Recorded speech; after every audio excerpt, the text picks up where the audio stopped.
Hello? This thing on? Hello? It is. It is. Let us code. Let us code.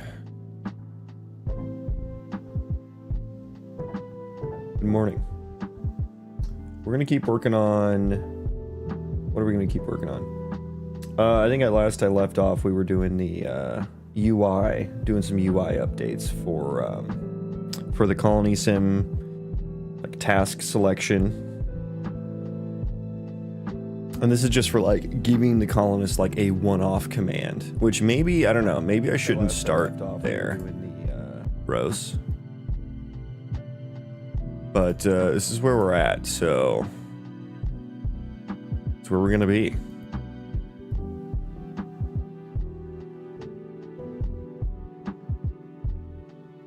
Okay.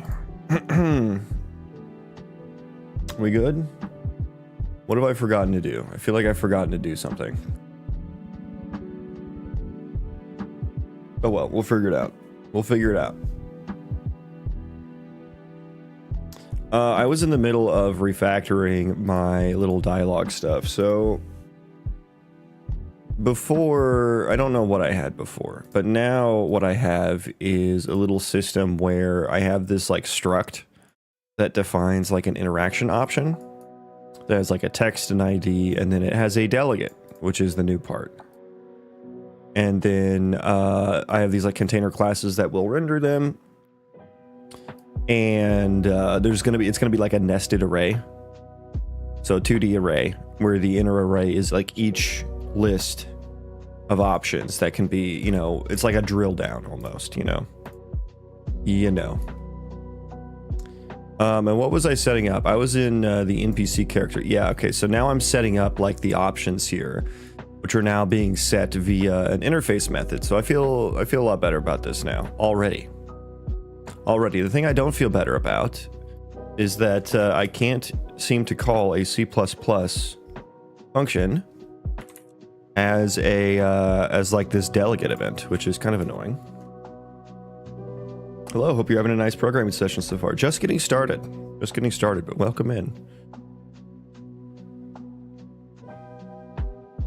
Yeah, I was doing some refactoring, I was just saying, of my little interaction option system here. Now, I guess I'll need to do... So, is it true? Do these have to be blueprints? Because I have a matching function that I would like to plug in here, but it's in C++. Is in C++.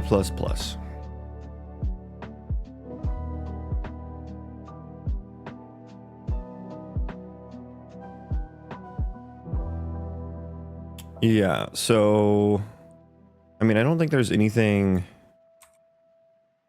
about this that can't happen in blueprints. Start generate quest.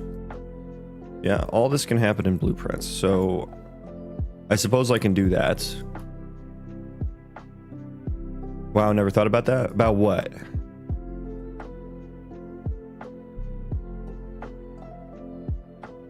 What are we talking about? Welcome in though, Shawnee. I enjoyed watching you run around the dev jungle gym in the background of while I was refactoring this last night. I was trying to figure out what the hell I should do, and I think I got it. I think I got it figured out. It's not working at the moment, and we'll have to do some more. But yeah, so I guess what we need to do first is just... I need to get this guy wired up. I thought you were binding to event dispatchers. I am. And I guess I can't select a C++ function from here? I don't know. Well, I guess it's not possible. Unreal Engine, blueprint, event. What is this called? What is this actual type called? Just delegate. Okay, blueprint, delegate, bind to C++ function.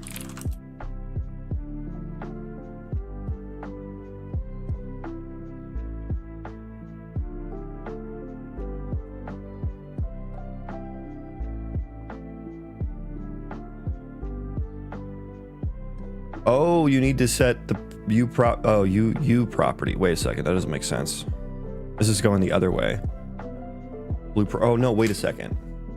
Blueprint assignable? Let me look here. Do I need to make this blueprint assignable? I don't know if that's going to do anything. I feel like that's not going to do anything.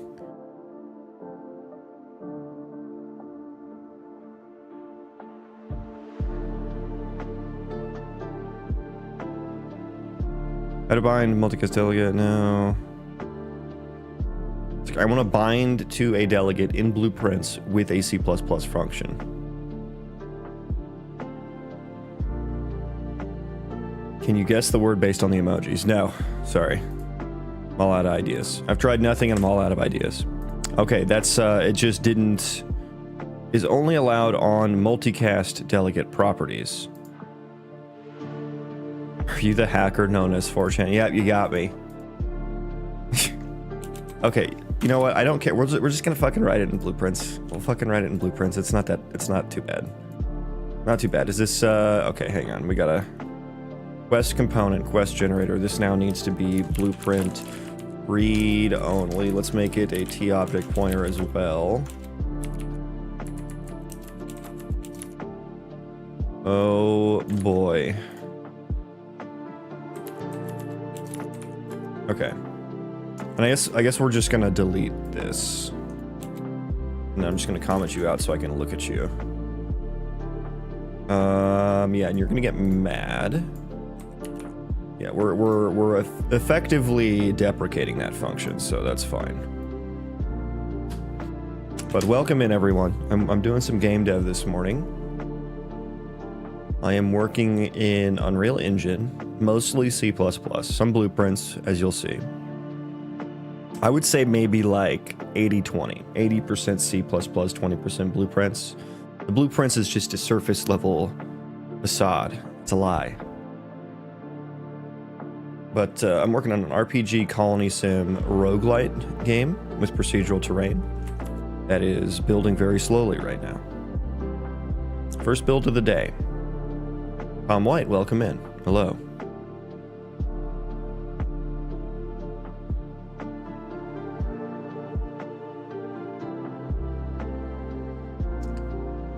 So this game is going to be a combination of, like, I'm thinking vanilla WoW, combat and classes, plus a RimWorld Colony Sim, plus like Hades roguelite. And we're going to see how those all come together. We're going to see what happens. I've been working on it for about over 2.5 years now. Almost 3. It'll be 3 soon. And I knew nothing about it. I could probably have shaved a year off that if I knew anything about Unreal Engine or game dev before that. Right, okay, so we need to make a function here. Let's create matching event on quest. Oh, I'm in all caps. On quest, or it's on generate quest selected. Boom. Okay, we'll fill that out in a second. Let's start it up. Hi, bro. Nice work. Thank you. Here is the procedural world. Look at it. Look at it. This is my baby. It will be destructible as well. I have proof of concept at that. It works terribly at the moment, but it does work. You have heard of me. And yeah, we're gonna wait for some stuff to spawn here. Wait, did I turn off the entity spawners? I would like to see that. I think I turned off entity spawning.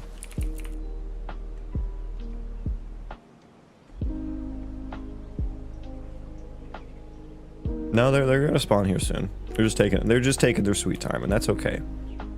It's a slow start this morning. There we go.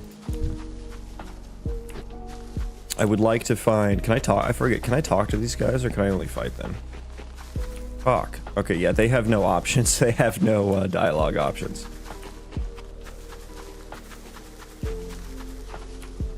Neither do you.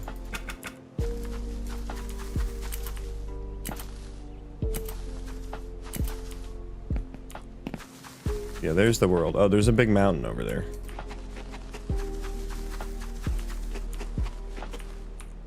cave over there. A couple caves here. Oh dear. I fell.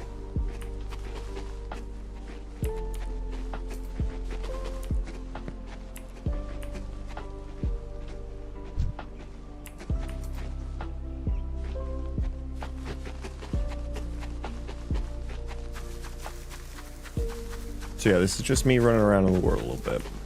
A little bit.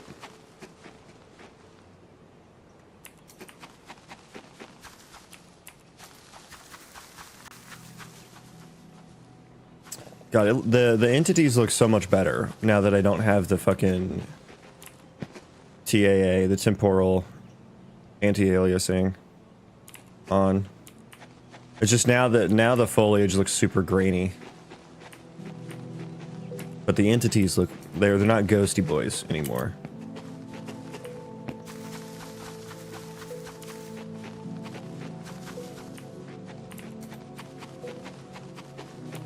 There's so many. How many entities do we have spawned here? I'm curious. Curious. Very curious. Let's see if any are falling through the world. Also, let's see that. Oh, look at that. That's a nice clean. That is a nice clean graph. No one's falling. Are we spawning more? Yeah. Oh yeah. We're in the process of spawning more.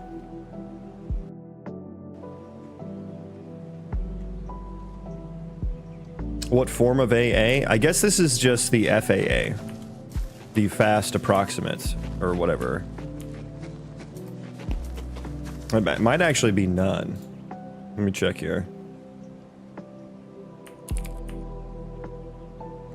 Oh yeah, FAA. Fast approximate anti-aliasing.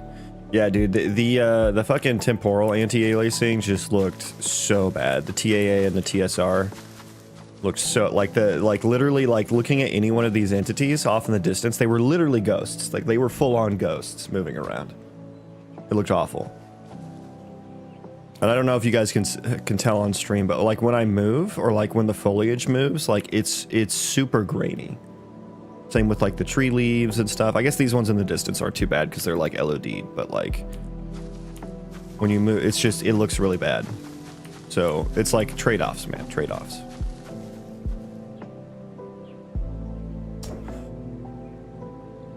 Was the /deferred talk from yesterday purely about world position offset compatibility? No, it was just kind of a general conversation that the WPO just kind of came up. But I guess what came out of that was like CDPR has their own solution for world position offsets that we're going to cross our fingers and hope gets merged into the engine. I like how the player models look like the ones from GTA 4's Rage Engine Showcase. Oh, I'm not familiar. These are just these are the ALS characters, which is the locomotion. I'm using like a C++ refactored ALS locomotion plugin, and that's what the placeholder models are.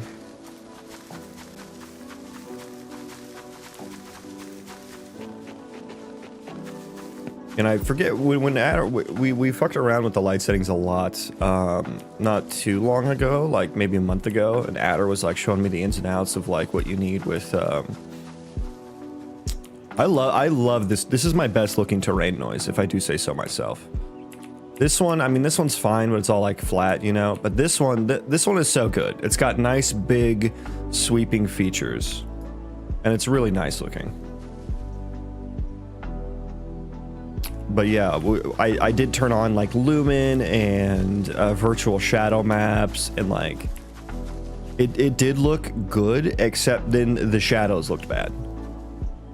The shadows were super grainy, so it's like there's like trade-offs, but it did make the darkness look super dark, which I thought was really cool. This darkness looks pretty good as well, because Adder showed me the cube map, like lighting or whatever.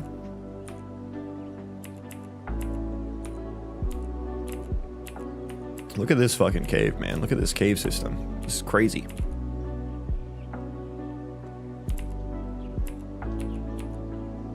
I do want to like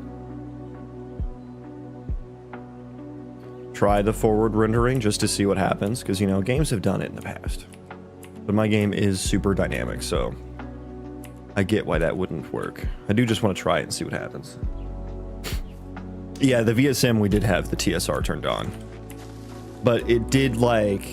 the ghosting, I don't think, was as bad. Because, like, I mean, these guys off in the distance here, like, that you just, like, literally, they were just fucking shadows of themselves. Add real-time Moss simulation. Is that the gameplay you want? Is that what you want me spending time on? Moss simulation?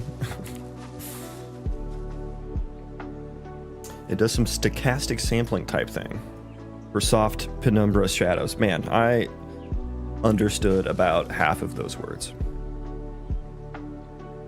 They're gonna make this good by the time my game ships. This is my daily hopium. Yeah, yeah, cross your fingers that Witcher 4 releases before your game. I think that's what every Unreal Engine 5 gamer or game dev is praying for. Which, you know, I've got plenty of time. My game is not shipping for another 5 years. Minimum.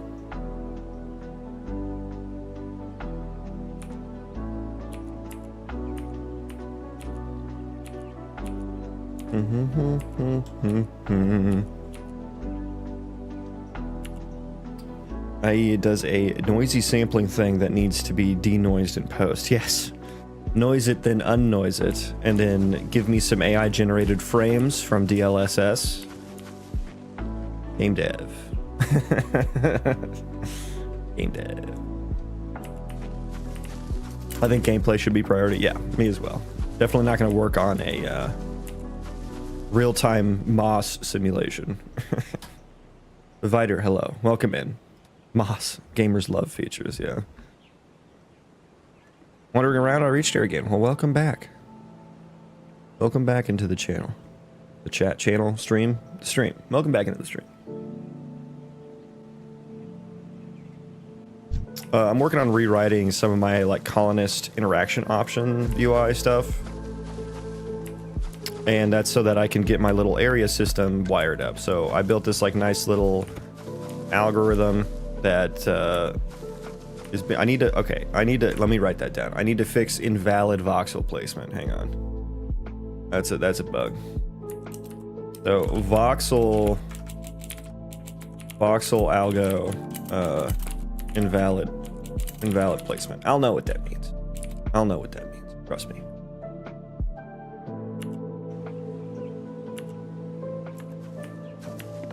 Yeah, we're gonna do something like this. And so I don't use voxels for the world or anything, but I do run this voxel algorithm that generates a lot of logs, but then it like wraps around the landscape really nicely. And the important part, because I could just do a box, right? I could just do a box, but there might be a cave right here, right where my camera is, that the player doesn't know about. And so if you just make a box and there's a cave right here, then you would select that cave. Like a hidden cave, like right, you know, like right where I am in the world. You know, like right here. And so I can't have that, because then you would send your colonist to go into a cave and stuff, which could be dangerous. Could be very dangerous. So this does like a, I guess I'm calling it a walking voxel algorithm, because it starts from the beginning and then it just like walks the voxels outwards to make sure that there is a path, right? And so this is gonna, if I could say something like, hey, mine this area, you know, or you know, plant crops in this area, stay out of this area, that kind of thing. So is this game like an open world survival RPG or something like that? A little bit of that for sure, yeah. It's going to be RPG, Colony Sim, Roguelite are the things I'm trying to combine. What's the game called? My Project is what it's called right now. Popular name, I know. Swinging by before the grind, man. It's looking good. Keep up the good work. Well, thank you so much. Thanks for stopping by. And good luck on your grind. Turning cog, it's actually no underscore. No underscore. Sans underscore. But yeah, you got it. Is there any viewpoint optimization? What do you mean? What do you mean, brother? So yeah, I'm thinking it's going to be something like vanilla WoW combat and class design, talents. As you can see, I'm borrowing some of the WoW assets, borrowing them. Oh, someone's looking for food. That's the look for food trace. Yeah, but vanilla WoW, combat, class design, lots of classes to pick from, and then it's gonna be like RimWorld Colony Sim, like so super depthy, like smaller scale Colony Sim. Is the Pascal case correct so I don't miscase it either? Yes, it is Pascal cased, yes. Then thank you for checking instead of assuming. Don't you dare assume my project name. And so here's it's a procedural world as well. So here's the world. Where am I? I'm in this one. Apparently this zone is called the floating city of Laputa. We are next to the echoing fens, the shadow plane, the guard's tower of vigilance, the land of the unicorns. Ooh, Ashen Bloom Ridge. So each of these are like different zones with different biomes and terrain noises and stuff like that. It's clearly my project. Dracoden, welcome in. That is wrong. That is wrong. I think he means like objects popping in and out depending on if it's in your view. I mean, all the occlusion calling and freshen calling, that's all like kind of built into Unreal Engine. But you may have seen like some stuff floating out here. That is intentional. I'm just not rendering the terrain from super far away, so that you won't actually see that in game. I'm just doing a very small radius here. I'm generating like a radius like that big, just for testing.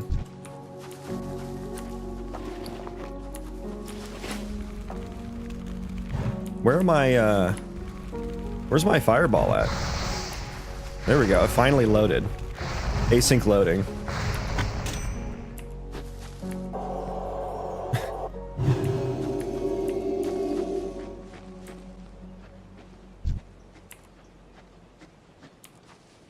Sneaky. I am so sneaky.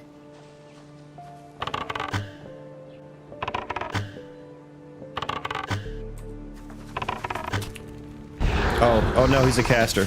I didn't know. The casters are too strong. Wow, I just kind of stood there and stared at him, didn't I? Turns out that's not a very good combat move. I need to build the revive button. I don't have a revive button.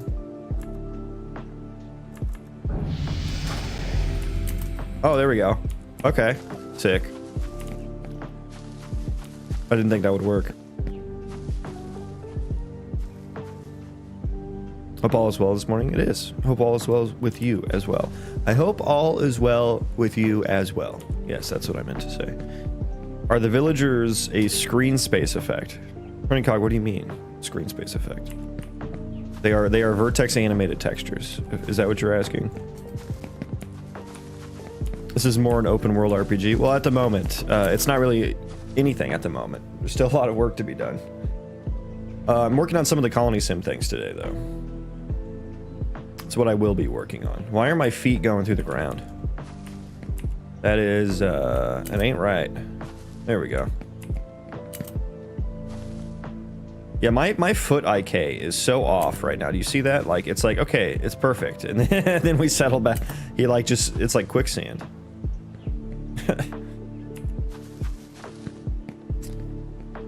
Hello, I'm new here. Welcome in. Why are the rock dolls fall so slowly? It's like that one scene in Avatar where the alien guy falls off the ship. Not sure about that. Not sure what scene you're talking about, but it's because I turned physics sub-stepping on to prevent me from falling through the world. Because that happened a lot. It's just everything is placeholder right now. Nothing is finished. So yeah, if you're thinking, hey, why is this thing not looking like it probably should? It's because I just haven't done it yet. Is the answer most of the time.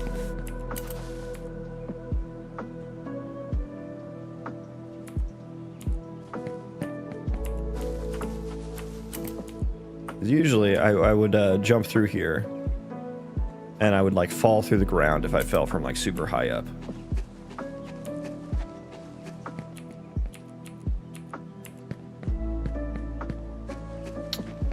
Yeah, the rocks look super grainy as well.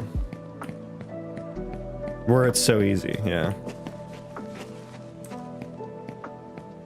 Turns out game dev is not that easy. Turns out there's a lot of shit to do.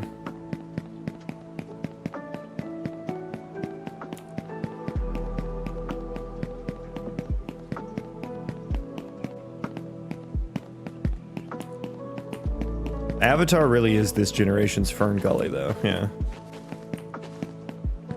Bro, the fucking, like, the tree chopper machine from Fern Gully was terrifying as a kid. The thing scared me.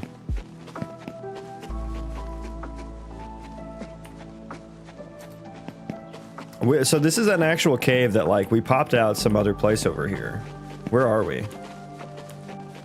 You planning to make it multiplayer? Yeah, I hope so. We'll see how it goes. We'll see if it's too much of a pain in the ass. Okay, we finally crashed. Is this, which one is this? Okay, this still happens. Yeah, so the cache is bad here. I don't know why. Like, I know it's because I'm doing it on a background thread. Well, this is a foreground thread. Sorry. I guarantee you this terrain chunk is in there, though. But for some reason, checking the hash is just like, nah. Nah. I wonder if it got... Let me check my other threads here. Are we writing to it in any one of the other threads? Are we writing to it somewhere? I see a whole lot of nothing.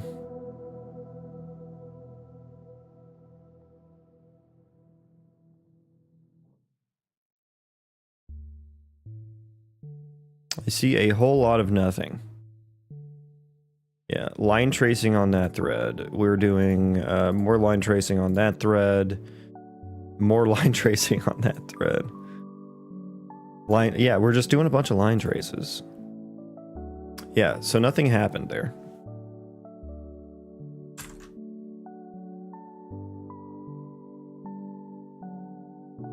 What's your monitor specs? Is it ultra wide? No, just a 2K monitor.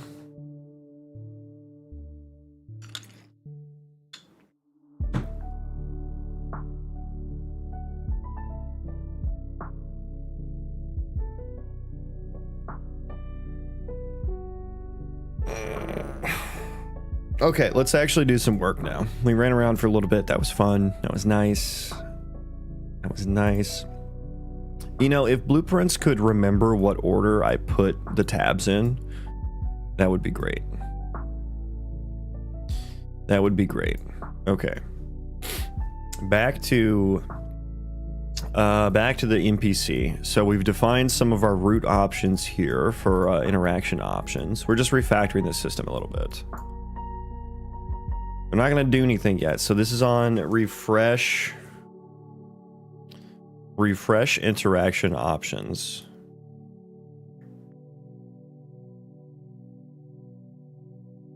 And I should be calling, like, I do call this set text options, which is what we should be doing. Which I guess this is really what needs to happen on interact, right? Which, do I have that? Oh, yeah, that's like a function. Yeah. Well, I call refresh interaction options. Oh, but I'm calling it... No, I'm calling it on self. But that's the C++ version.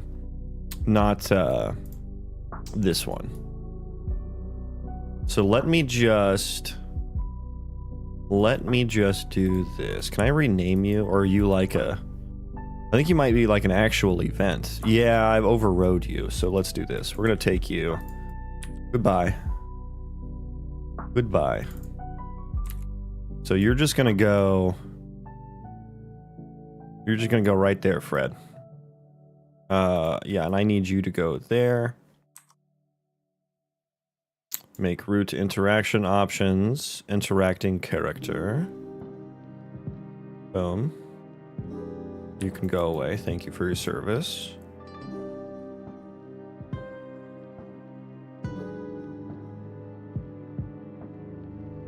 Yay, align the noodles. Align them. Put some Subway Surfers on. There are plenty of other brain rot streams you can go to. This is a 100% USDA certified brain rot free stream, and that's my promise.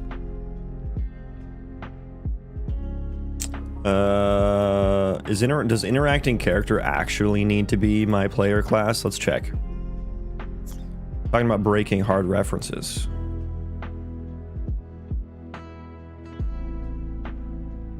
Okay. We're using it a lot.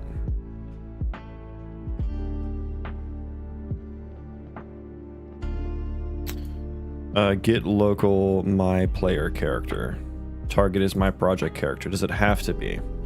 Yes. Well, it has. Yeah, it has to be. But there's other ways I can do that. There's other ways I can get that. Interacting character. Choose interaction option by ID. No, that just needs an actor, so we're good there. I'll be back to troll chat later. Best of luck with your 5 coding. Get out of here. Gonna get. You better be back on Twitch. You better be over on the Twitch side of things. I will take none of this perpetrating.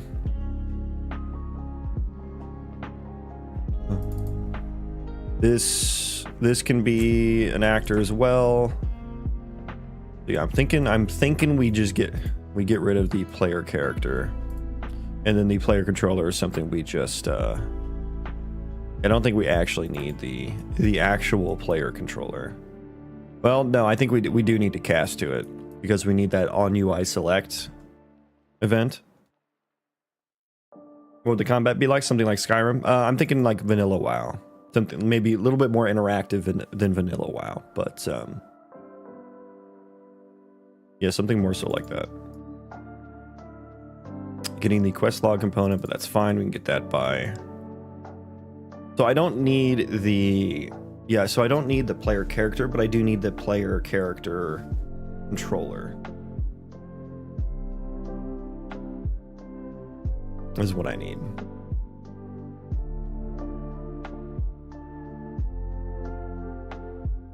On interact. So interacting character, you can just be an actor, and I know you're going to throw the biggest of fits once I change this. Yes, I know.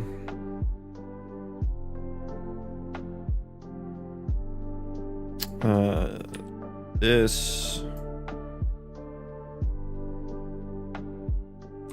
Let's actually like be a little cleaner if I do it here. Noodles, noodle time.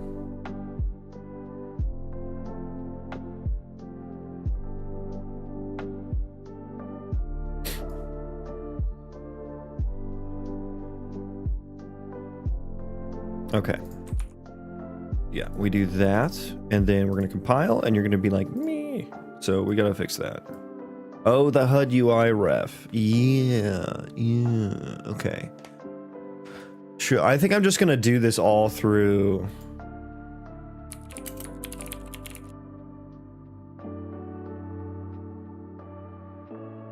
Or you just get a local controller.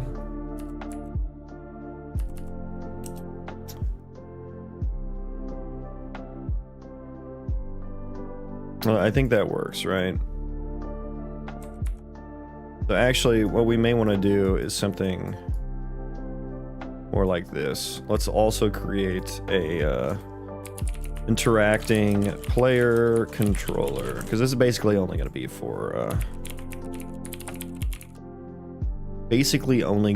for players.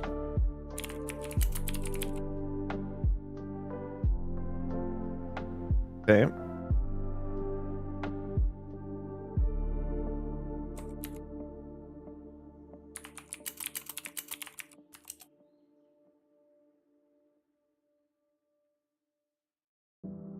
Wait, what? Oh, I picked the wrong one. Ugh. My player controller. It's my controller and I want it now. What's the appeal of WoW? The RPG, the classes, the class design, the chill-paced combat, and the depth that exists therein.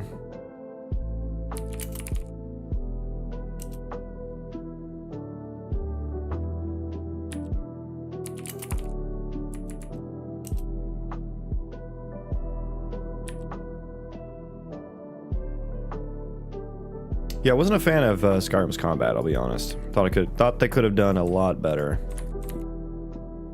It was okay. But that first person combat like always feels like super floaty when it's just like swing weapon, hit thing. When it just feels like it's entirely screen space, you know? It doesn't feel like I'm actually swinging at something and hitting it in the world. But that's just kind of Bethesda for you. Of course I did love Skyrim. Of course I did. Of course I love Skyrim. But the combat to me left a lot to be desired. And I think you can do a lot within the bounds of a WoW-like. But like I said, I want it to be more interactive than WoW. Favorite game besides WoW? That would be RimWorld. RimWorld.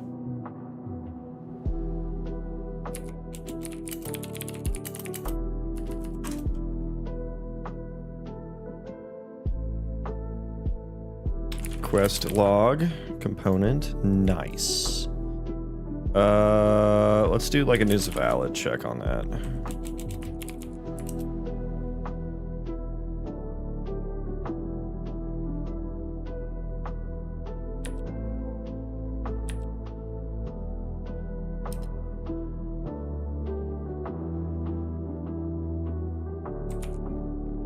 Okay, yay, we got rid of the player controller reference. Let's admire our handiwork. 135 megs. Mostly, the player is still here because the player controller has a reference to it, so that's okay. That's okay.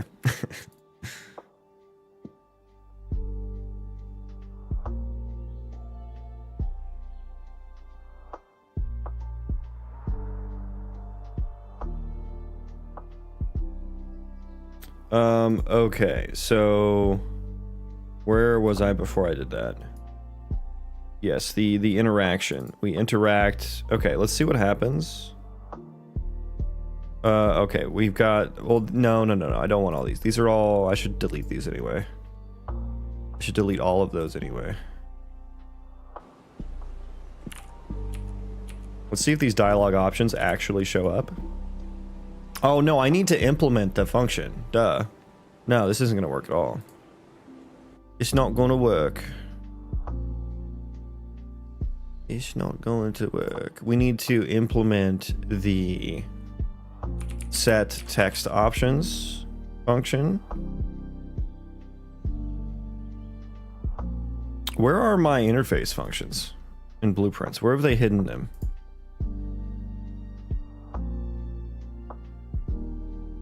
Interaction. Do I need to fucking add?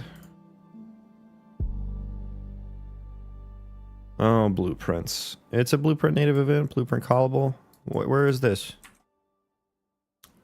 Where is this? Not implemented in blueprints. I would like to implement. I would like to implement that, please.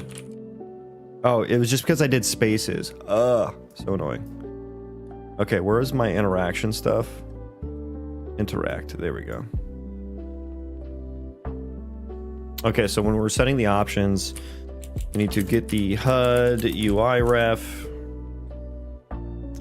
And then I guess I need like a function to just call, but maybe I can just like get the interactions container, which I need to update that now. Okay. Mobile or PC? PC. Have you previously created any game? No.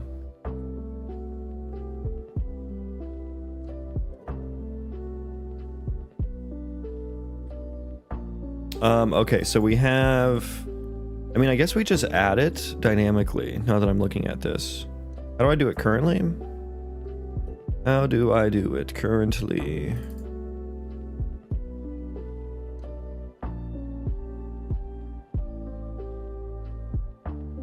That's just for the, that's for something different. Where was I previously doing this? Let me look here.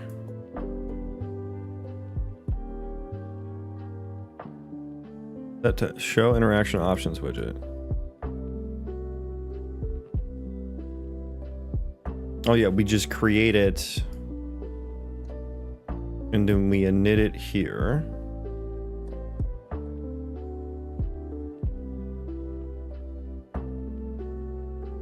Where do we, I need to add it to the HUD, right? At some point. Where do I do that at?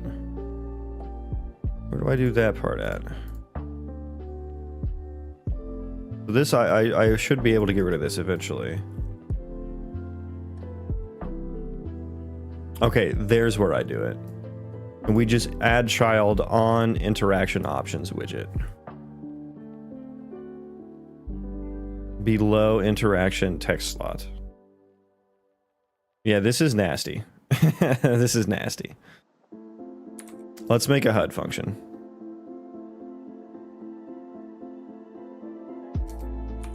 I'll just do set interaction options. Yeah, I think that's fine. Set interaction options. I'll know what that means. That needs to take in a payload of interaction option. If it won't just delete all the text for no reason. Interaction option container array. I'll just call it options. And then we will need to add this to, what was it, the below blah blah blah slot.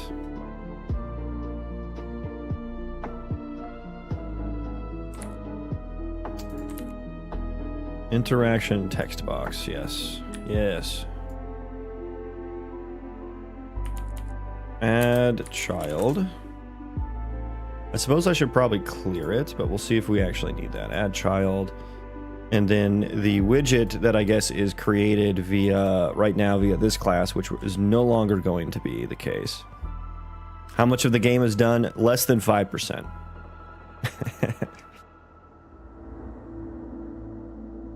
And so I need to, this is where I need to like loop through these, right? Because we're going to add one for like each of these. Yeah.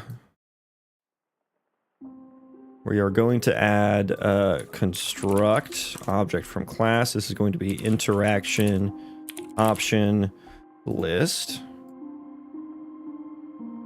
Split that, go there.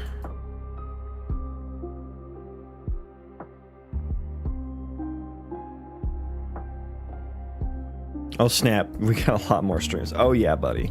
Buckle the fuck up. We got a lot more streams. Get in, loser. We're doing game dev. That's a Mean Girls reference for the younger crowd. The original quote is "Get in, loser. We're going shopping."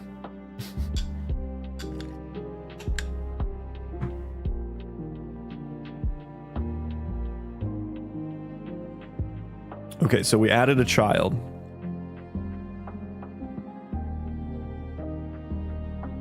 We're looping. I think that's all we need to do. Well, we may need to do some extra stuff. We shall see.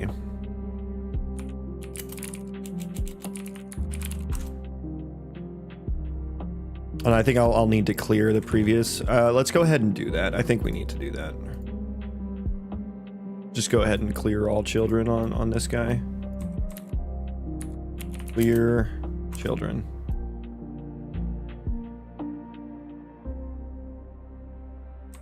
Howdy, Mankrell, welcome in.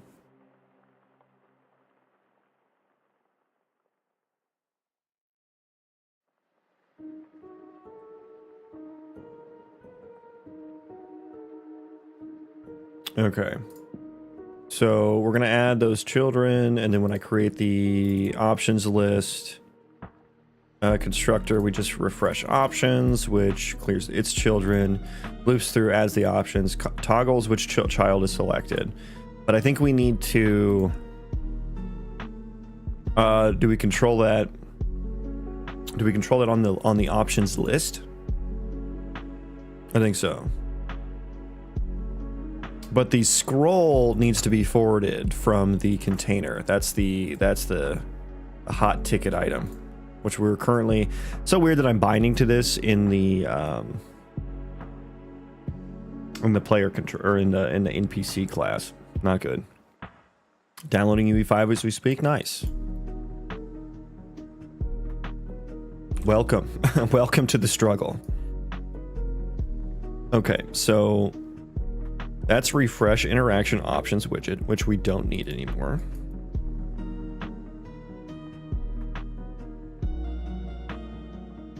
Yeah, so this show interaction, yeah, this all needs to be deleted. Interaction options. I guess I'm maintaining this list, which I may not need to do anymore. Is the blueprint system powerful enough, or do I need to write script too? I mean, you can do both. Nothing wrong with doing both. I do a lot of C++ myself, but plenty of games have been made only using blueprints, so it is not entirely necessary. But it kind of depends on what kind of game you're making. If you need things to be like super performant and stuff like that, you will need to write some C++. But let's go ahead and I'm just gonna fucking delete these functions, man. We don't need these. I don't need these functions holding me down in life. Okay, delete. Deleted. And then refresh interaction option widgets. Remind me where this is. Remind me where this is. I need a target button so I can actually find it. There it is. You're being called when an option gets selected. I mean, that's, yeah, we're going to delete you too. Goodbye. Goodbye. Yeah, you can go away. You can go away. Yep. Goodbye.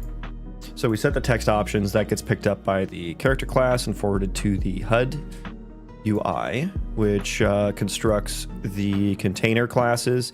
Now I do need to bind on UI's scroll, I believe.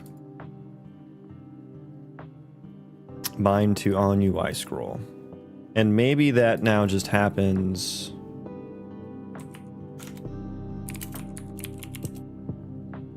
Hello? I thought, did I already delete everywhere? I did that here. Yeah, so we're not going to be able to scroll anymore.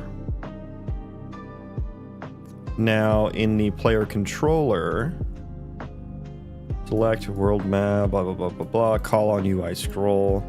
I need to bind to this, I think. But where? Where should I bind to it at? I'm thinking maybe just... Does the contain... Maybe just the container itself when it gets constructed.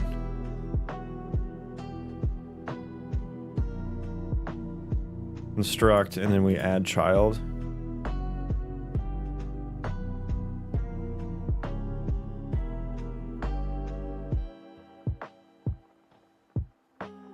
Add interaction text options. Well, that can... Yeah, well, now that's not even... Wait, is this not... What am I doing here? Interaction options list.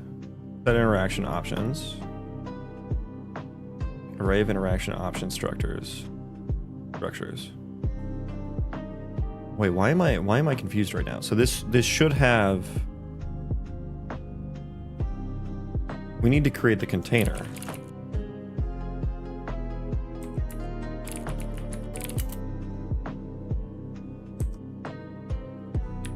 Yeah. Yeah, and then the container does that. Okay. Yeah, I was like, wait, this isn't exposed on spawn.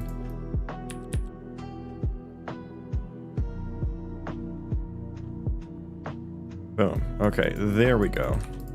And then this goes through, we clear the children, we loop, we add. Okay, yeah, now this makes sense. Refresh. Compile, save that. It's really not going to refresh for me.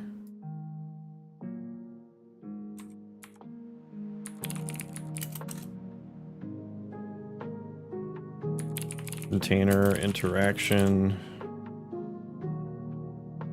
There we go. There it is. Okay, boom. Now that's forwarded.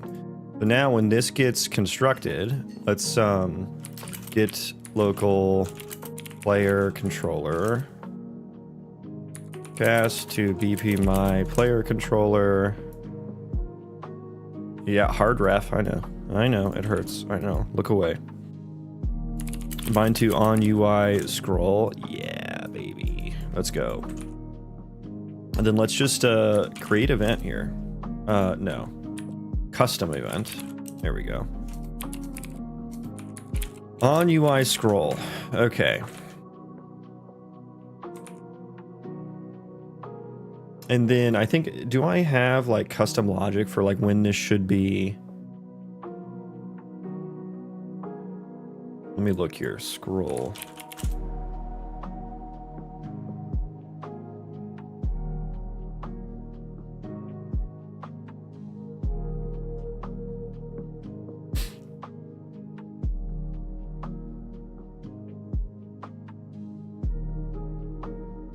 I'm handling scrolling in 2 different ways. Oh, it's so bad. And then we have this scroll as well. Ankrel, thank you for the follow. Thank you.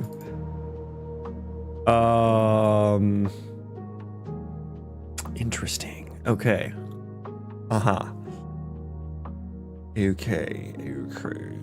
Let's look for on UI scroll on the global level.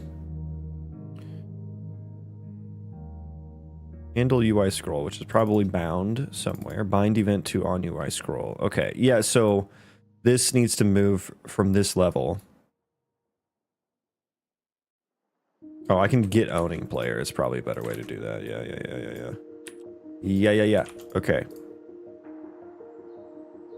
I'm not doing anything with the focus system, so we're gonna fucking just nuke that.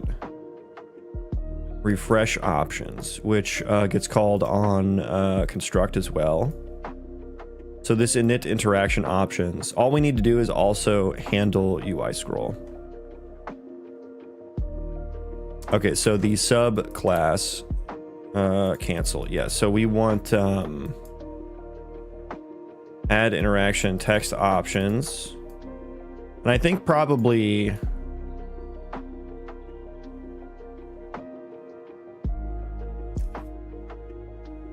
handle UI scroll. So probably what do we want here? I need to call this handle UI scroll, I think. So what happens in this class? Yeah, I do need to call this from the parent class.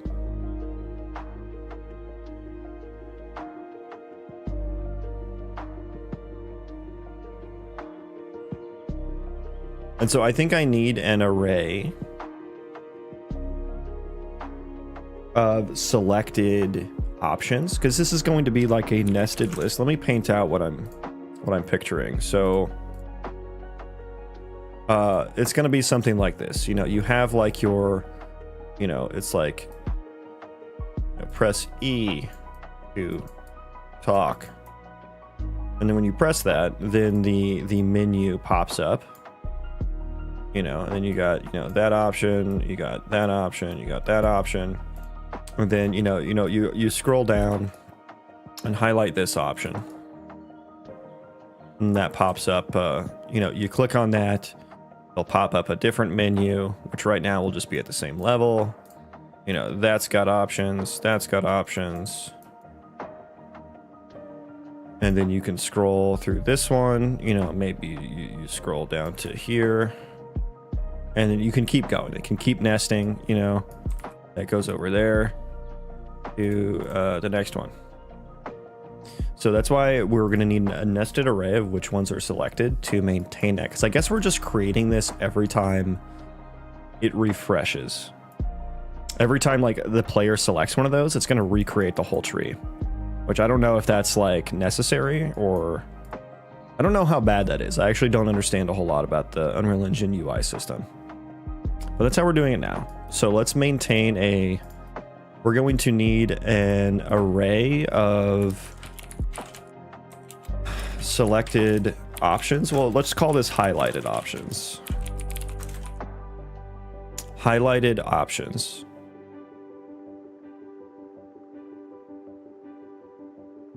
And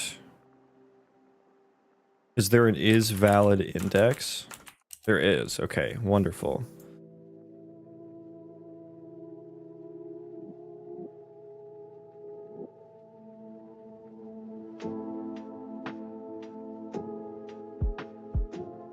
And I guess I need some way to like clear this out too, because I don't want it to maintain. Yeah, we're gonna need some way to like end the interaction. We'll need to call back here and reset the state, I think. Highlighted options. So basically, if this is a valid index, then we're in some subset state, I think. Otherwise, we'll need to like initialize it, you know?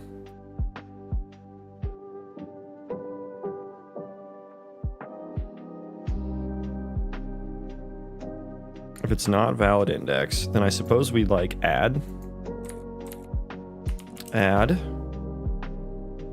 and yeah, we would just want that to be 0, because we would start at 0 for whichever one is selected. Let's do this first, because we may need to pass that in. So we would do something like this. Highlight options. If we have a valid index, let's use it. We're going to do highlighted options, get a copy, doesn't matter really, right after this. And so I guess we're just going to do this, right? And then I need to pass in this index here. So we need selected child index. Yeah, that needs to be exposed on spawn as well.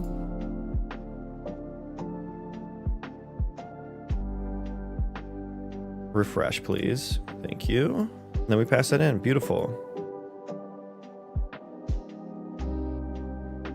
And then I would just need some way to clear options. And then all that's going to do is, I guess we're going to empty this. No, empty it. Clear. Okay. God damn, I hate how they change the names of... Like, it's called empty in C++. Can we just call it empty here too? Is that too much to ask for? We're going to clear that, and then I suppose we would want to do this as well. Maybe even do that first, honestly. Honestly.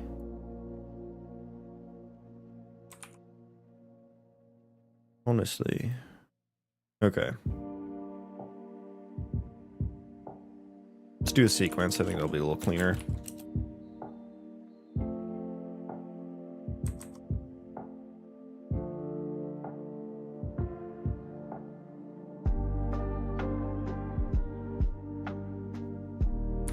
Let's call this like init highlighted option.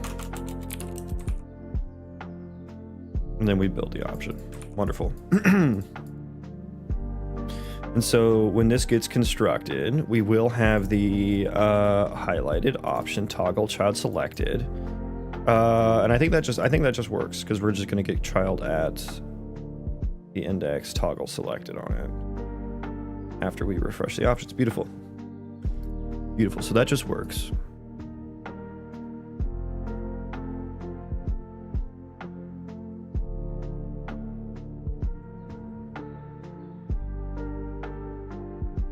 Okay. So where is my end interaction?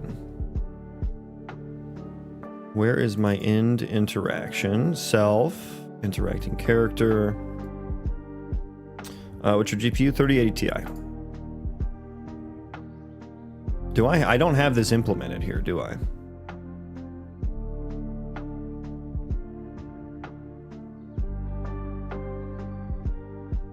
Do I? Let me check. Yeah, we do have this implementation, so I can override it real quick. Yeah, let's do end interaction. No, I want to event end interaction.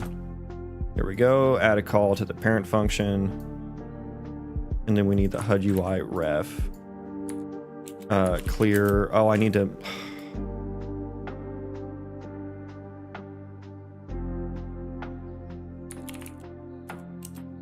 I can do that, but that's kind of annoying.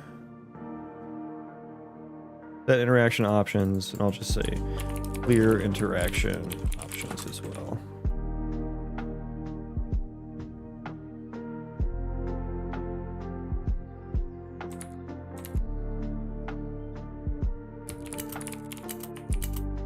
I mean, I guess I need to make it a constructor. So maybe I can just do the clear interaction widget content. So I set content to null. I mean, yeah, let's just, we'll in case we need. In case we need it for something else as well. And I suppose we'll need to add that function on the destruction method then. But I guess we're going to be creating a new one. We maybe don't need it actually, because it's going to have a new state. Yeah, I actually don't think we need that because we're going to be clearing the state anyway. Ooh. We'll leave it there for now. Leave it there for now. Okay, let's handle scrolling properly now. So we need to bind to scrolling on this container. We have bound to scroll. So we have this scroll event. And so I need to get the last index here. And let's check if this is a valid index first before we do anything.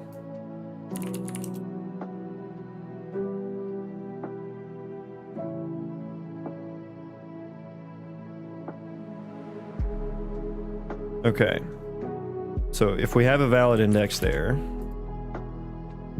get this option. Well, no, I guess I need to get children, right? Get children of this guy. I need to get child at. Yeah, that's much better.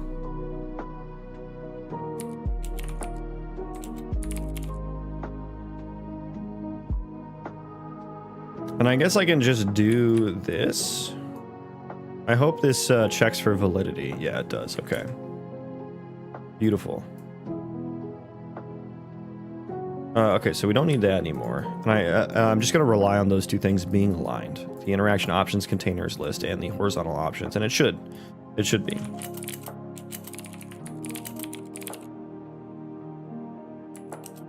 Cast to the options list. Then we were going to handle UI scroll. So we're only doing this on the last one. On Poipus. Because only the last one is going to be the one that the user is currently interacting with. And I guess I'll need to handle going back in the list if you so choose.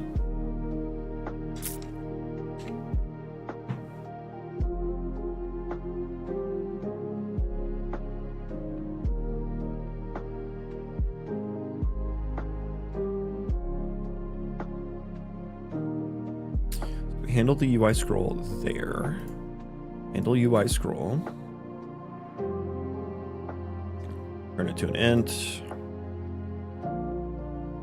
Widget has... Oh, I guess I am using the focus. Okay.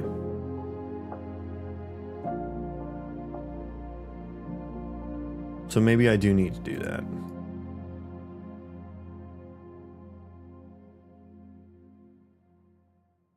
I don't know. I don't know if I'm... Yeah, I may need to use the little focus system I built. I may need to use that. So we're going to construct this. And then we need to set focus on the last one. Can I just get my game state? There we go. Set focus. Widget. Okay, hang on. Was it in here? Or I think I already deleted it.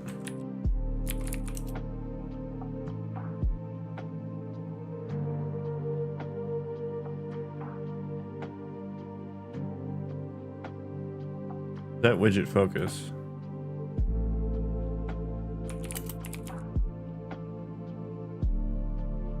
What are you returning? My game state object reference.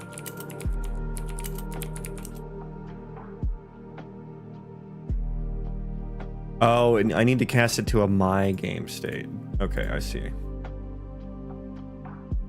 Well, okay. There we go. I need to do that.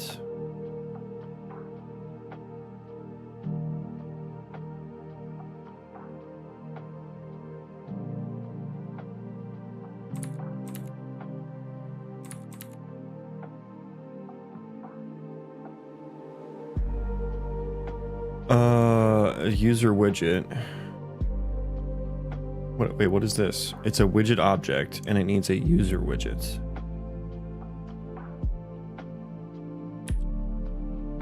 What's the difference?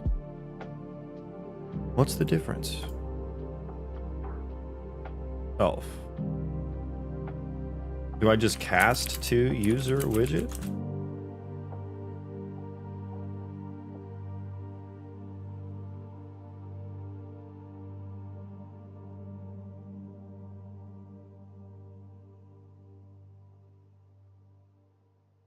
Which may be null, and that's fine.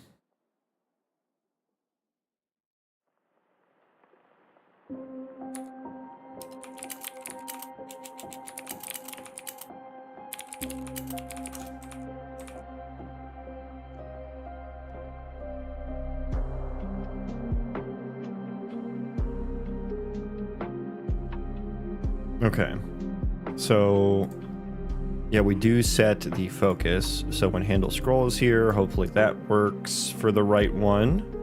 Well, if we're already checking which one is focused, I guess that's just for, that's also for like conflicting with other widgets outside of this. But I mean, we're already like forwarding it properly, so a little bit of extra work there for no reason, but I think it's fine for now because we may end up using the focus system I built there a lot more. Okay. Init interaction options. Yeah, so I do need to handle the starts the first option as selected.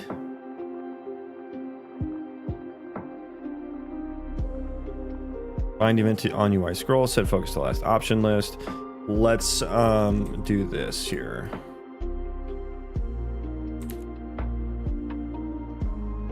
Just do pure cat. Well, I don't know. Game state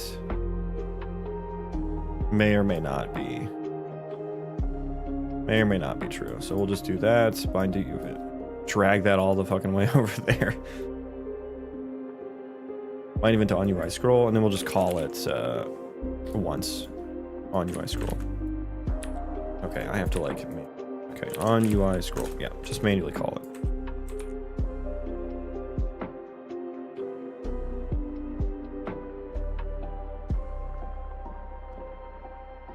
Is not a, oh, right.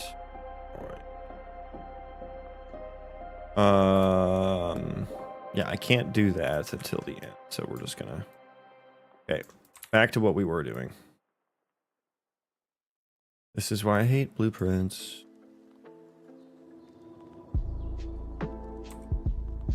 The organization is just, it seems very subpar. They're just having a textual, very slick IDE textual interface where everything is discrete. Okay. So we've handled the scroll. Now I don't think we need any of this anymore. We set to visible. Yeah, I think we can delete all of this now. Init interaction options. So let's see where this is being called from. Like, look how long this find takes. I hate that. So we have it here. Init interaction options.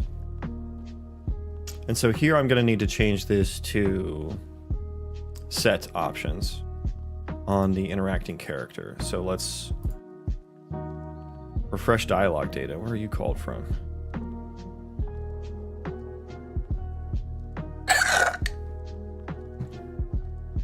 Right, right, that makes sense. That makes sense. Refresh dialog data called from here, from the NPC character. Local HUD, dialog window, yeah. Okay. Handle talk selected. I do need to pass the interacting character through here. Although I think we just have that now, right? How do I like expand all of these? Nothing. Okay. Yeah, I have the interacting character saved, so we can just do this wrong way. Do we need to add it here?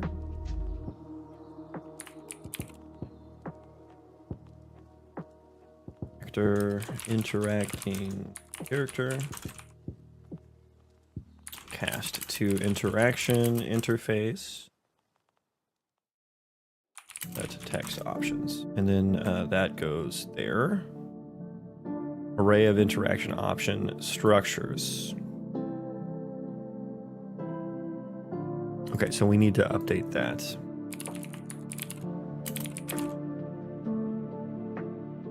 Container. An array of containers. Yeah. I struggle reading blueprints. I do too. It's very hard to follow.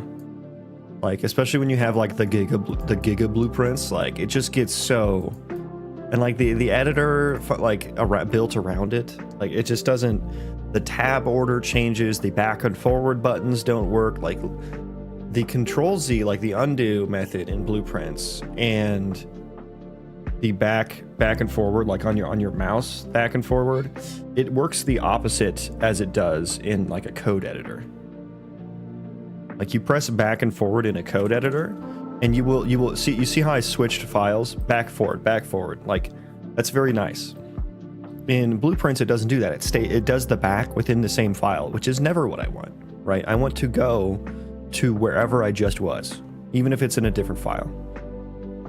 But when you press Control Z, that only works within the file that you're in, because you want to see what changes you're making, right? You don't want a change to happen in another file that you don't know.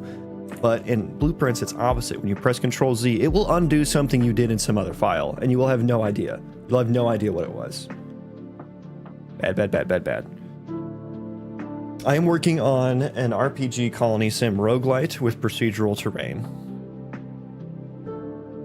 And honestly, can I play now?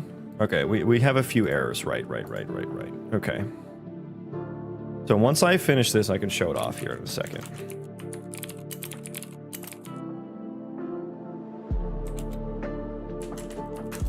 Interaction option container, and then we need to pass in the interacting character there. Yeah, and then all of these need to change. Shit. Okay.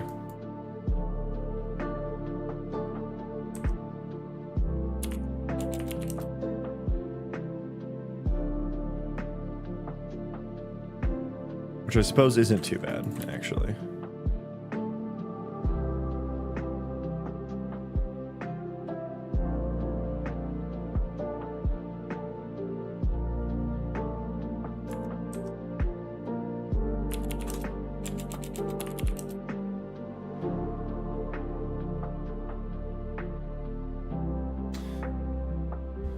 Yeah, but with complex low-level thing, you're supposed to use C++, right? I mean, you don't have to.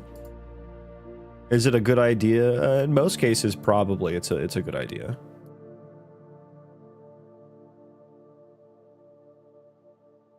But you by no means have to, unless the only way to do it is in C++. Then you have to. That goes without saying. Okay, can I play the game now? Okay, yeah, here's the game. Here's my procedural terrain algorithm. Look at it go. We have underground caves, we have concavity. Crazy getting that working. Was an amazing feat. Twitch follow bong, welcome in. I can't finish any of my projects. I just get bored after implementing the main gimmick of the game, then leave. It sounds like you need a bigger game. This is the only one I've worked on, so I mean, my advice would not be necessarily what works for you. I've been working on this for over 2.5 years now. Oh, this is game development? For some reason, if it's learning something I'm in. Yeah, I mean, you can definitely pick some things up from here. So this is all procedurally generated. And here's the world. I am in the Echoing Fens. So this world map is procedurally generated as well. Every pixel on this map is a terrain chunk. So it relates to each one of these terrain chunks that I click on. And then each one of these terrain chunks gets its information as to what it should render from that map. I have a height map compute shader, I have a 3D noise compute shader, and then I have a custom marching cubes compute shader that stitches them together. And that's how we get like these, this real nice landscape with these big hills and stuff like that. I have 2 different zones here with different noise, and then I have a mountain range that separates them. And then we have the 3D noise underneath, and it all connects together. And because of that marching cubes shader that does all the number crunching for me, I can like stitch them together and like punch out the sections where the 3D noise shows through. This is Unreal Engine. This is Unreal Engine. So yeah, this is my, that's like kind of my pride and joy. It is destructible, but it doesn't work very well. And then we have a, it's going to be Colony Sim as well. So I built my own like ECS system, which is just a type of architecture that you can use to like very efficiently operate like thousands and thousands of things. And those are going to be my colonists, and you can see some out there. Click on this guy. Jail Stonebridge is his name. And what I'm hoping for is the whole world to be running at all times, or at least as much as possible. And so you might build a colony here, but then you want to go explore, so you go all the way out here to Emberwatch Basin. But your colony is still running, right? It's still, if you sent guys out into the forest to chop trees, they're going to be out there chopping trees. And if there's some wolves in the forest, they're going to get attacked by those wolves, whether or not you're there, So that's, and your base can get raided. I have a building system here, so your base can get like raided or something like that.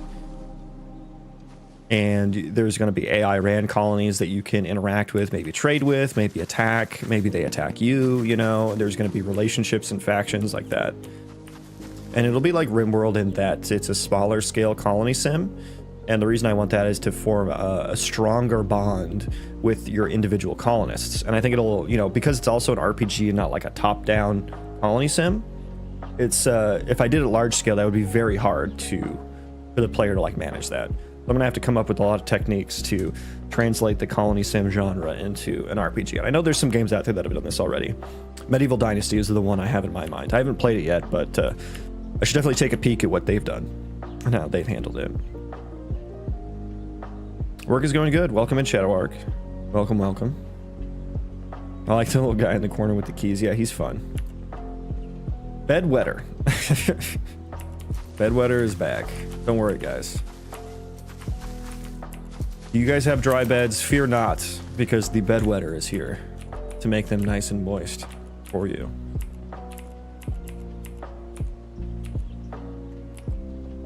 But yeah, there's the world. Let's see if we have options now. Let's see if we wired everything up together properly.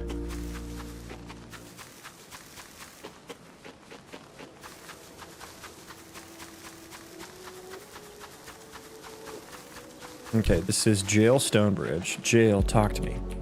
Okay, I have 0 options now. Okay, we got nothing. We got nothing. Okay. Let's start with the interact.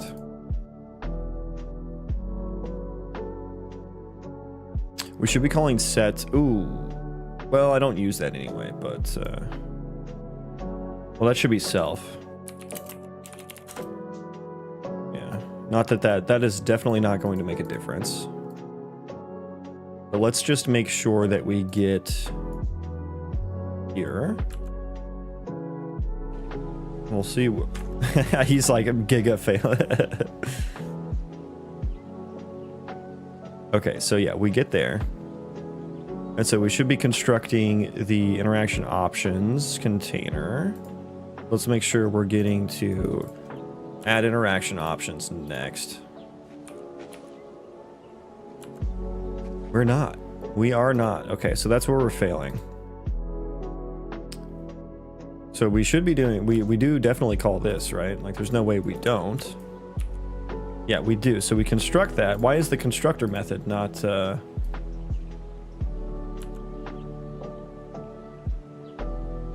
Why is that not getting called? Do I have a misunderstanding about what the construction method is for? Or am I constructing the wrong thing? I am constructing... Oh, I'm not adding it to anything. Yeah, that's kind of dumb. So it's like starting probably as like, probably starting. Oh my God, I broke everything. Okay, now I have to restart. Are you going to try and optimize some of the rendering pipeline in Unreal, or are you not going to touch it? I have no idea. Way too early to tell. Let's go into our test level. Or should we explore some... Let's explore some new seeds. That's more fun, right? Let's find a new seed. We're at 320. Let's go 321. So here's a nice flat. Oh, and we have a massive mountain right behind us. Cool. Dude, this is like the fucking... the wall in Game of Thrones, man. It's huge.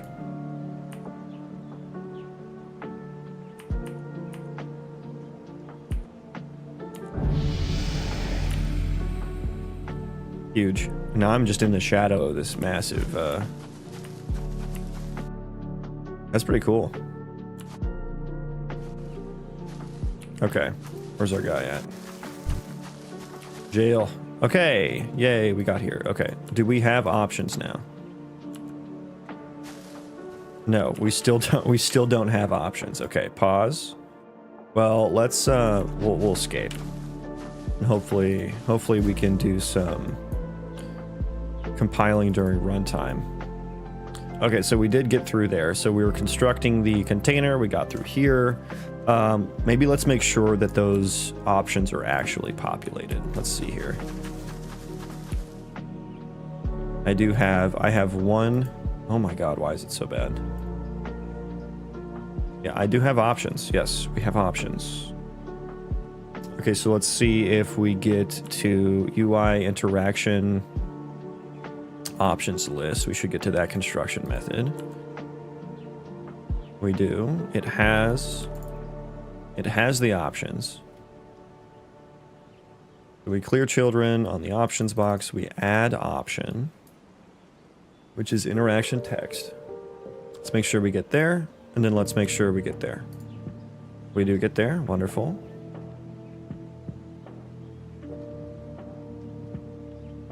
And we do get here.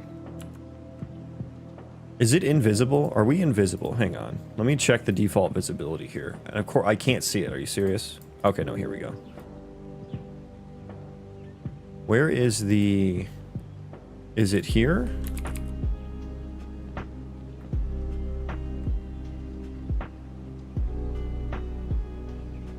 Visible but not hit testable. Okay. Visible. That has no visibility. Did I spell it wrong? I did. Oh, it's visibility. That would make sense.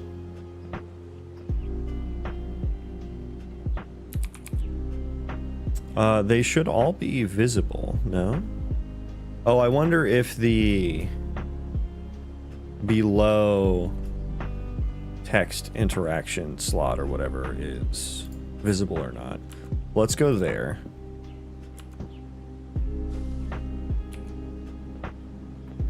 Can I see your visibility? It should be visible.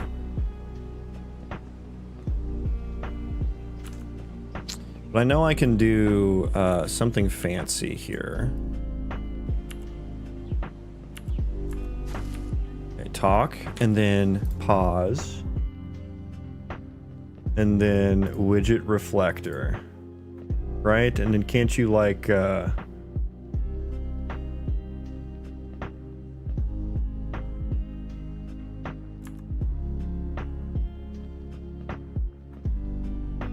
Okay.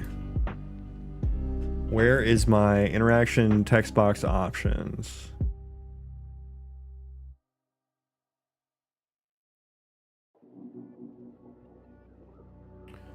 I would like this too. I don't need to see the memory address. Like, I don't need that. I don't need that.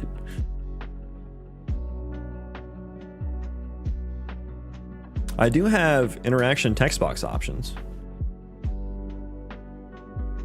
UI interaction text box. Okay, that's a different thing.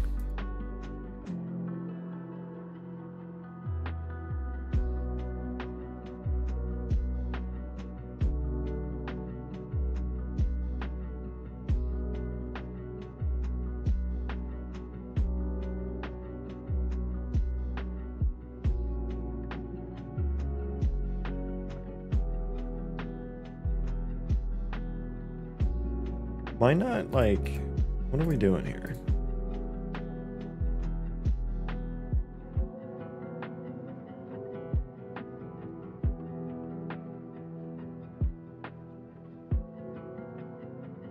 Do I need to set content? I guess that's what I do. That's what I do for the other thing. Is that what we're doing wrong? And I broke everything again. Okay, so we cannot be, and now my pathfinding failed. Or did it? Repro, what's up? Welcome in.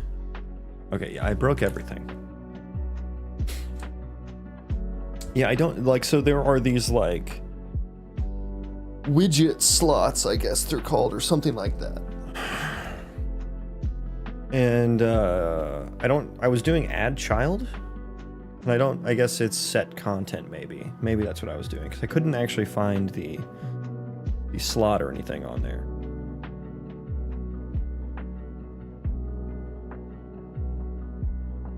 That was a nice seed. I did like that seed. We'll do that one again. A nice wall.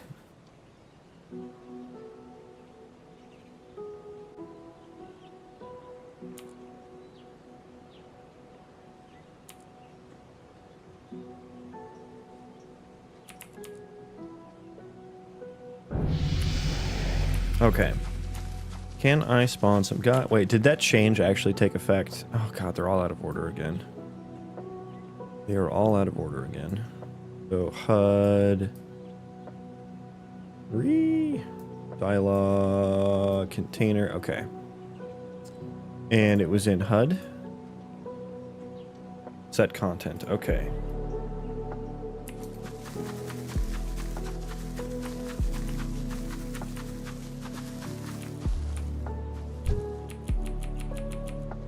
Okay, so we're still not getting anything.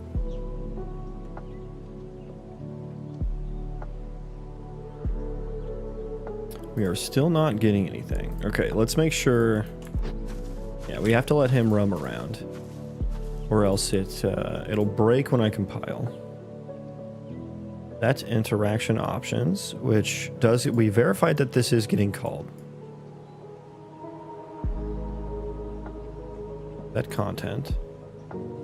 Let me just put something like in here, because right now we just have this options container. Let's just like put something stupid in here. Sure, a border with some min padding and stuff. Sure, we'll see if that gets added. Yeah, that guy didn't even want to talk to me.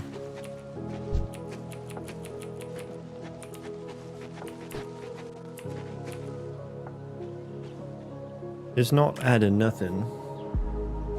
Now I'm kind of upset that I deleted all that code. That previously.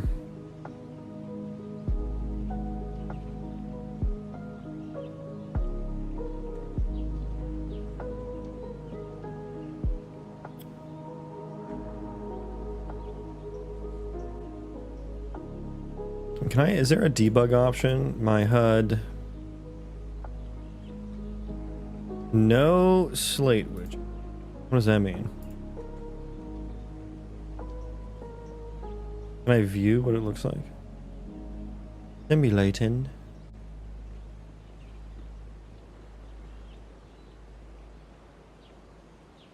Jared, welcome in. Is there an add child to panel function option or something with widgets like horizontal box? You have to use the add child to horizontal box function. I've never needed to do that before. I've always just done add child, and that's worked fine for every single case.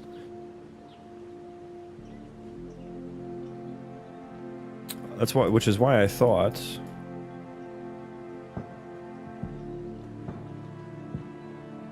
That content, add child, blah, blah, blah, blah, blah, blah.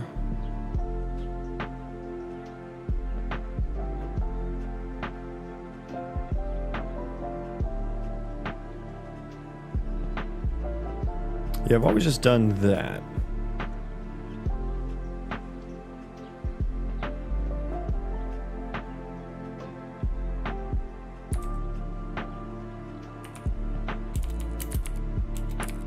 I mean, yeah, there's only the add child function. So yeah.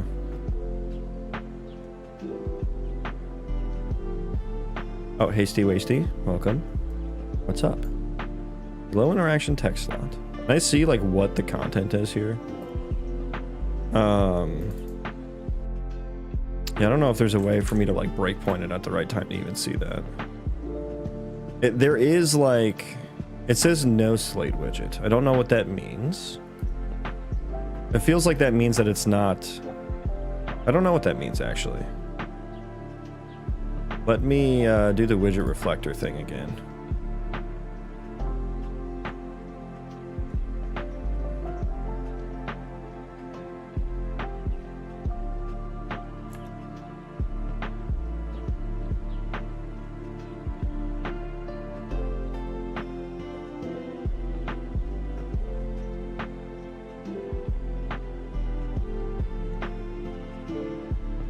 I do have an interaction options list. Wait a second. It's opening the interaction text box? Huh?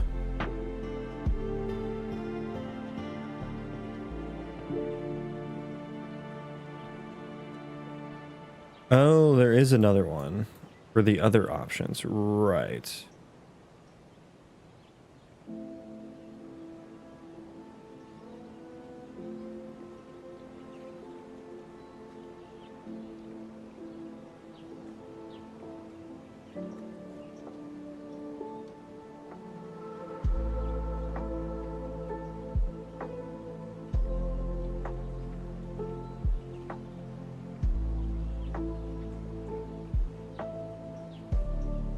Yeah, I don't see the container at all. Can I search? Can I search here? I don't think so. I can filter. Okay, so back to the beginning. Go to interact.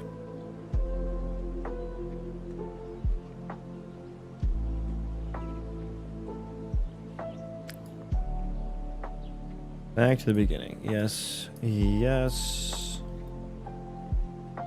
Set text options, which we have traced all this through, so we know these are getting hit. So we call set interaction options on the HUD UI ref.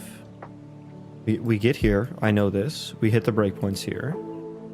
We are constructing the UI and adding it to the below text interaction slot, which let's look at this. Where is this below text interactions box used at? Can I find all references?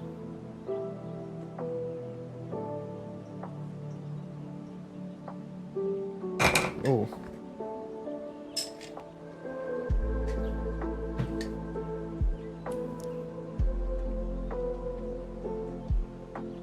Yeah, so I do just do the set content here.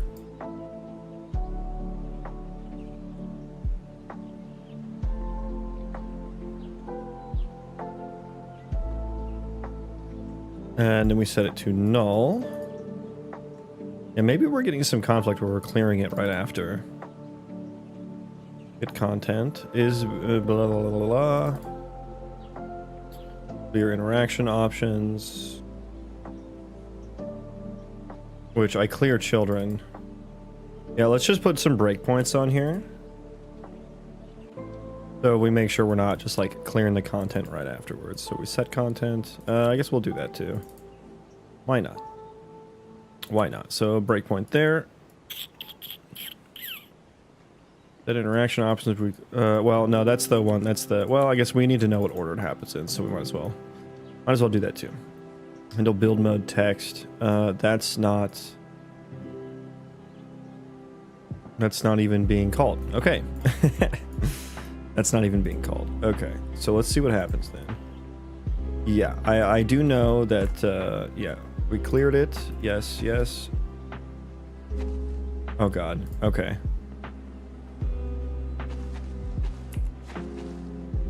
Yeah, that one, let's clear that one. Okay, so we get here, we clear. And he looked away, so that's why that happened. God, this is hard. Oh my God, I hate how this works. Yes, okay, so we're constructing.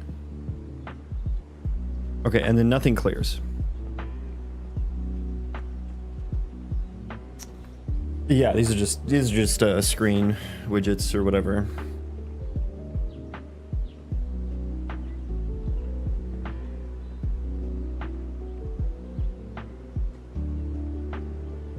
Which, yeah, I was just going to add, can we do something more substantial than just a border? Because I do clear, let's wrap this with a different box.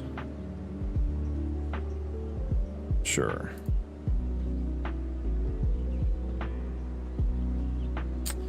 What image should we do? We'll do that, sure.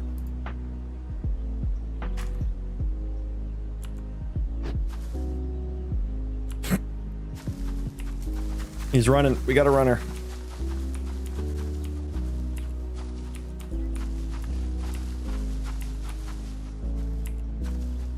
Yeah, so the this is not, it's just not getting fucking added, but I'm not sure what else I mean, okay, maybe I need to set the invisibility to true. Is that the issue? I think that's probably just the issue. I have too many functions on here.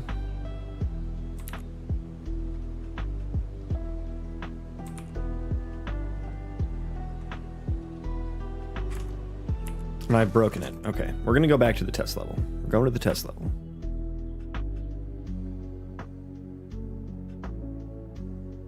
Let's spawn one colonist. Can I get a colonist that can't move? Yeah. We can't run.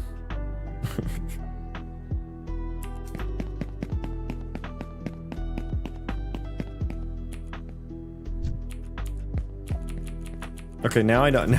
Now because he can't move. Uh-oh, what was this?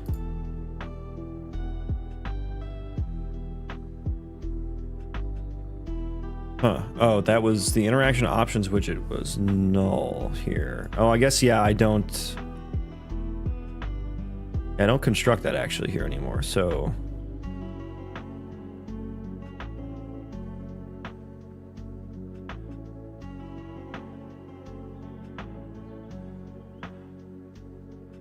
Get interaction subtext component, interaction option. Oh. Forgot about this. Interaction, yeah. Get interaction subtext component.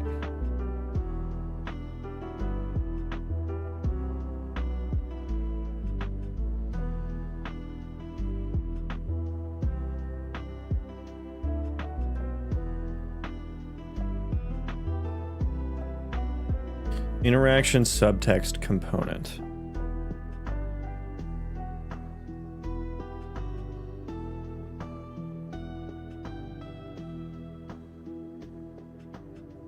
That's how it gets added.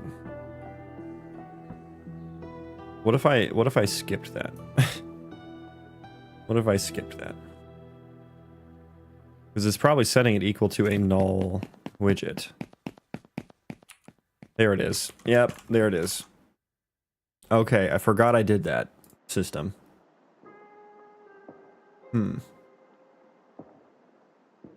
What do I want to do about that? Well, first of all, let's get rid of the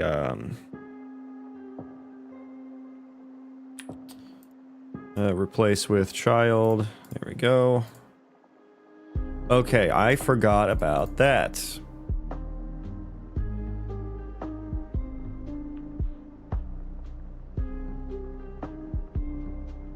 What do I want to do? Let's go back and look at that.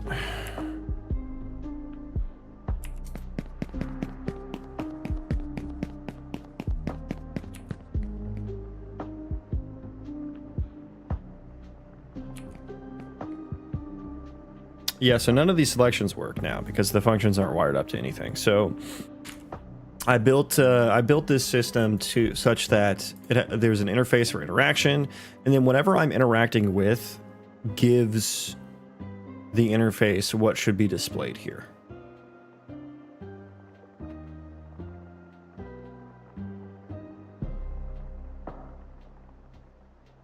And so my NPC was giving it a null thing.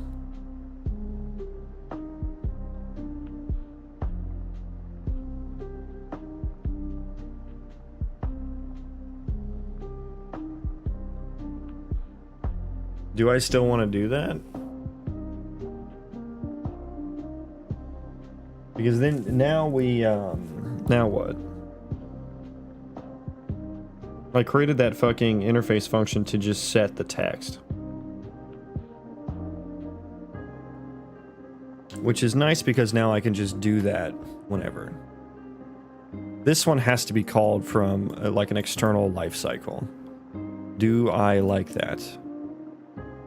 I don't know if I like that.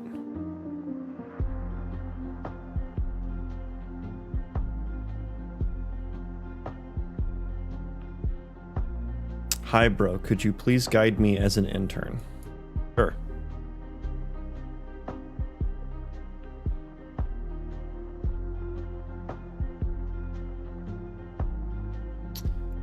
Yes. Yeah, so do I want to set it? I think I want to set it. That seems so much better. I literally need your guidance. Okay. What do you need guidance on?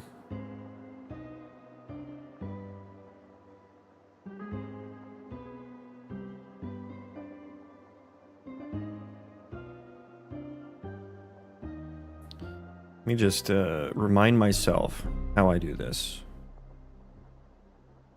Yeah, so update interact widget. This probably gets called... This probably gets called whenever the interaction trace changes. It gets called on interaction trace update, yeah. Whenever interaction happens.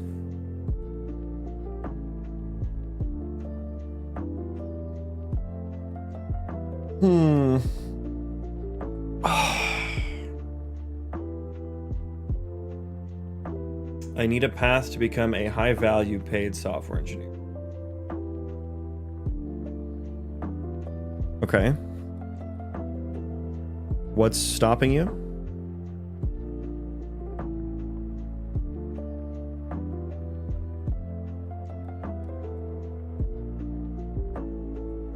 I don't know what I want to do here. Because it is nice to be able to have things just be able to create a component, be like, hey, here's my component. Is it okay to treat shaders as arrays? That sentence doesn't make sense. Tell me what you think a shader is. And tell me your definition of shader and array. Because that sentence doesn't really make sense.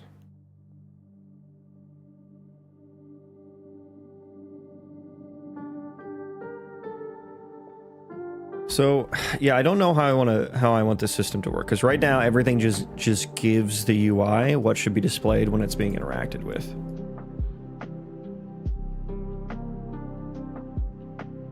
I'm not getting any job opportunities to learn the real practical issues.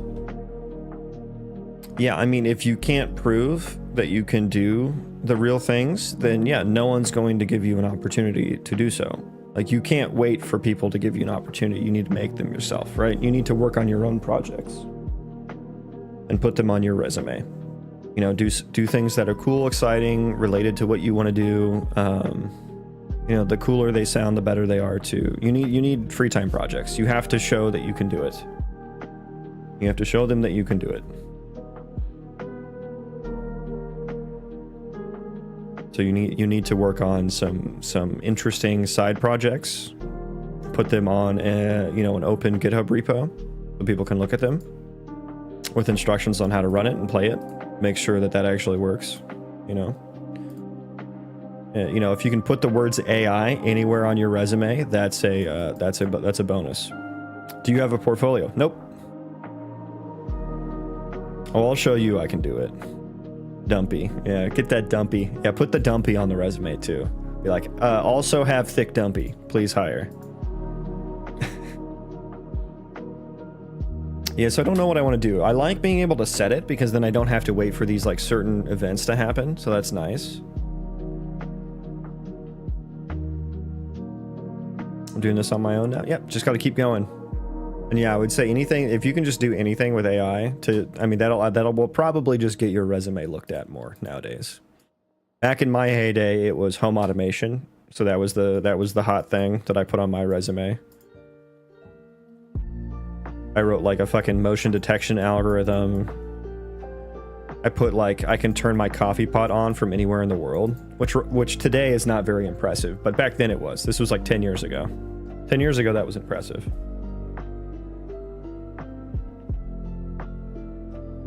How to be consistent.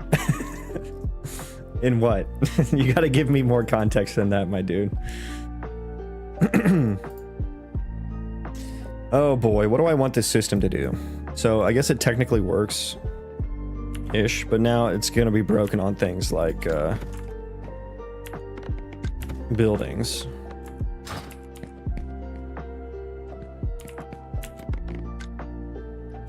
Yeah, because now my below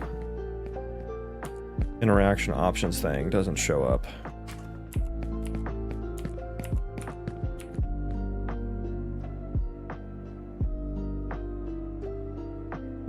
Instead of running shaders at runtime, I was wondering treating shaders as arrays by using static function. So wouldn't be running all the time. Just leave it be and be used when it needs to.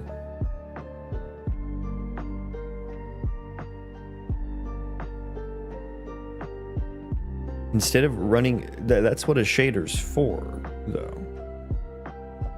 Well, you're just talking about saving data, which, again, tell me what your definition of a shader is. Tell me what you think a shader is. Because one of us is having a misunderstanding. It might be me, but I would hazard a guess as to say you might not know what a shader is and what it's for. TRF official, welcome in. I think they need to learn more about shaders and arrays. That doesn't make any sense. Yeah, that's what I was saying before as well. That's why I asked for the he asked about it before, and I asked him for his definition of array and shader. So maybe I'll just give you an array is a data structure in a programming language. 50 shaders of gray. 50 shaders of array. That was funny. Thank you for that, Zenthor. That was a good comment. An array is a data structure in a programming language, and it just stores a list of things, a sequence of things, just multiple of a thing. And you can decide what that thing is. It can just be integers. It can be, you know, a custom class that you made. A shader is it's a chunk of usually HLSL code. High level shader language is what that stands for. And usually there's different types, but usually what a shader is for is to display something on the screen. It is the rendering side of programming. Now, shader, there are also compute shaders, and I use these for my procedural terrain generation. You can use a compute shader to do a bunch of data crunching, but it is essentially just code that runs on the GPU. It's like a script that runs on the GPU. So a chunk of code. And so shaders, you say instead of running shaders at runtime, like they are meant to run at runtime. If they didn't run at runtime, they wouldn't do anything. Now, you can use shaders to get data, to get arrays out of them. I do that. That's what I do for my procedural terrain, but it's just data, right? So if you're trying to use a shader to just do some data crunching and save the data, yeah, that's totally possible. You can do that. You wouldn't necessarily need to do that.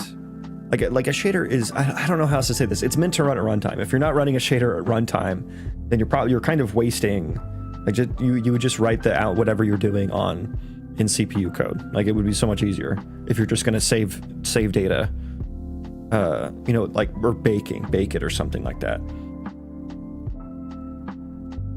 Yeah, I don't know. Maybe someone who's better with rendering terminology can explain it better than I can, because I'm still quite new to the rendering side of game dev. Anyways, let's figure out what the hell I'm doing with this little UI system here. So I guess I can probably have two methods of how it works. Get interaction subtext component. And that is called from... Where is that called from again? It's somewhere. Update interact. Yeah, here. We get the interaction subtext component.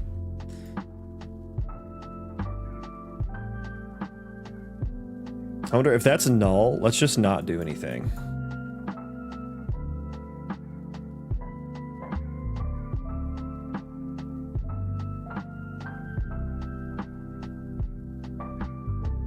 But then, like, what if I want to clear it, right? Ugh, these two systems conflict with each other, and I hate it. I hate it.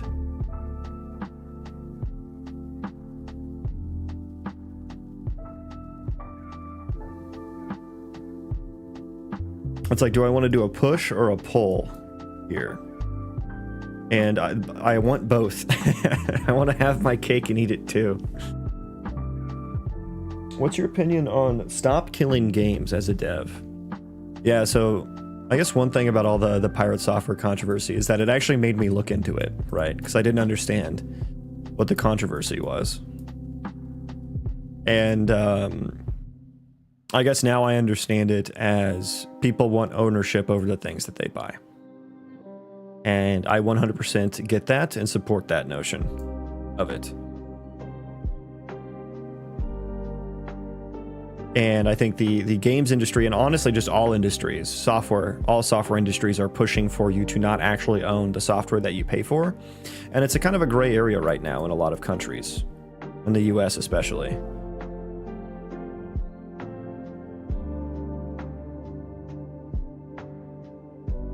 And like, yeah, right now you don't really, like, usually what you're paying for when you pay for software is paying for access to the software or paying for a license to use the software. So you don't actually own the software. Now that everything is like streaming, like we don't even like buy you don't even own like copies of movies anymore or anything like that. And so I know the Stop Killing Games came from, like, there was this like largely single player game, or it might have been entirely single player, but it required an online connection to play. And the online connection part of it shut down, and then no one was able to play it anymore. And so they got pissed off, and rightfully so. I would be too. And so they're trying to push for legislation, or they're trying to push legislators to come up with legislation to prevent that kind of thing from happening. That's my understanding of it. There is, I mean, I think it just comes down to, it all depends on how the laws are implemented. I think it's going to be really hard to get something implemented that actually makes sense. And two, I think it's going to be really hard to get all these fucking old ass politicians to give a shit about video games. Like, I think they would be better off not making it about video games and making it about ownership of software in general. So I think just putting video game on it is by default not taken seriously.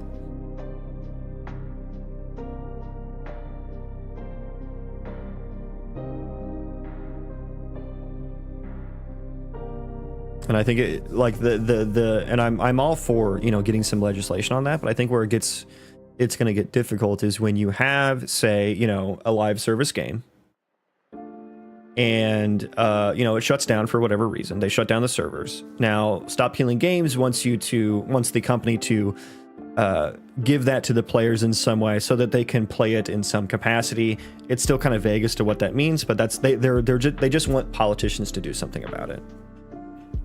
And so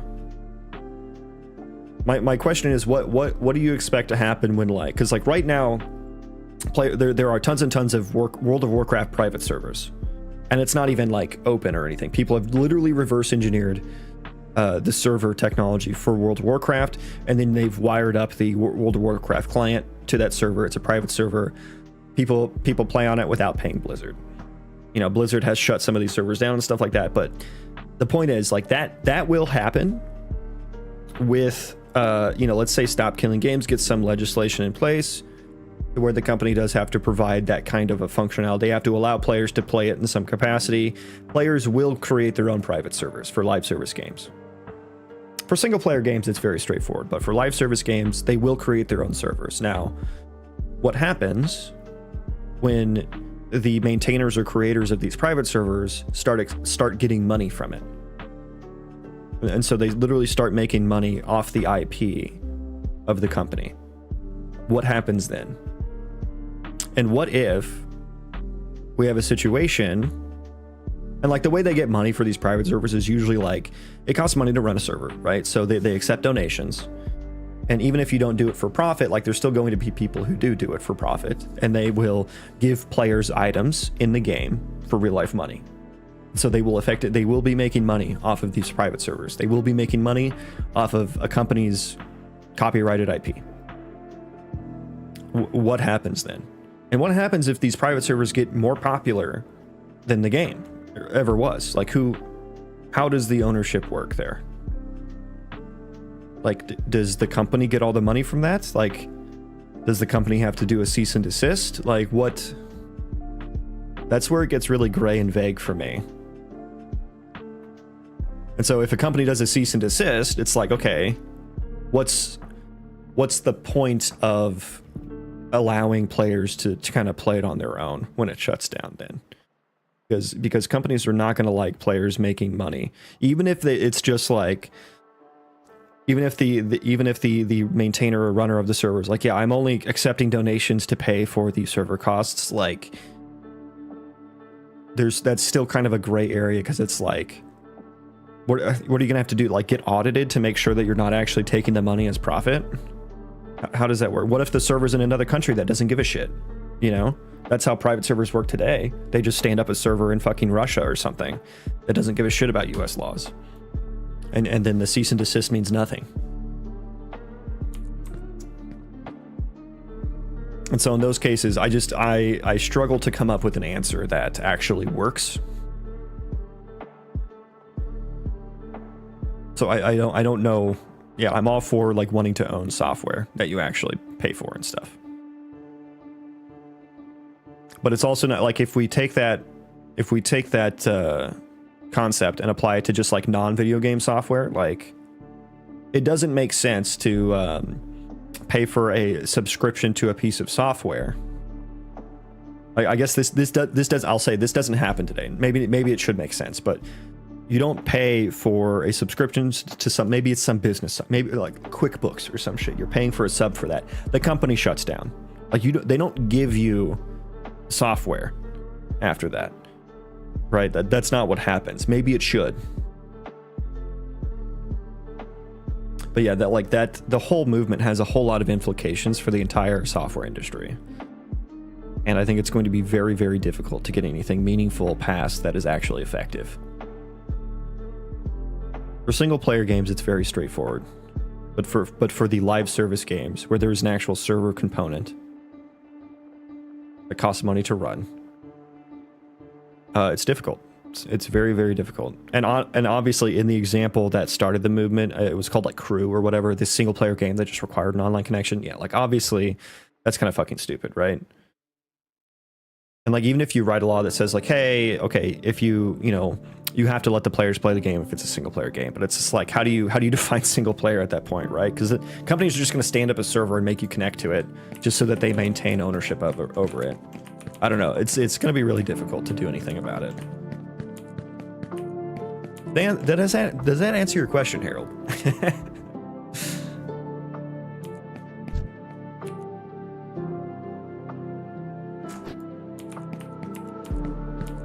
Like, yeah, like, how do you force a company to do that? And like, what do you consider a playable state, you know? Because I think that's the wording that they use on their like website. It's like you have to play it in some aspect. It's like, okay, well, you can boot up the game and walk around, but if nothing works, then it's like, is that really playable? I don't know. I don't know. I think I've lost so many people on this rant, but that's okay. When are my meetings? Do I have meetings today? How long do I have here?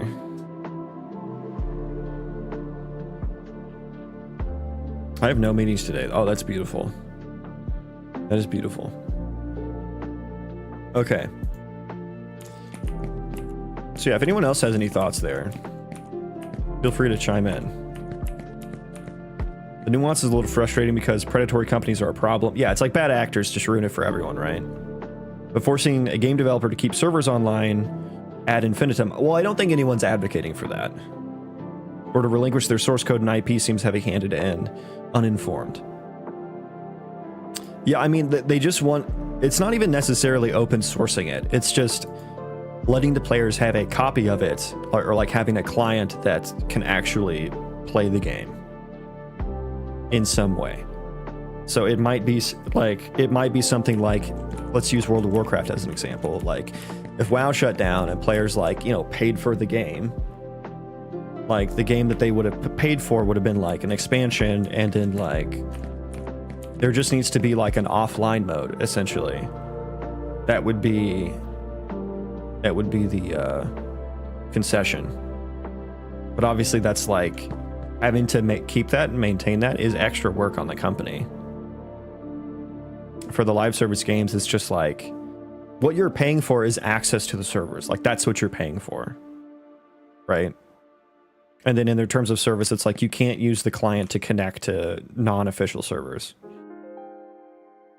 And so if the law is just like, you know, if you shut down a live service game, you have to let the users use the client to connect to non-official servers. But then it gets back to my original point of like, if you start making money off that, then what happens? And what if they come out with a WoW 2 and they want everyone to play WoW 2, but everyone's on private servers playing WoW 1? It could literally hurt the company. And yeah, my argument for that would be like, well, just make a better game, right? If everyone wants to play WoW 1, just go back to doing that. But it's still a gray area. And so I think it's going to be really difficult. Pavel. I'm trying to get into software dev. I have learned the basics of SQL as my first project. I made a database using access with inventory, wastages, invoices, etc. But when I send the file to someone, they get a warning that the file could be malicious. I assume that's because the custom SQL queries. Is there something I can do to prevent it? That's the kind of thing you should ask Google. I do not have the specifics of how an access database is opened on other people's computers. That is, I would Google search, what did you say here? Access database, malicious file warning on Google.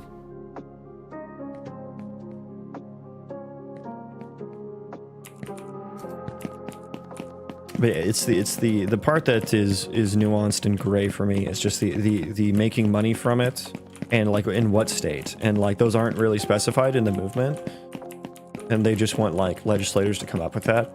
But I don't really trust the current generation of legislators to come up with any meaningful legislation on it. And also, I think any legislation you come up for it can't only apply to video games.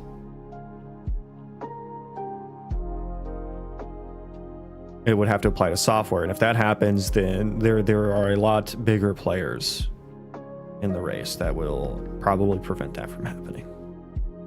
So unfortunately, I don't think it's going to go anywhere. I don't think it is.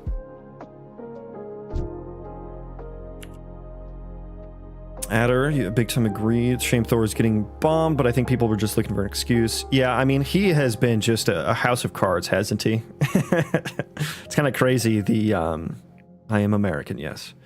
Kind of crazy, like the domino effect that has happened just because he roached on a fucking WoW hardcore dungeon.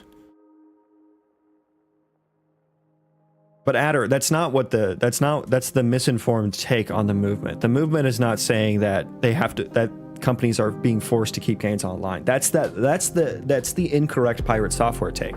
No one is saying that. And that's what pirate software is getting brigaded about. No one is saying that companies have to keep games online forever. Yeah, he isn't getting bombed. He lied. Well, both can be true. Both can be true.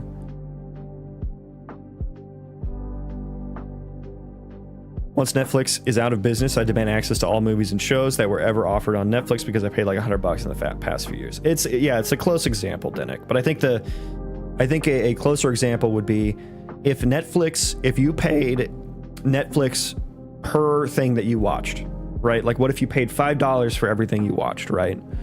And what you actually paid for was just access to watch it on Netflix. And then Netflix shuts down. Now all that money, all those movies you thought you like all those movies that the software presented to you as you owned, you don't actually own, they go away. You can't use them anymore. Now, what the movement would be saying is like, oh, Netflix should allow you to download copies of those because you paid for them. But that's not how the model works. So I don't think Netflix is a perfect corollary for what the movement is saying. Well, if they don't keep it online, they have to relinquish it to the players, right? Well, the wording that they used is something along the lines of they want companies to give it to the players in some playable state. It's super vague. And yeah, it's not, they want legislators to come up with the verbiage and stuff. Forget about stop killing games. The more important question is how wrong pirate software is. Yeah, I mean, and you can see it's affecting people's opinion on it. Like Odd and Adder, love you guys, but that is the take that pirate software had. He thought that stop killing games was forcing games to stay online. It's not at all. And it's not even like relinquishing it to the players doesn't mean like giving the source code either, or giving rights to IP. But there are so many edge cases that it just makes it hard to legislate that.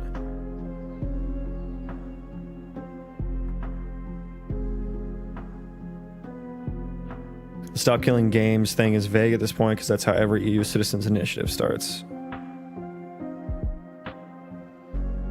Letting legislature come up with software legislation is ill-advised on all fronts. Yeah, that's what I was saying before, where it's like, yeah, I don't really have confidence on the current generation of legislators to come up with anything that's meaningful. And I think if you come up with anything that's meaningful, it's going to impact software in general, not just video games. And when that happens, every single of the largest companies is now going to have skin in the game, and they're going to prevent that from happening because they don't want to allow people to own software, right? Because that makes their job harder. Google, Microsoft, Netflix, and like literally all these giant companies now become involved. Are you using ALS for the animation? Yes. I'm using the ALS community refactored C++ version. Not the motion matching one. We can all agree our government is garbage. Yeah, it's definitely like, I think the best thing that you can do right now is make it clear to consumers what they're paying for. I think that's probably the best thing you can do right now that doesn't like impact anyone really that bad. If you're paying for Netflix, you have to make it clear you don't own any of the movies. You're just paying for access to the movies. If you're paying for a World of Warcraft subscription, you're not paying for the game. If you don't get the game, what you do is you get a client that can connect, that you're only allowed to use to connect to official servers, and you're paying for access to the servers, and the client is not allowed to connect to any other servers. Because that is what the law is right now. But I think people expect to actually own things. Now, in the case of like the Crew example, that's a pretty egregious example because it was like a 99% single player game as far as I understand, and then it just required an online connection to play. I don't know why, but like that's an example where it's like, if you were upfront about what the end user is paying for, or am I paying for the game, or am I paying to have access to the game? And it sounds like it was the latter, which, why would anyone pay for that game if it's like that? I mean, players keep forking over money for it, so that's why the companies keep getting away with it, because they can. We're paying for the license to play only. Yeah, I mean, yeah. And I mean, is that how it should continue? No, not at all. That's horrible. And I think I think that like companies are just going to keep getting away with it. So I understand wanting the movement, and I hope something does happen. I just don't think anything will. Nothing that actually is effective or meaningful, unfortunately.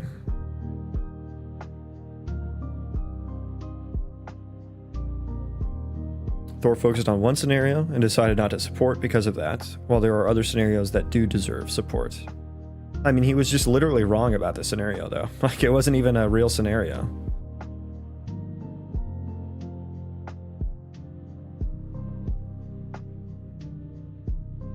So yeah, I think it's really, really difficult. It's a really, really difficult area.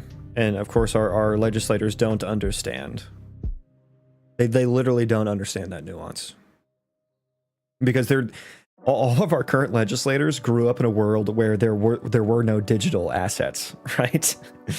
Like for them, it's like, you ever go over to your parents' house and they just like don't, you know, I understand too. It's like very difficult to come to terms with when you've grown up in a world where everything is physical.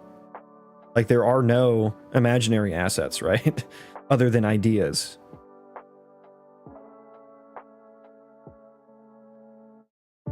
And now you have this like type of asset that can be infinitely copied for zero cost and accessed by anyone in the world instantly.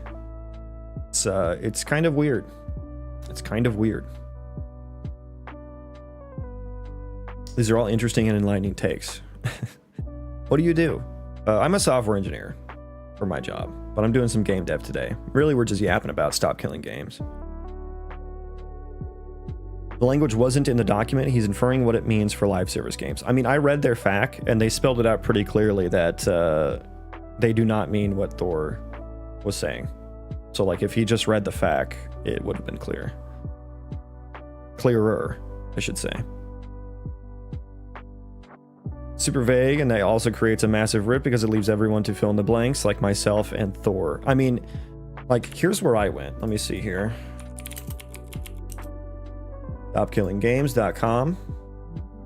I went here. This is where I got all my information, and this pretty much cleared it up for me. Wouldn't what you're asking ban online-only games? You know, shit like that. Can you really expect all features in an online game to work when support ends? Not necessarily. We understand some features can be impractical. That said, we want to see the ability to continue playing the game in some form. See, like, what does that mean? Playing the game in some form. As a reasonable demand from companies that have customers have given money to. There's a large difference between a game missing some features versus being completely unplayable in any form. But it's just like, in some form could just mean walking around in a completely empty world, right? Walking around in the developer test level. Like, you know, it's like, aren't you asking companies to support games forever? Isn't that unrealistic? No, we're not asking for that at all. We're in favor of publishers ending support for a game whenever they choose.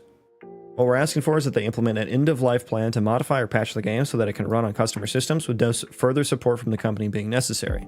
We agree that it's unrealistic to expect some companies to support games indefinitely and do not advocate for that in any way. Have you seen Thor's Animal Well stream? He Googled every puzzle on the second monitor. Yeah, I haven't seen the streams, but I've seen the clips and the live stream fail stuff, you know. Yeah, and the, what was the other one? Outer Wilds as well.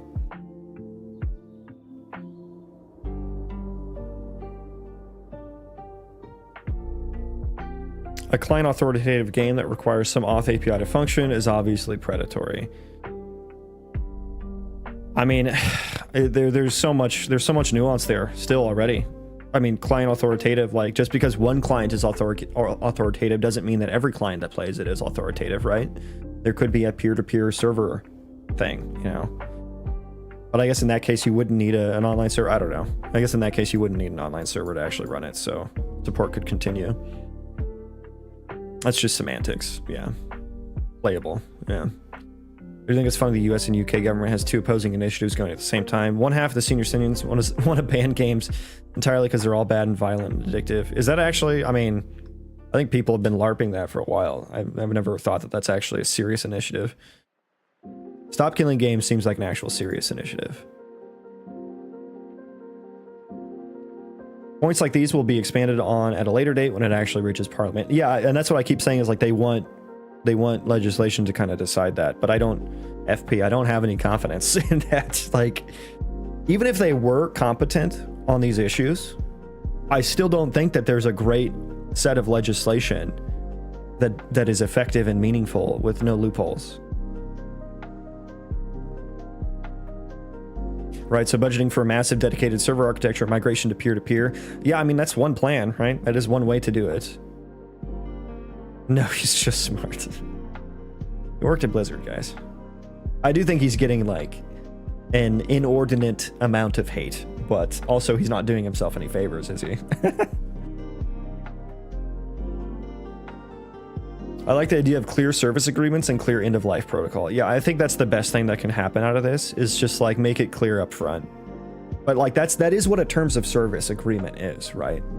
So I don't know how much more clear you can make it without just bombarding the user with more text than they could possibly read and understand, right? So yeah, I hope something does happen from it, but I highly doubt it. I very highly doubt it. I would put money on nothing happening.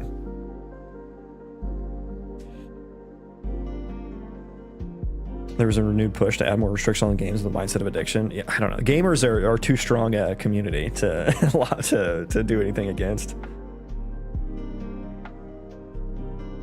My biggest worry is lobbyist groups. I mean, even if there weren't lobbyist groups, I don't think you can legislate this effectively.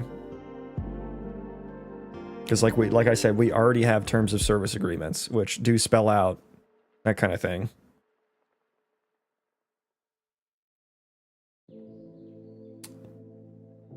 Aren't games licensed, not sold to customers? Yeah. I mean, short answer is large legal gray area, depending on the country. In the United States, this is generally the case. Yeah. In other countries, the law is not clear at all, since license agreements cannot override national laws. Those laws often consider video games as goods, which have many consumer protections that apply to them. So despite what the license agreements may say, and if you lobby for a change in this classification or something, especially in the US, like you'd have to change the classification for all software. There's no way you could legislate it such that it doesn't apply to all software. Imagine buying a cake and expecting that you can eat it forever. I mean, that's not a genuine... I know you're being facetious, but that's a physical good that has a finite lifespan. Like, you understand that when you buy it. Digital goods have an infinite lifespan, you know? Yeah, you know what you're doing. Recent examples being Concord and Redfall. Redfall only got an offline mode and remains playable because Microsoft was getting crucified on social media and by internal developers. Yeah, I mean, to me, like, there was, I forget what his name was, but there was this kind of low-key game developer. He worked on Warcraft 3. I think he was a quest designer on Warcraft 3 or something like that. And he said AAA used to mean, like, each of the A's stood for something. And one of the A's was single player, one of the A's was multiplayer, and the third A was some sort of like creative, like sandbox or like a map creator is what that used to mean back in the day. And Warcraft 3 had all those. Warcraft 3 had a single player campaign, you could play it multiplayer, and it had a map editor. So that to him, that fit. Like, the AAA is not about the budget that goes into it, it's about what the game provides to you. And I do like that. I do like that concept. It's more work, but like, I think it also creates a better product such that this issue doesn't even come up, right? If you plan to make it both single player and multiplayer, like, this issue never happens. And also, you just have a better game. Like, in what case would adding some campaign mode or something, or some single play, even if it's just local area network, like LAN type single player, like, you know, for Concord, you know, which is an arena hero shooter. Like, if you could just, like, that game ended, but if you could still just, like, you know, hook that up to on your local network or something, like, you can still play it with friends and shit, you know? No one's gonna fucking do that, but like, that's not that difficult of a thing to, like, yeah, that's a pain in the ass to do that after the fact because law is legislating it, but if you plan for that up front, that's not that difficult.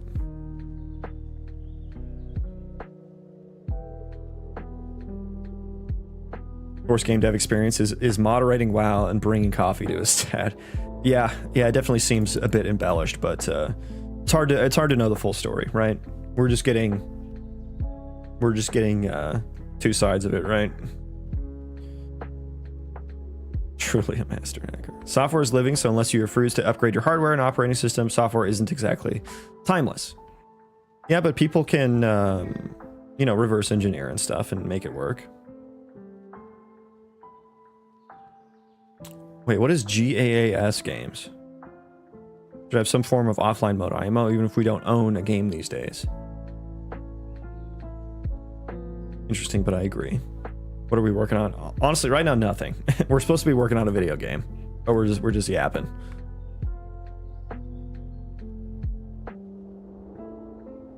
That's my take. Yeah, just add an offline mode, even if some of the content can't be played solo. It is what it is. We all make our multiplayer games in single player. Put in a few days to support that legitimately. Yeah, and like I said, if you plan for that, like I plan for my game to be playable both. So like, there's going to be no issue there, and it's going to be a better game.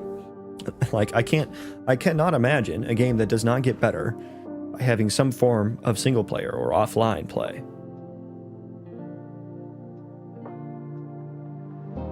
I'll just include a local dedicated server process you can run that just lets you play an endless zombie rush mode. I mean, yeah, with Unreal Engine, like you can just automatically do that, right?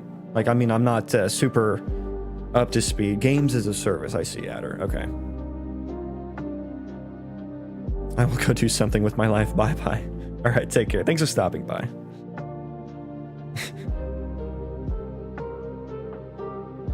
Didn't they mention that Stop Killing Games is not retroactive, so it would just apply to new games? Maybe. I don't think that really matters that much, though. The issues that exist with it exist either way.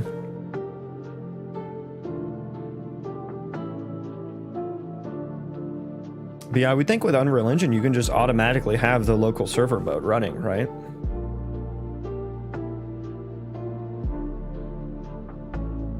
I would think. But yeah, like I said, I don't know a whole lot about Unreal Engine's multiplayer yet. Only like the basics, but...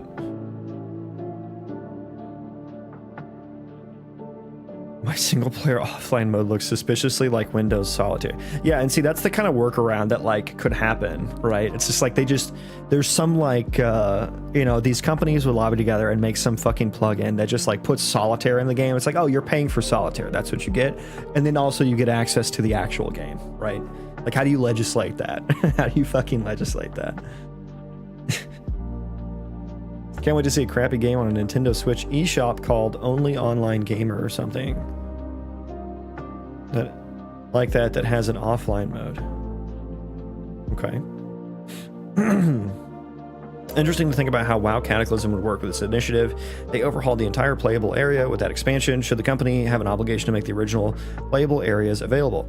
Godavari, maybe you weren't here, but welcome in first of all. But yeah, I used all the World of Warcraft private servers that are running now as an example for when I started this conversation. And yeah, I think it's a huge gray area. Like, when does it go from WoW 1 to WoW 2? Just because they're not calling it WoW 2 doesn't mean it's not a new game.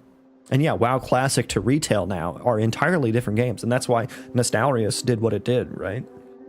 And one of my main points was like, sure, if you give the players the game to play offline or whatever, what they're going to do is they're going to make their own private servers. And when people start making money from that, what happens? You know, what happens?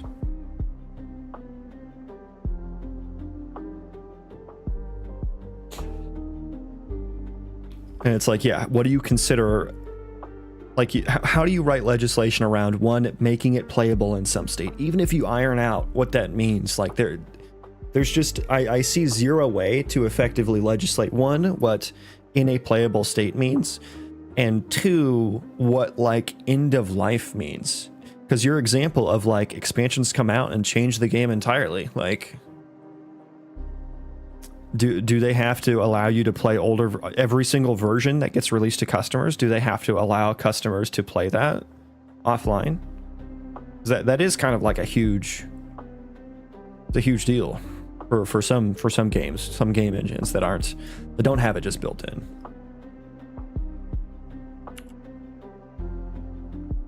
Original Destiny 2 campaign files can't even be loaded in the modern Destiny 2 engine. It's evolved so much, really. So it's like, yeah, even though it's the same game, it's still called Destiny 2. Do you have to allow players to do that, right? What are you paying for? Are you paying for the game? Or are you paying for the content in the game? Right? When you pay for an expansion, what is it? What does an expansion mean? DLC? What does it mean? Like it. So many of these things just aren't defined, and I don't think we can really. We just have. I think we just have to vote with our dollars. That's the best thing we can do. There's a whole new generation of gamers right now that clearly do not remember the quantity of major game mods that drove old bootleg versions of older multiplayer games and server networks. Not remember, we're just not around for it. Yeah, and like even with games that are existing, like you know, Warcraft 3 is one I've been watching for a while. There's a really, you know, hot and popping competitive Warcraft 3 scene, but they don't even connect to the actual servers. They don't connect to Battle.net servers. They have their own it's called Warcraft 3 Champions. And that's all the competitive multiplayer people in Warcraft 3 do Warcraft 3 Champions. They don't even connect to the real servers. And it's entirely community ran servers. And, you know, Activision Blizzard could cease and desist them at any fucking time, right? And be totally valid to do so. That's right now. It's just ran on community donations, and so like I believe that they're not taking profit from it. They're very transparent about it, from what I heard Grubby saying. But yeah, at any point Blizzard could be like, yeah, shut those down. And that, I mean, and that's for a game that actually exists, so not super relevant, but worth mentioning, I think. I was on the strike team that built Destiny 2 to Destiny 2 Plus Step Up. Destiny 2 Plus Step Up in architecture. Majority of D2 core content barely ran on the current D2 engine even then. Adder, you've worked on so many things. That is so cool. And here I am just trying to build a UI system, or refactor.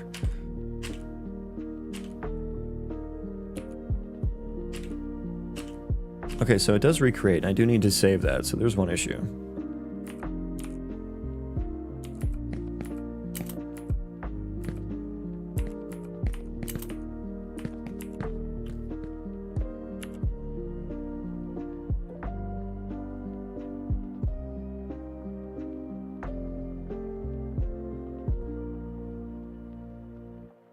Yeah, let's try to get some work done now.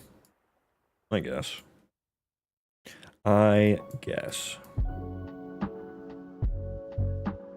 So I guess like every component or every interactee would maintain its widget that should be displayed. Destiny was a paycheck, nothing more. I feel that. I feel you. Definitely had some of those in my day too.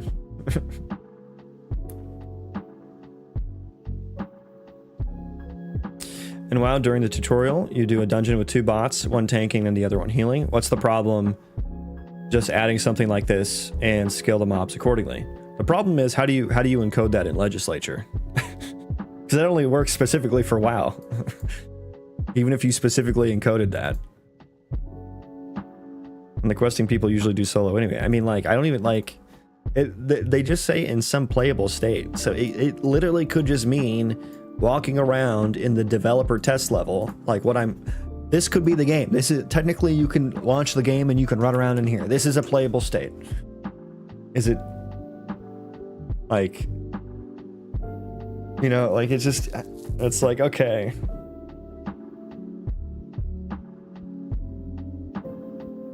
NPC AI development to replace other gamers is where I hope the legislation doesn't even try to go. But it's just too specific. Like, that only applies to some games. Like, there can be live service games that don't involve other players. Like think of something like Shadow of Mordor. Like, where you could raid other people's bases and stuff. So there was some online live service capabilities of that game, but you never actually like interacted. It didn't actually do multiplayer. And like with AI now, you may have games come out where the AI part of the game is ran on servers, like LLMs, and you do, you know, requests and stuff to that, and so you have to pay for that, you know. Just a nightmare to consider even for games like WoW. I just don't think you can't consider it for every single game in a meaningful way. Impossible, I think. Unfortunately. So I think what we're left to do is vote with our dollars. Vote with our dollars and do things, I guess, like you know, like old school RuneScape is a thing because players loved the old game, right? And then Jagex brought it back, from what I understand. You know, classic WoW is a thing because players ran private servers for it.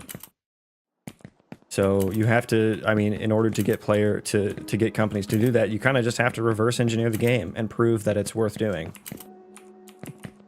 So yeah, don't buy games that have shitty contracts like Crew, where it's like you're paying for access to a single player game. And then, you know, if a game shuts down that you love and you really wanted to see it keep going, you know, even MapleStory is another one. Old school MapleStory is a thing. They rebooted MapleStory Reboot's a thing because there were a ton of private servers. So I think that's what we're left to do. It's impossible, even with the foresight of needing to support. I think publishers would just not make the game. Or they would do something like the you know, supporting the game would be what we're looking at here. They would create some empty open level, and if you don't have an internet connection, you would boot into this. Like, how do you legislate that differently? Because you can't say you have to have every feature that the online feature has, because that you just can't. There are features you just can't have single player. Publishers just not make the game, yeah. Classic WoW is a thing because they manually built source code internally. Well, but if players didn't do the private servers, it would never have been a thing, right? Yeah, it is a 10-cent move. That's, I mean, I think it's an every fucking company move. Tencent, Activision, EA. Fucking, I wouldn't put it past Ubisoft either.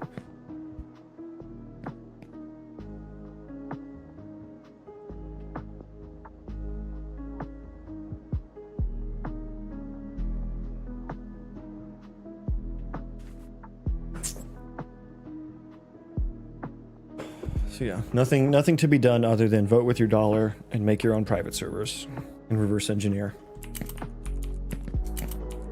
I think maybe the best way. I mean, no, maybe that even that. Never mind. I'm not gonna say that. UI stuff now. T1, hello, welcome in. Welcome into the Stop Killing Games discussion.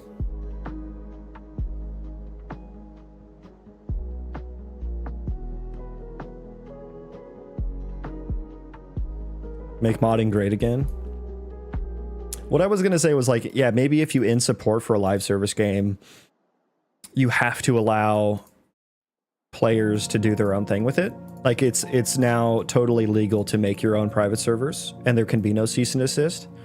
But then the problem of like, what if the private server runners make money from it? Then what happens, right? And then what happens if the private server versions, and you could say like, oh, you're just not allowed to make a profit from it, but then you would need to like audit these companies, right?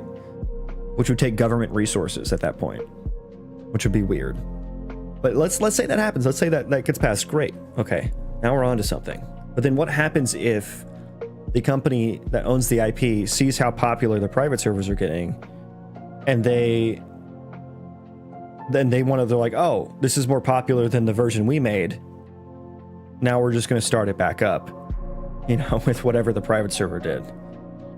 And I mean, is that like, what happens then? Like, is that considered support at that point? Like, I don't know. That could work. That's maybe the best case scenario. You'd have to file taxes. Yeah, good thing no one evades taxes though, right? Turtle WoW 1099. Yeah, TW 1099. That's the only way I can make sense of the legislation for this topic, just allowing non-profit third-party service. but it's impossible to manage, and they can't even they can't even manage brick and mortar stores. Yeah. I mean, if you end the game life, then why does it matter if someone else makes money off something you can't? Because of copyright and IP laws. Like that I mean, that FBI open up.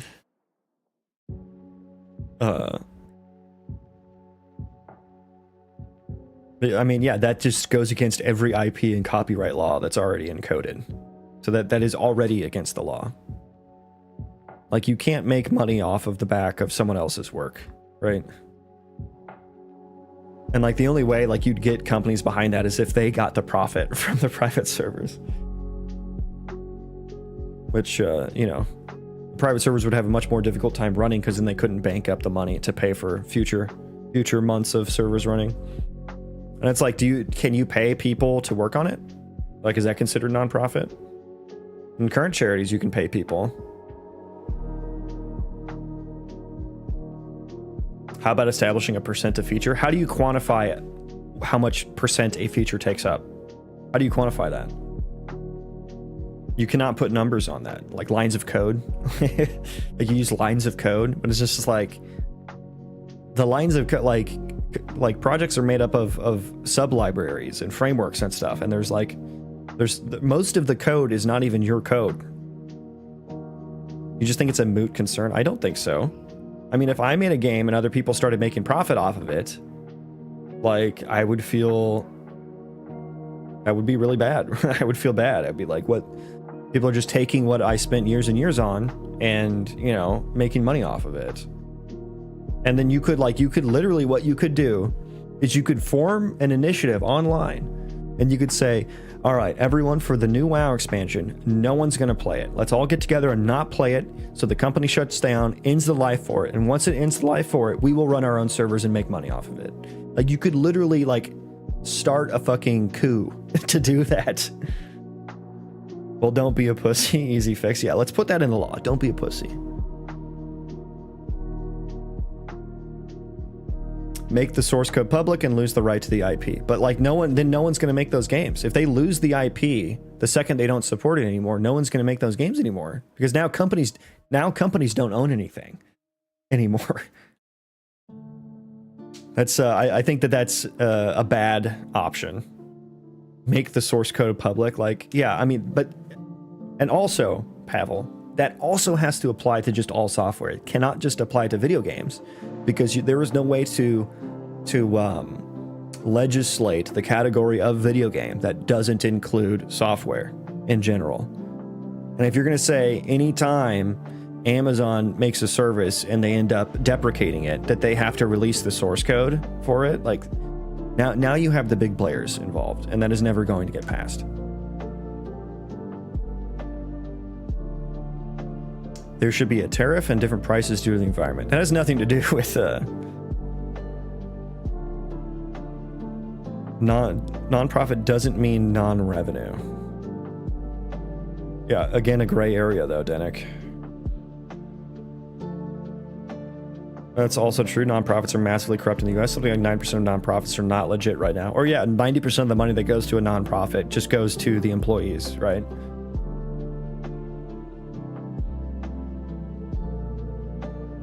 What if the operating costs were transparent and exposed via a Patreon-like platform where players just literally pay the first-party costs after end of life? I mean, I see that as just the same issue with extra steps, right? Like, sure, you've abstracted it and tried to make it more transparent, which is great, but you can still get around that, right? If the players want to pay my AWS bill, I'll keep it online. Yeah, but what about bug fixes, Odd? What if you have to fix a bug? What if you need to pay an engineer to go, you know, reboot the servers? What about all that stuff?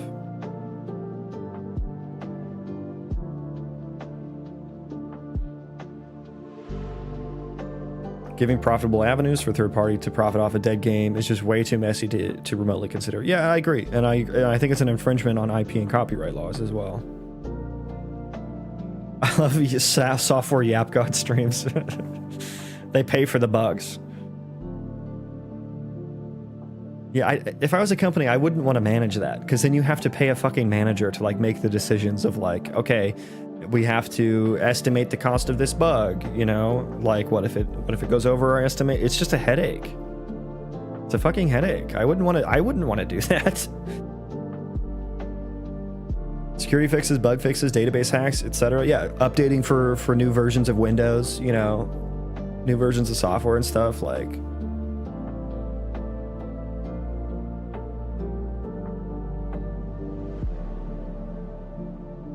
It's almost like keeping software online is a massive undertaking. Yeah.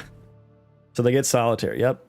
Just write in the law. Okay, if people pay for a game that is live service and you shut down the servers, you have to include a copy of solitaire free of charge. There's your stop killing games law.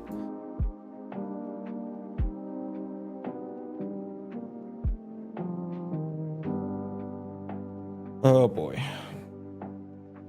This has been a fun one, guys. We've been talking about stop killing games for like 40 minutes, at least.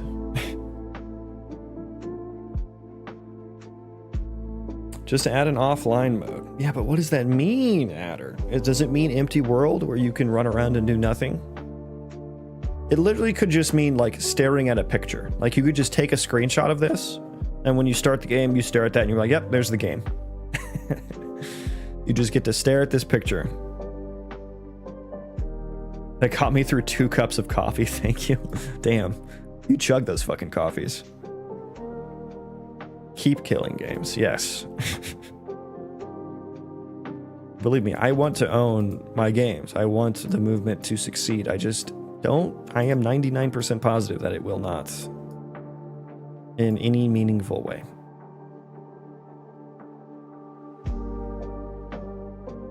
And honestly, I'll be honest, I would rather my legislators spend time thinking about AI and the future of the economy than whether or not we own video games.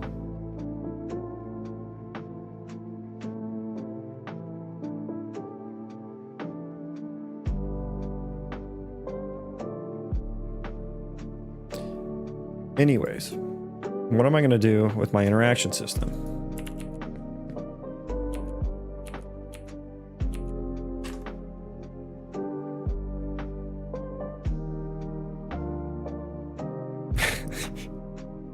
My subconscious, yeah, I've just marinated. I've manifested the solution to what I want to do here.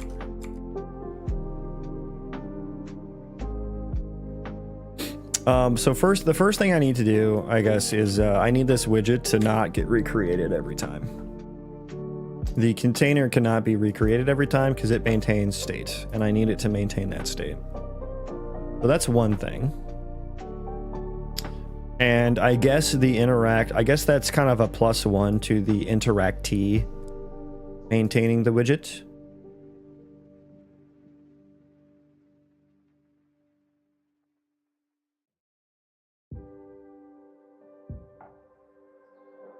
Maybe they should practice on games first. I don't think they have time. Hasty, I don't think they have time to do that. I think if a publisher's offline mode was an empty world, the internet would crucify them, and I think they deserve the negative reception. It's provocative, gets the people going. This is what I tell my boss on the daily. Yeah, I mean, companies with an actual reputation, yeah. But you know, fucking EA is just gonna shit out the next FIFA, and people are gonna fucking buy it. You know, like there are many companies that just shrug that off, that don't fucking care.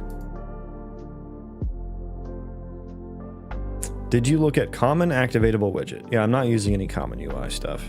I haven't looked into it at all.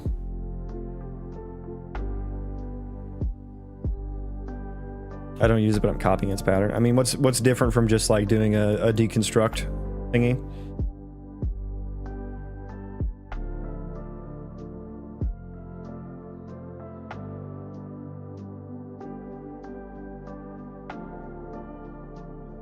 Oh, when it's not destroyed. That just sounds like a function.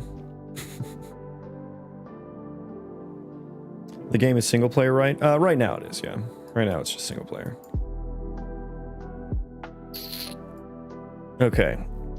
So the downside of having the interactee specify to give the interaction system what component to render is that now the events that re-render the interaction system aren't as configurable. But I suppose now that I have delegates bound to the options, like that would become easier. And maybe I just need a function for like refresh. Yeah, maybe I just need an event rather to refresh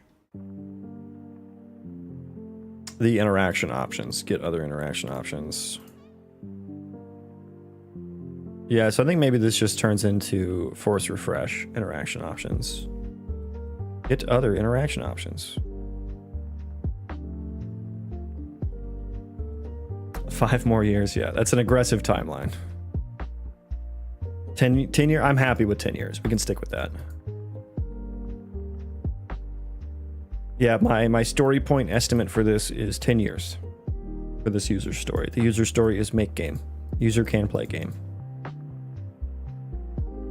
Yeah, so let's turn this into, I don't know that. Do I need this?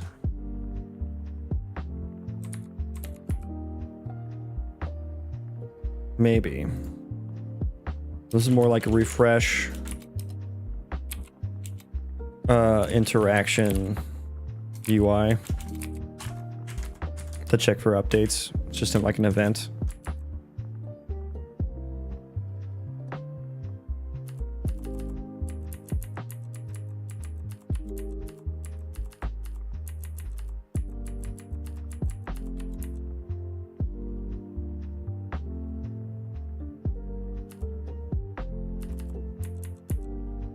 Refresh interaction UI, and then that would get called from like, you know, when a button gets clicked or something and we need to add something new in there.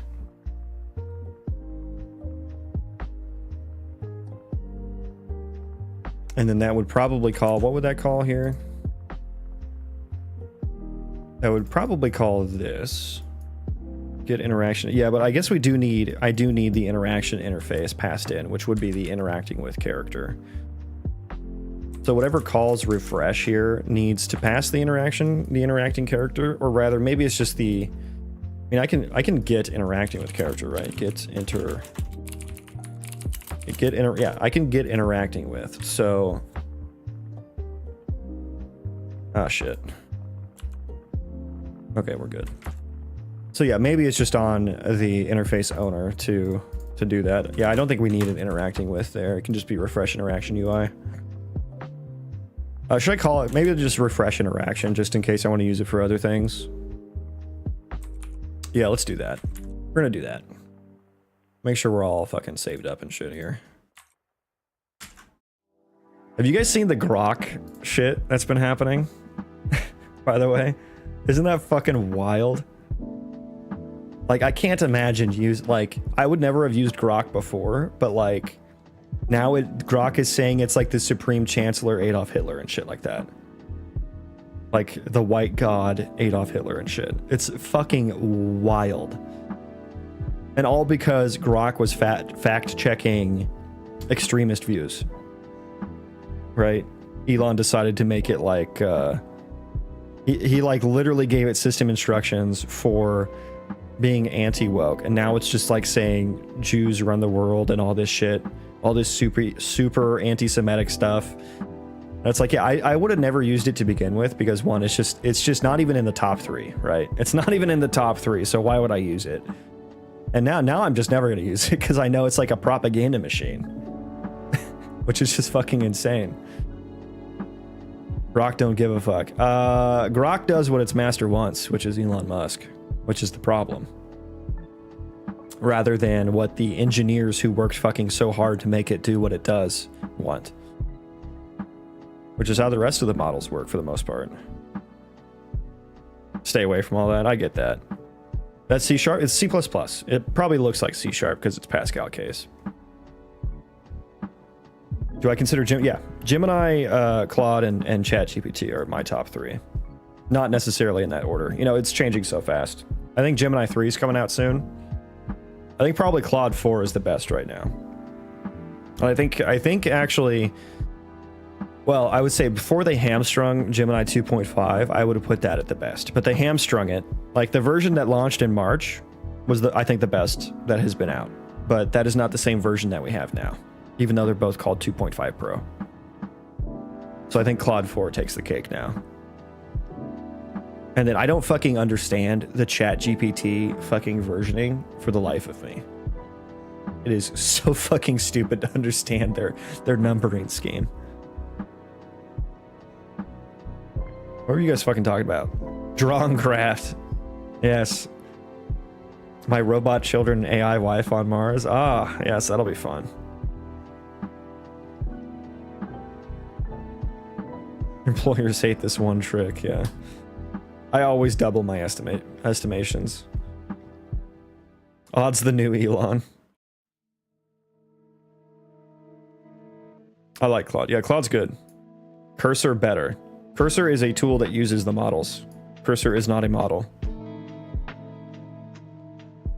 Google does not hook me up with Gemini though. Like we have an internal version of it, but it's not, I don't get like free Gemini credits or anything like that. It's already mostly free anyway. Like it's free for all intents and purposes, basically.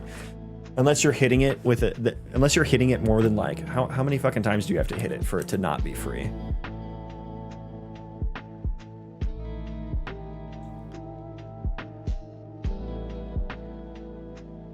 Oh, so you can use the UI free of charge. So yeah, you can use you can use the latest version that they have free of charge. Up to 150 times per minute, which is more than you'll ever do in the UI. And then if you use the API, I guess that's where the dude, this is honestly, this is cheap as fuck. This is so cheap. And like I use the API for my game in game. I never pay more than 1 cent a month at my current rate. Because of it's just so fucking cheap. It has the largest context window and it's the cheapest, so that's why it's good for me. And like even with Flash, like you get 10 requests per minute, 500 requests per day for free with the API. So I never spend more than 1 cent a month. So yeah, free as shit. Free as shit. You don't get a free subscription. I mean, like the subscription kind of sucks right now, honestly. It's not very useful. Dang, that's cheap. Yeah. Even when I was working on it, and when I was working on it, let me open that back up. When I was working on it, it was maybe do we even have? You don't have access to it anymore.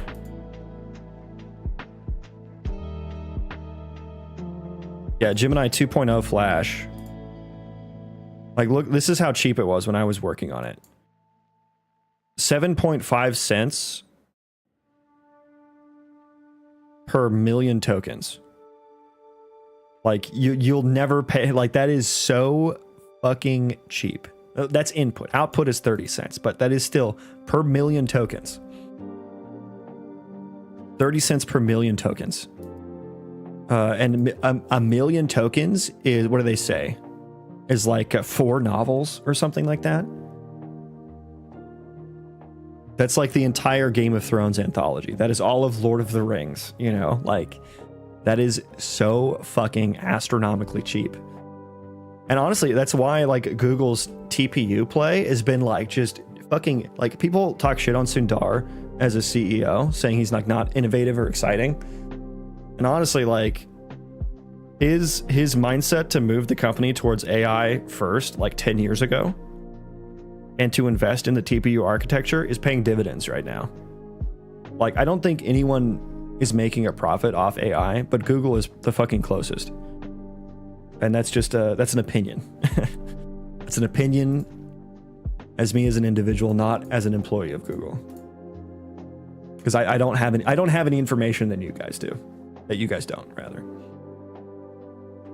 Anyways, did I rebuild this? I forgot. Did I rebuild this? I don't know. I'm gonna rebuild it now. I did. Okay. Welcome in, everyone. We're doing some game dev today. We just got done yapping about stop killing games for about an hour, so I'm actually trying to get stuff done now. But now I'm just yapping about AI models. I was talking about how Grok was just going off the fucking rails. But I'm working on an RPG Colony Sim Roguelite game with procedural terrain. I can show it off here real quick. And so, oh god. Can I just play anyways, or is it gonna break? Okay. Nice. Okay, so here's the procedural terrain.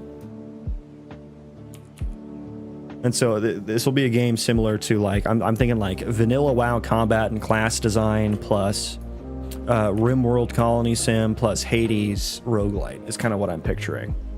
A little bit of, you know, a little bit of survival thrown in there, a little bit of Legend of Zelda thrown in there, that kind of stuff. How much time and hours needed to build an entry-level game from scratch?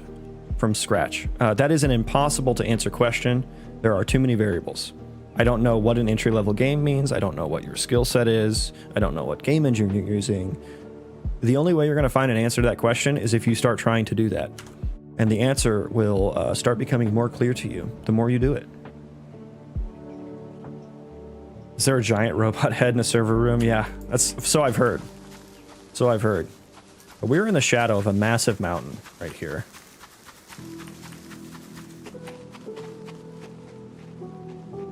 Okay, apparently I broke the... oh yeah, the NPC character is broke, so... Yeah, the actor version of these guys looks a little strange. Yeah, there's the giant mountain. We have 3D caves, too, which is super awesome. Which probably looks cooler up in the mountains. Yeah, so there's some nice caves in the mountains there that you can go and explore. Nothing super interesting down here yet, but we will spawn some ore in there for you to go get. What is the lighting doing here? That's some weird lighting.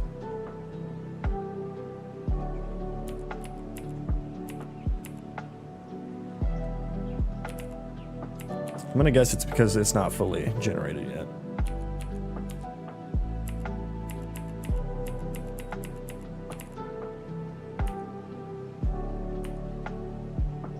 So yeah, it's a little bit of the world. Alright, let's see if I can maybe do some combat. Yeah, he looks weird. I'm in the process of working on the UI. Okay, we froze him. Finish him off with a fireball. Boom. Boom, bitch. So yeah, that's what we're working on. I'm doing like UI stuff today for colonist interaction. I just got done building this like this area voxel algorithm. And so I don't use voxels for the world. These are just being generated on the fly whenever the player like builds an area, and this will be like how you tell the colonists to like, hey, go plant some crops here, or like, you know, you could put this on the trees and be like, go chop trees over there.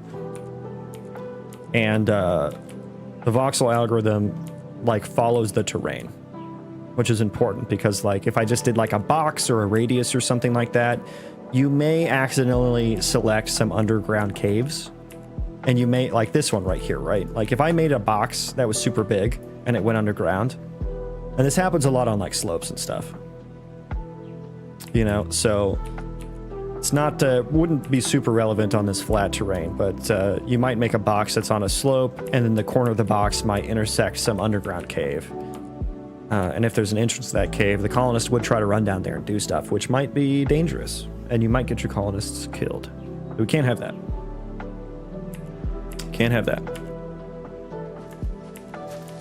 So I just got done with that little area algorithm. Now I need a way to like tell colonists to go do things, and I did have like a shitty version of that working, but I'm going through and refactoring it to make it work more better, more gooder. Yeah.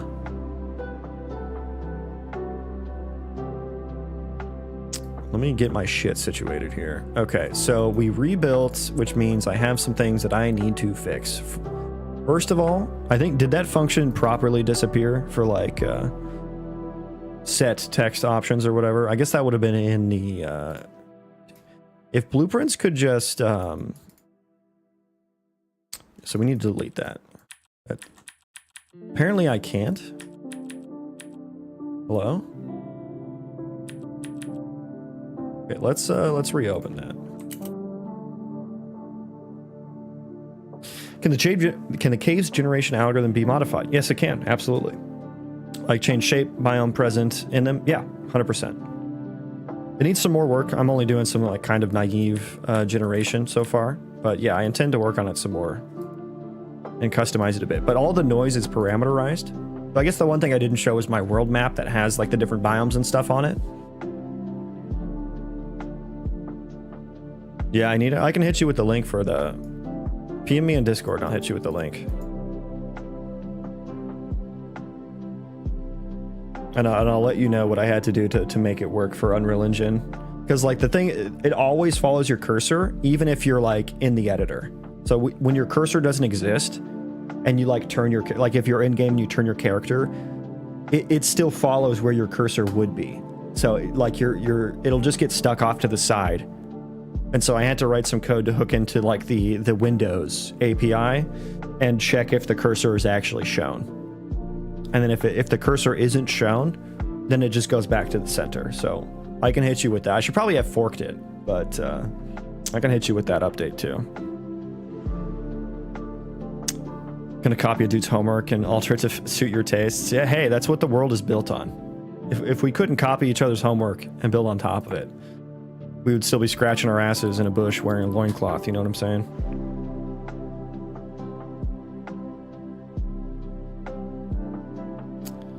Yeah, so let's, this needs to be like that update or refresh interaction.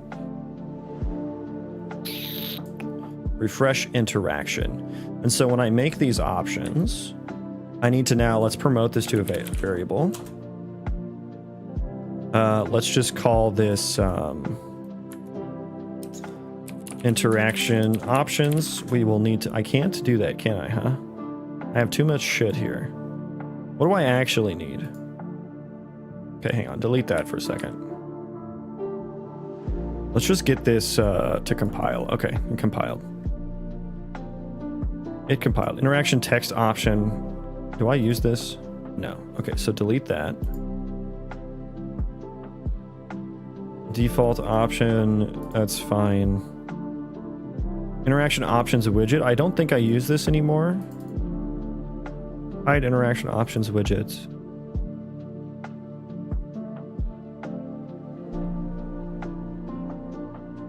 Yeah, I will need to change that. To destroy it, I think.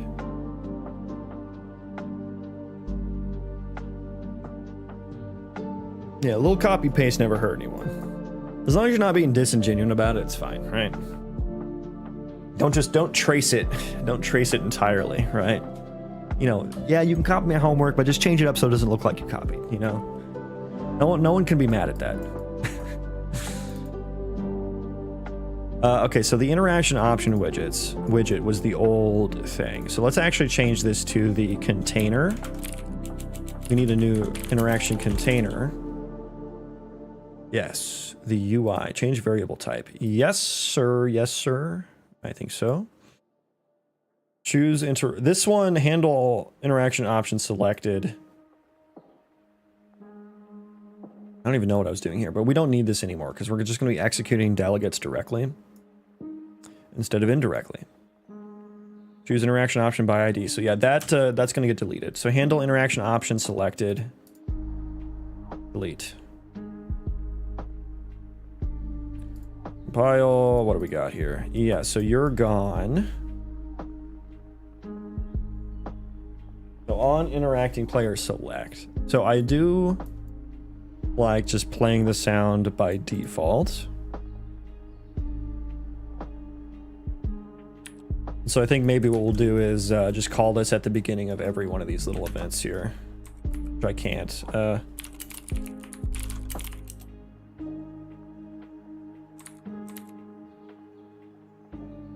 On interacting player select.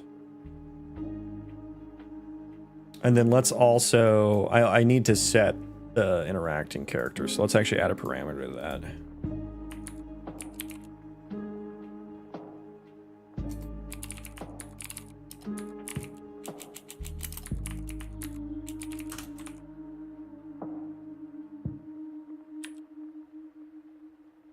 we will set is valid.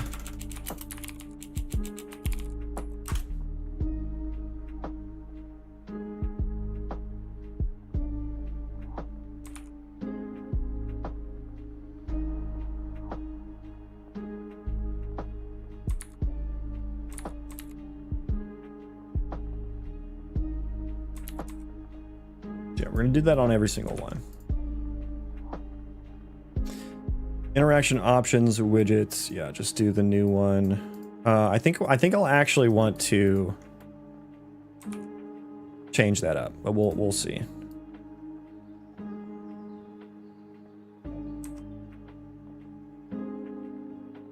Handle end interaction. That's fine for now. Get interaction subtext component. Perfect. Okay. So yeah, we will need to like create that and stuff.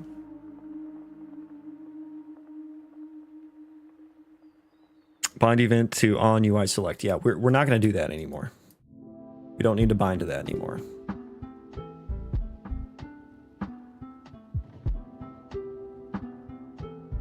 Each one of these options has their own event. File save. Back to the test level.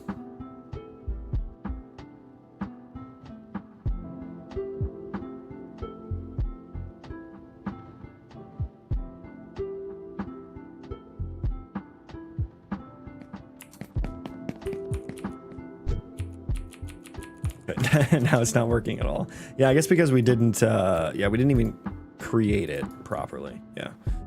That makes sense, I think. And also, didn't I fuck up the thing?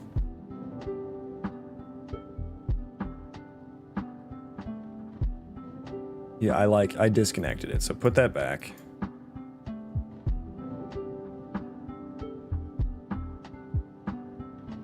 And then in here, we need to actually create the widget. Ever used CryEngine? Nope. This is the only engine I've ever used. Well, I used Unity a little bit, but beside the point. So, okay, when we interact is probably when we should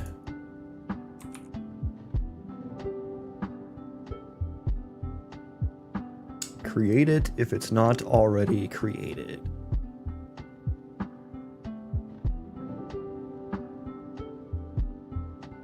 Make root interaction options.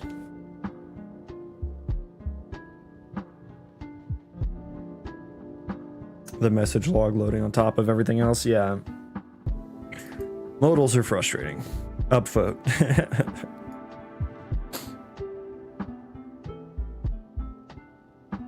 Yeah, and in 5.6, every time I boot the engine, I have like some valid asset thing fucking pop up, which doesn't make no sense.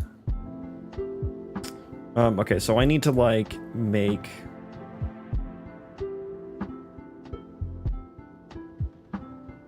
or update the interaction component.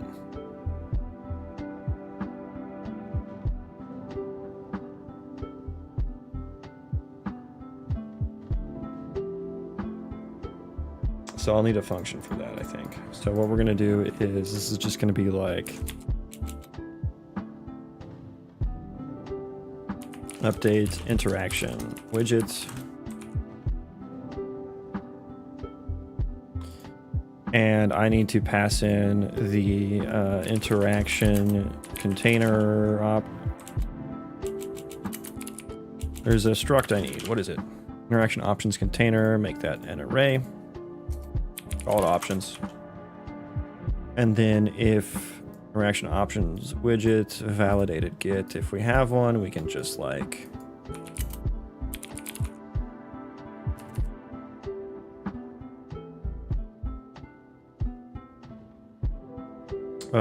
interactions container. I guess I need to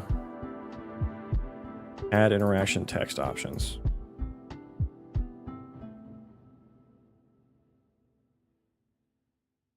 I guess this should be like set interaction text options. So we'll do that. valid. If it's not valid, construct object from class, interaction container. There we go. Just construct it.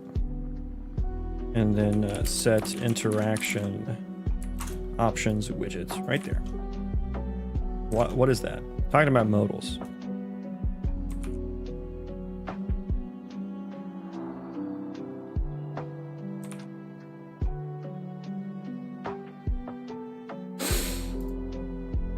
Okay. And I don't like noodles, so what we're gonna do is this.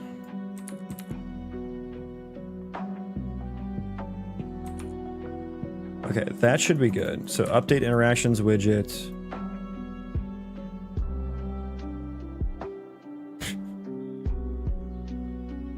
I saw that the New Zealand government paid a wizard for like a decade. They had a court wizard. I thought that was pretty funny.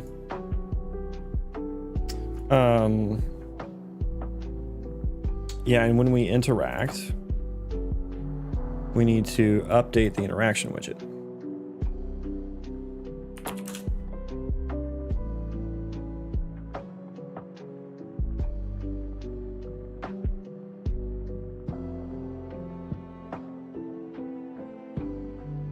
Update the interaction widget. That will get returned from the thingy. Okay, now this should work, if I'm not mistaken.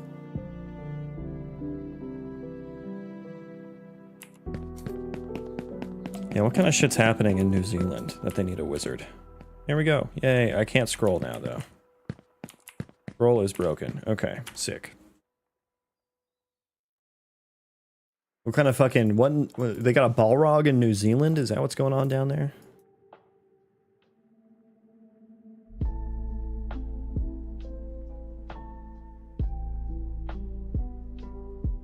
Yeah, I know. They must have dug too greedily and too deep.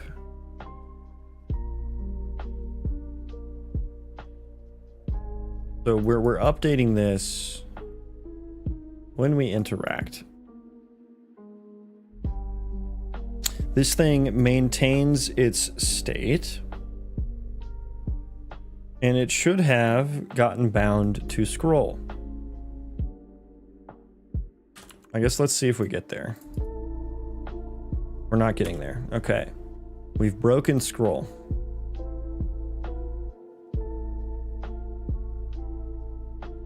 Did we get here?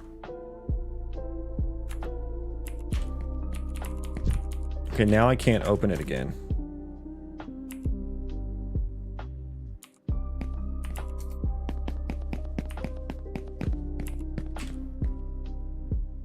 Okay, yeah, we never get there? Question? We never get here. What? Am confused.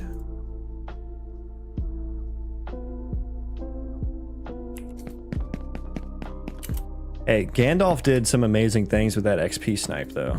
Wait, am I not... Can I not cast this to a fucking player? No, I'm getting the owning player, not the owning player controller. Yeah, that's the issue. That's the issue. Wait, what does this return? It returns a fucking player controller. What? You're gonna tell me... You're gonna tell me that that's what gets hit here? What the fuck? What is this? There is no owning player for this?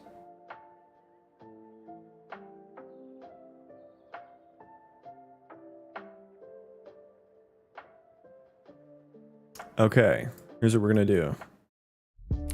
Get interacting character.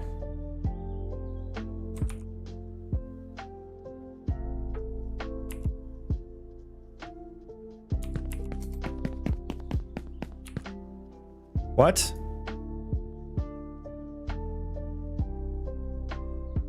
It returns a player controller.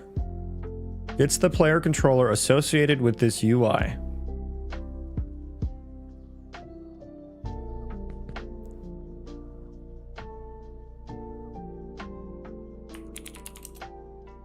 Bend.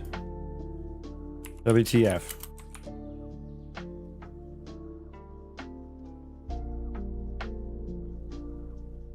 Where's my output log? There we go. I guess it's showing on screen, so I don't even know.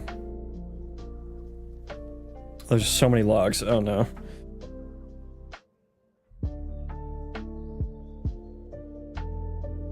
I keep seeing you. It's been so fun to watch. Well, thanks for tuning in. It's good to see you too, Burn Pineapples. Okay, there's so many logs to render that the game is just frozen. There we go. Can I please play the game now? Thank you. Yeah. What's that output?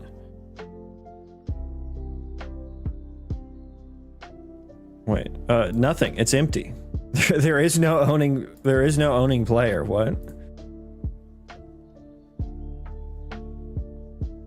What?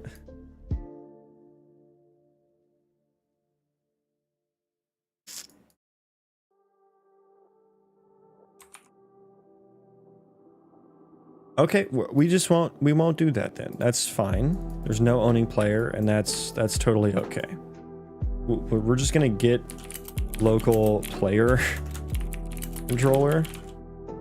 Wait, does that make sense?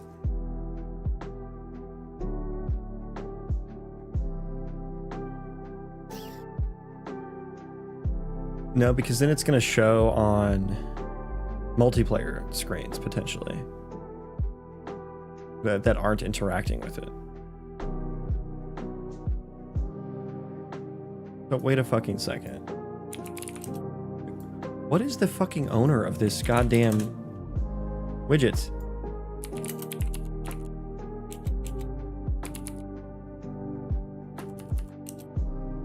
Owning player pawn?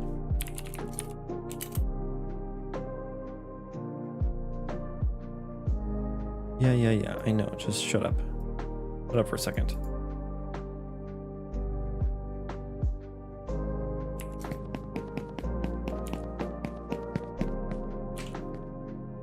How does this not have an owner? I'm giving it an owner.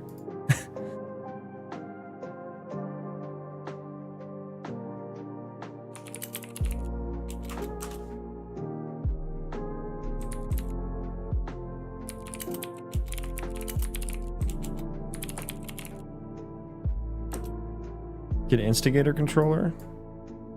Okay, I have to like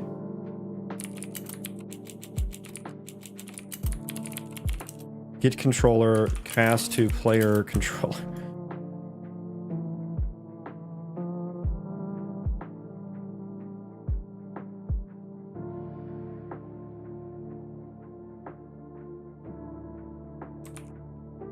Does this fix it?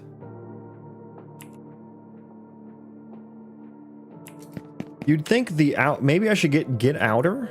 Maybe I should get outer in here. Anyway, let's see what this does.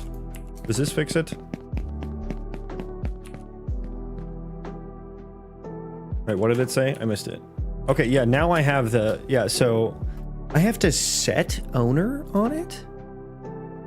That's weird. I mean, let's just maybe get outer. Can I get outer? Get outer object, which is so what would this be, like self?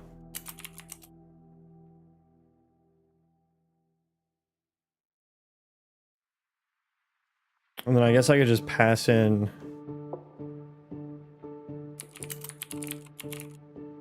get controller.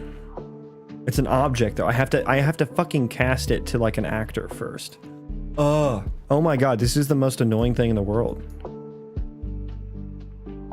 What is this game called, please? It's Butt Guppy. I'm so glad you asked. It's called My Project.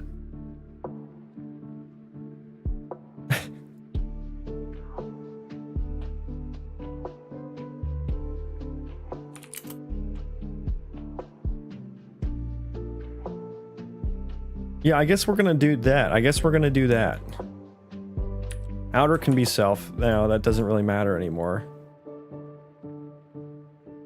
So now we're going to get owner.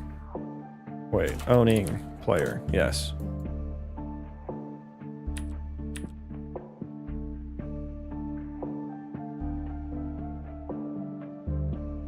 I love the internet sometimes, yeah. Okay, so yeah, can we do the thing now? Okay, everything's broken, so restart.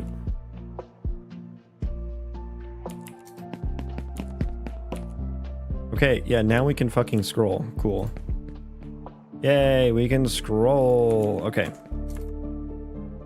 So that's a thing now. Let me look at that again.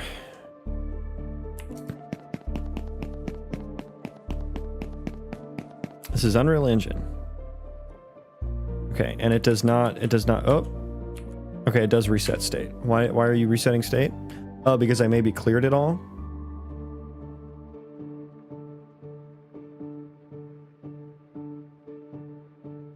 I shouldn't have.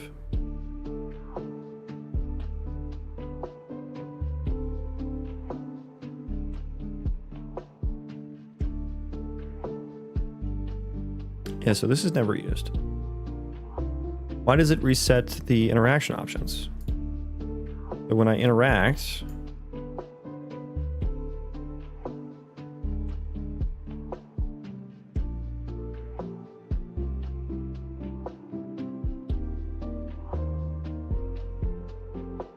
yeah, the YouTube community names, it's either like real people's names or like the most random ass shit.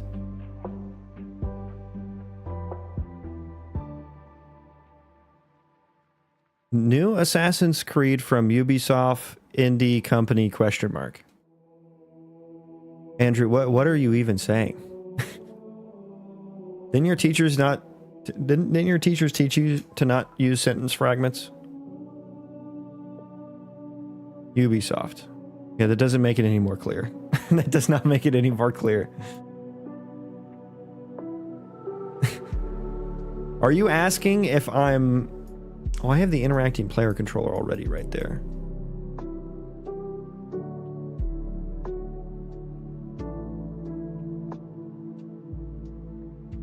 Interacting player controller. There we go. There we go. Okay.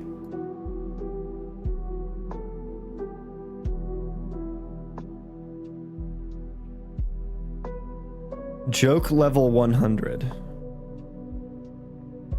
I think you're the only one who got the joke.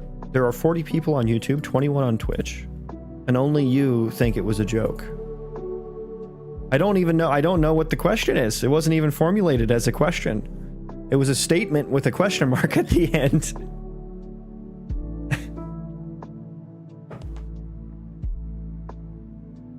Never change, YouTube. Never change. What do I need to fucking do here? Boot up the real world. I just want to see it. Yeah, so for those just tuning in, I am working on a video game with procedural terrain. Will be an RPG Colony Sim Roguelite. And you should watch me work on it. That's my pitch. I'm working on boring ass UI stuff right now that's super annoying.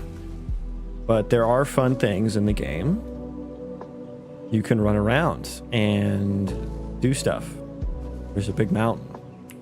There is caves. We have caves.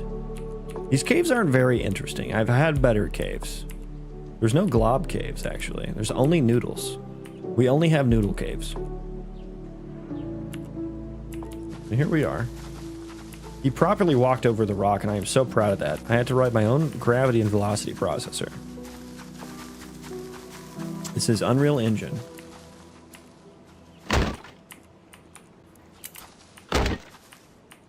Dynamic tree chopping. Yeah. You love to see it. You love to see it.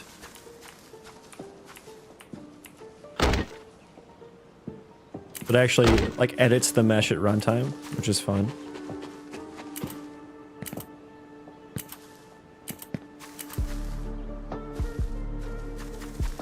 Turning cog, you need to keep your eyes where they're supposed to be.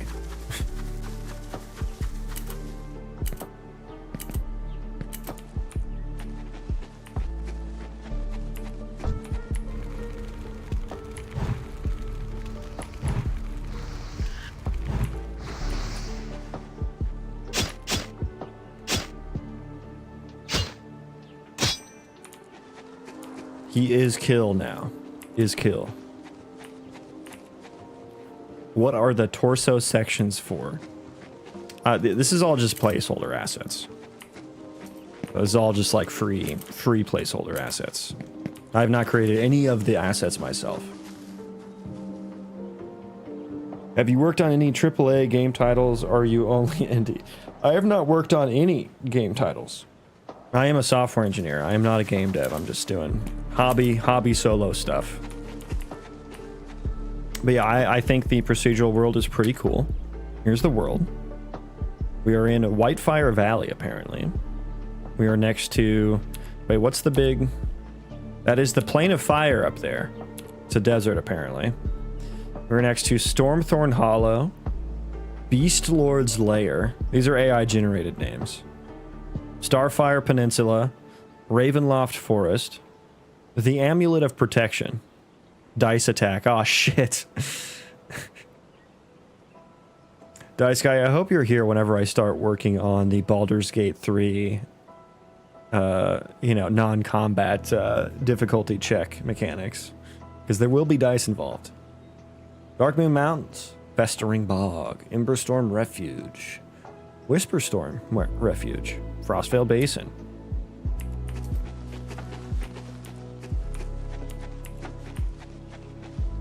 Why you layered the blend per bone and not using the curve layer for the ALS V4?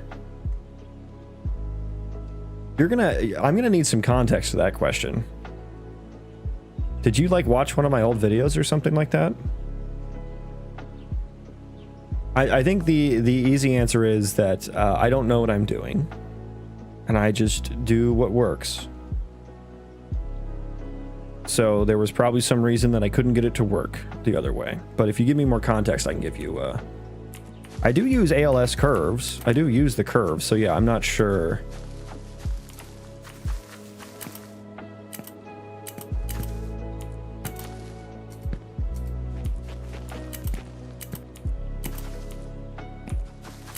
Is that gore of my comfort character? I have no idea what YouTube people, you come in here and you say random ass shit with no context. And I'm sorry, but I don't know what you mean. You say statements with a question mark at the end, like I'm supposed to understand what you're asking. And I don't. I can't read your minds. I need context. I need context. Using C++, I am. There it is. This is all of the code. This is all of it. No, there's a lot.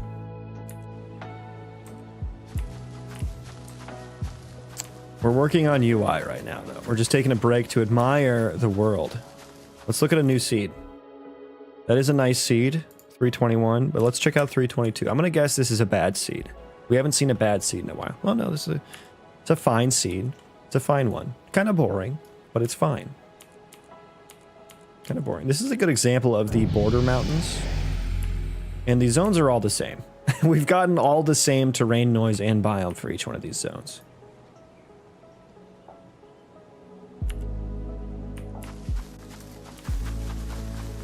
But we got some nice caves. Oh, we're on a peninsula here. This is supposed to be ocean out there.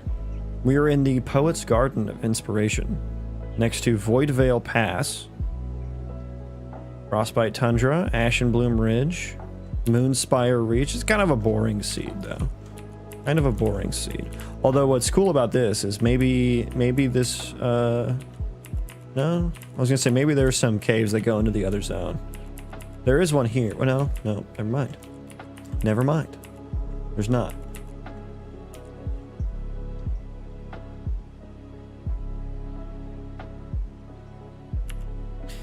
Your attack animations are layered per bone after Spine 02, I guess. But the special thing of the ALS V4 is to use the curve blend inside of the animations. This make it more smooth.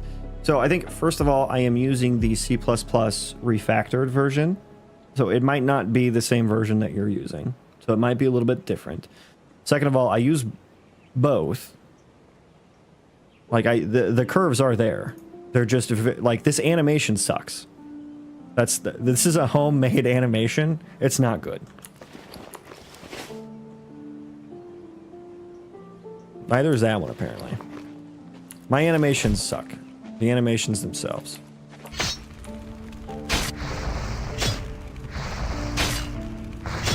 I'm gonna die now, though.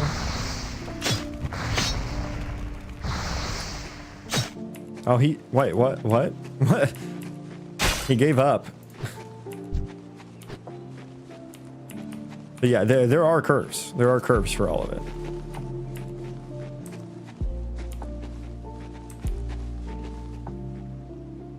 That animation is fire. I thank you.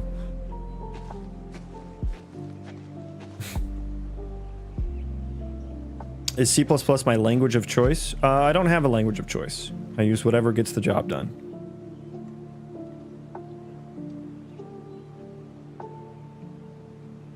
Fix your blend per bones. I mean, the blending could be better. I'm not denying that. The background music is fire. Do you have your own playlist? You rumor may be using some app. It shows what is now playing. So it's bits and hits. This is all bits and hits on YouTube. Yeah, he spared me. He did. He was about to kill my ass, and he just walked away. Took the high road. He gave up when he knew what god he was against. Yeah. The god of shit animations. That's me.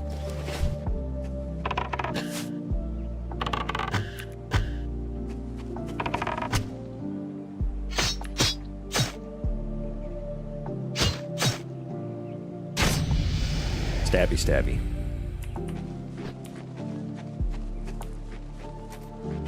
Motion matching is 100% not easier. I can assure you of that.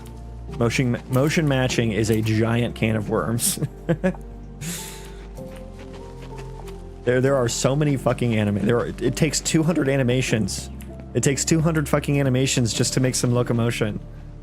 And there's all these databases and everything and curves that swap out. That is for AAA studios that have like a lot of people to create all the assets and shit.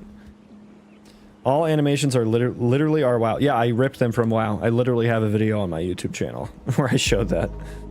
Yeah, I took the vanilla WoW. I mean, not all of them. I'll show you here. So the axe one, this one is my own. I made this one. And this one is even better. Oh yeah, check that shit out. Wasn't that fucking hot? It's supposed to deform the terrain. We'll see if we can actually get it to do that. There we go. Well, it didn't do it right. I swear it works. There we go. Look at that. Deformable terrain. Look at that. The texture didn't load. So yeah, those are non-WoW animations. All the locomotion is ALS as well, so those aren't WoW either. It's really just the weapon swings. And the bow attacks. Oh, and the casting. I don't know where my audio went. The game's falling apart.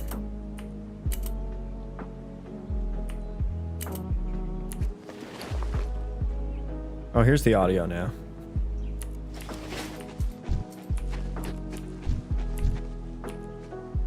Anyways, let's get back to work. Back to work.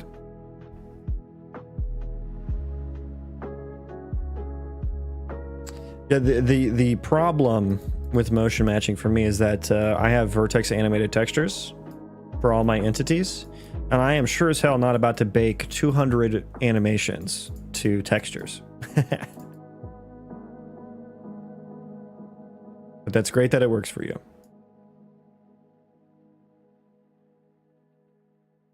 I forgot where I was. I guess we just need to wire up the selection and stuff now. Or no, I was looking into why it reset state. Why did it reset state?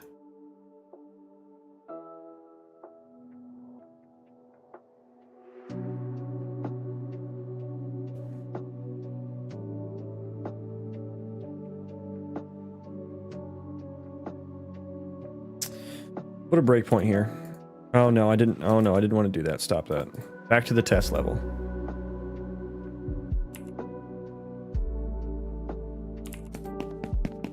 Come here, you.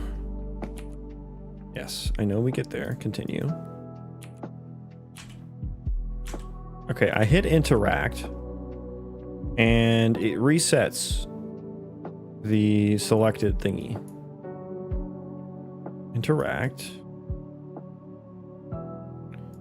These are just making options. And then we do update interaction widgets, but we don't construct it again. We just set interaction text options, which highlighted options should already be populated by this point. That's just the built-in function.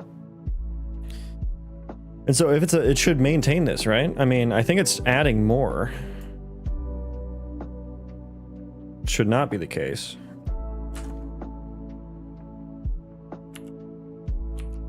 That's not actually. Okay.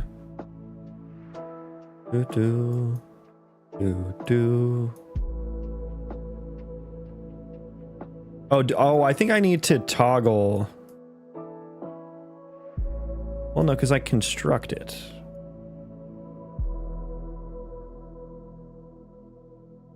I construct it. We refresh options. Your children, add option, toggle child selected, selected child index, which is what I passed in, right? I guess maybe let's put that there. Of course, I can't see what it actually is. 0. But I am constructing you. 0.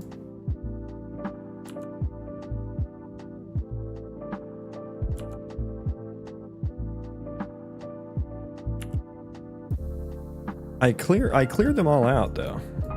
Horizontal options container, clear children. Remove all child widgets from the panel widget.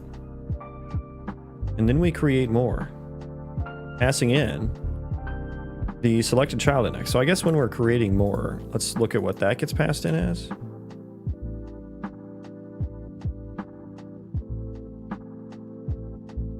It's an array of integers. So for the first one, it's 0.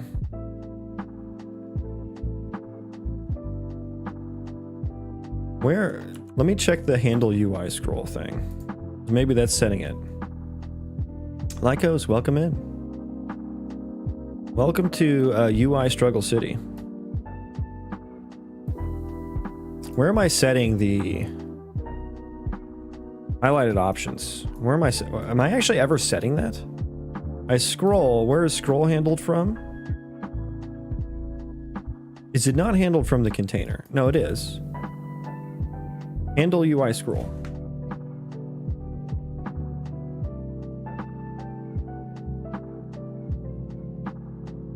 Do you have any visual mood in mind for the game? Something that you would like to go for when the time comes? I did mention Aetherpunk before, but I just mentioned that as like not as like an overall vibe for the game, but more so as like a technology path within the game. But no, I don't have any particular visual mood in mind. I was actually asking Adder about this a few streams ago. I don't even understand how to talk about it really, because I'm just a programmer, you know. I'm a monkey-brained programmer. But I do want something like not realistic, right? I don't want, you know, the ultra realistic, and I don't want generic stylized, right? I don't want Fortnite. I can tell you what I don't want. I don't want either of those two things. I want it to pop. Yeah. I need synergy and pop. But yeah, so I would like it somewhat stylized so it ages well. And I don't want to pick some style that's like super expensive to do, because that's just not realistic. Adder was saying like a style like Diablo 4 actually isn't that expensive. So, and I'm like, hey, Diablo 4 looked great. Diablo 4 looked great. So there's an opportunity. I do like the vibes of like Warcraft 3. And what I mean by that is really just the distinction between the different races.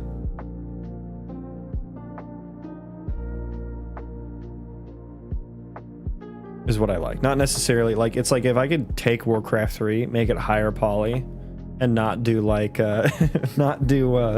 Warcraft 3 Reforged, because that looks like garbage for some reason. And I do like vanilla WoW, like, or like a higher res vanilla WoW. I would be interested in it as well. But again, not retail, because it's awful. But I don't know how to say what exactly I want.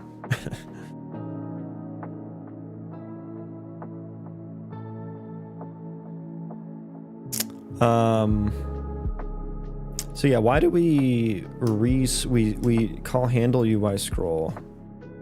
So yeah, I guess I actually never fucking set.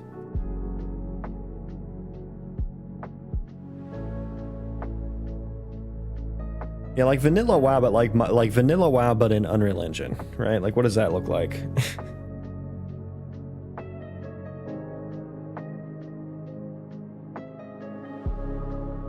Exaggerated proportions. Yeah, I mean, I just like, I really love how the races come together in both Warcraft 3 and vanilla WoW. Like, the races have such a stark juxtaposition between each other. It really gives them a lot of flavor. And yeah, exaggerated proportions are a part of that. But what I don't like is like super exaggerated cartoonish animations. Like, and that's what retail WoW is. Like the super bouncy cartoony animations, which I think look bad. There are UE makes of Orgrimmar and stuff. Yeah, I've seen those. And yeah, they look good. They look good. For the most part, right?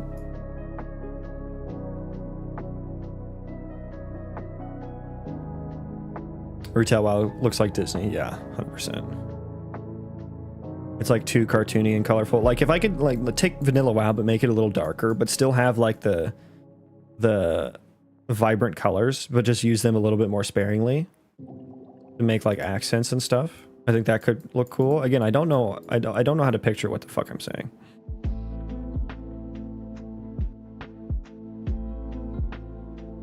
And so I guess rather than like,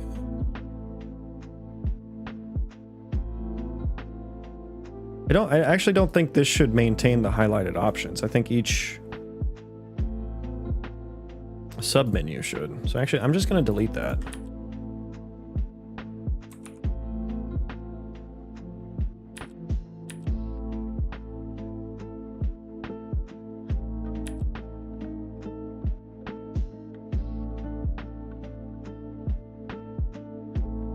You are no longer exposed on spawn. Thank you for your service. And then I guess this would... And, well, no, because this is what gets reset. This gets rebuilt. Did I do that? Okay, undo everything I just did. Okay, undo everything I just did.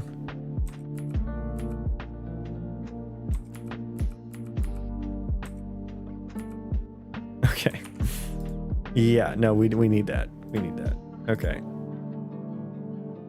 That didn't undo that part, though, which is weird. Yeah, and guess what? It doesn't fucking work properly. Crazy. Okay. I guess I need to call this function, but scroll value just becomes the highlighted, new highlighted index, and I'll calculate it from the parent.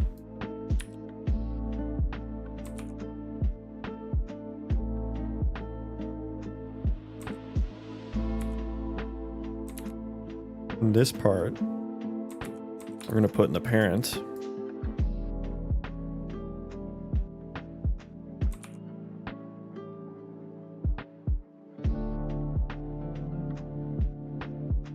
Yeah, give me that. Okay. The scroll value then becomes, we want to truncate that to an integer. Trunc to int.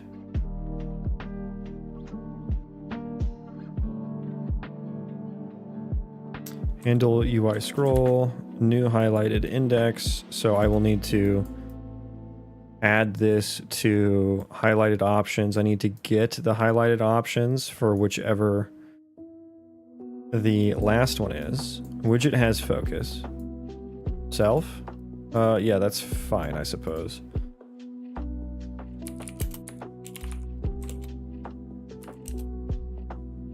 Last index.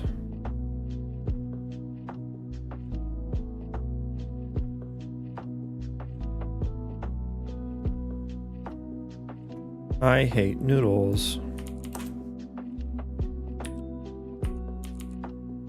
Okay, so I typed in add. Which one of these do you think I want, Unreal Engine? Do you think I want the one that's like in the middle of the list? Or do you think I want the one that matches my text exactly? That exists directly on the type that I am accessing it from?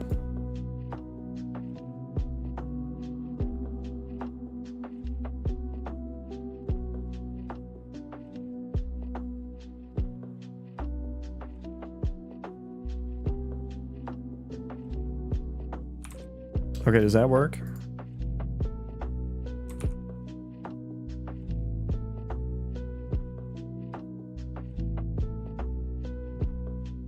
Yeah, it's just like the way blueprints come together. It's just like, ugh. Init interaction options. Where do I call this from? I don't think I need this. I don't think I need to bind that event anymore. Right, clearly the one in the middle. It's not even like, even if it was just the first one in the list, that would make 100% more sense.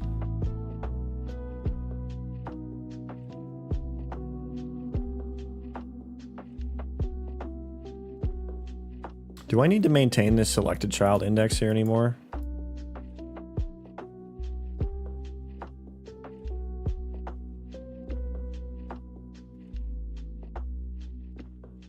Oh no.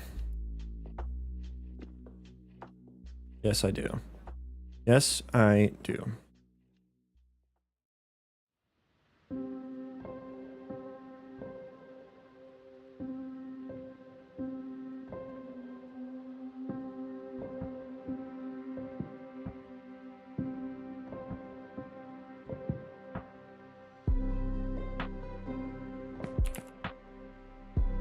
Thank you. Now I can't scroll at all. Yay!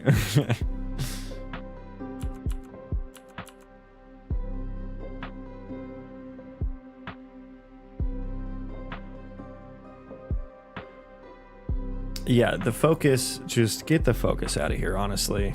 We're not fucking using it.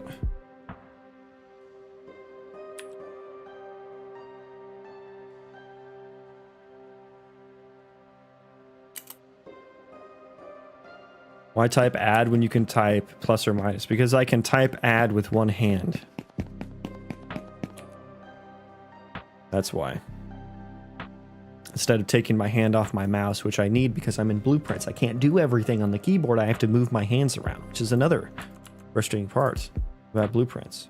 We're still not scrolling. Oh, because we're not actually like...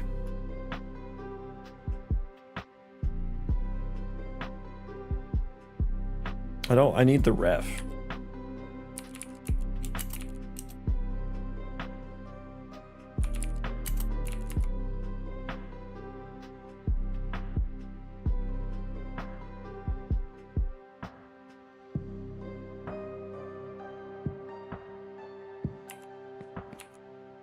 I still can't scroll.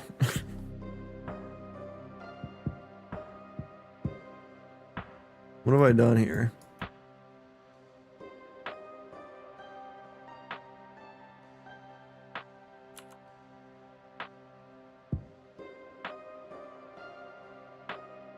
We at -6 now, boys. Okay, yeah, I forgot to handle like everything really.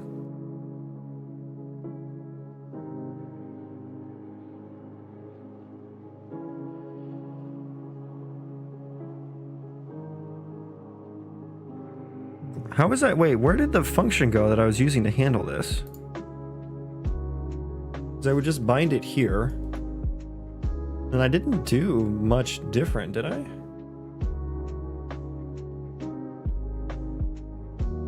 I guess maybe did I handle that? I need to handle the wraparound, which is annoying. Okay, so let's make a new function here. Handle, we're gonna call it handle UI scroll as well.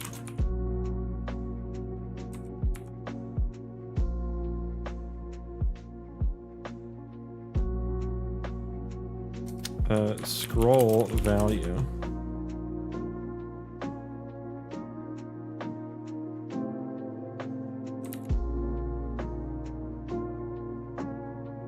I need to handle. Oh, was it in? No, never mind, never mind. Yeah, merges with blueprints sounds awful too.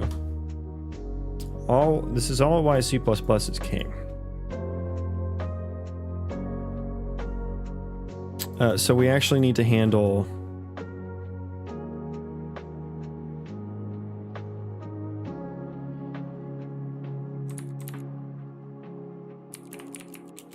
Greater, if this is greater than the last index,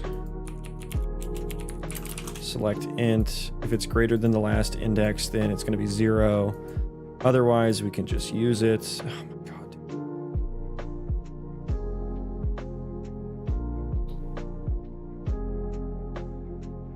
This code is awful.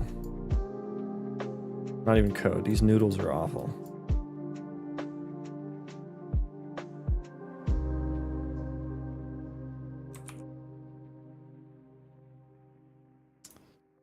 And if it's, I need another select int, don't I? Jesus Christ, okay. And if this number is less than 0, we do the last index.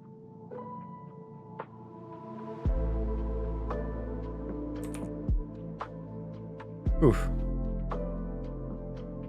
That was a doozy. Those are doozy noodles. Doozy nudes. We're still, it's still not fucking working. I hate my life. Oh.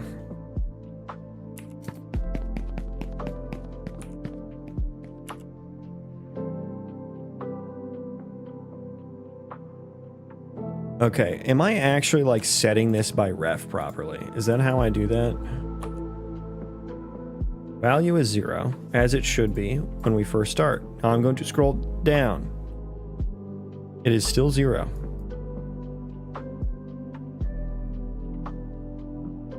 It was -1. -1 plus 0 should equal -1. -1 is not greater than... Oh, I need num there. That's the issue. Well, no, get last index. That is... Maybe, is that returning correctly? Okay, hang on.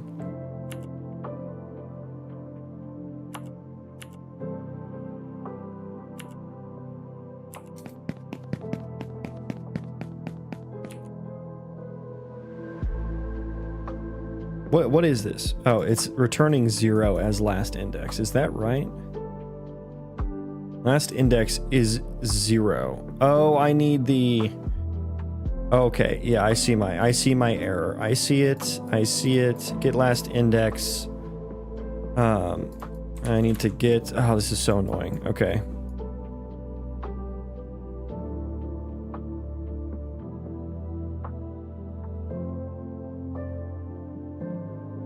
And then this needs to be get a copy. And then we break that. Now we get last index there. That's the one we want.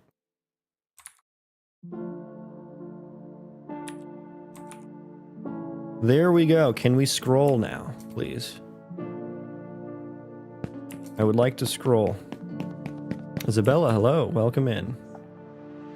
Yes, that is what happens initially. I scroll down. Now we get 3. Okay, boom, baby. We're doing it.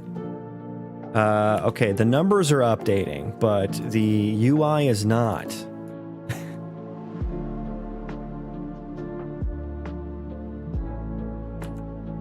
The UI is not. Huge respect for my creation. Well, thank you. Thank you for that. This only returns 0. Oh. Oh, I did all of this here. Oops. Oops. Oh, and we want to flip it. Okay.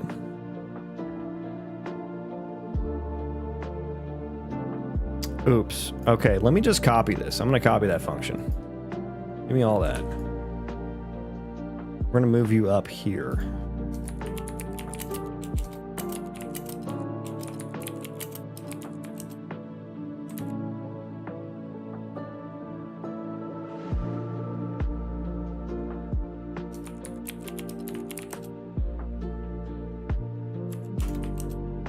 I just recreated the wheel, and I hate it.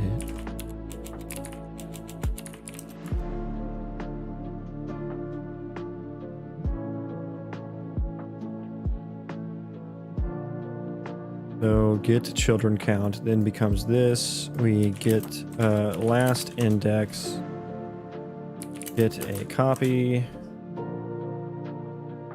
and then split this.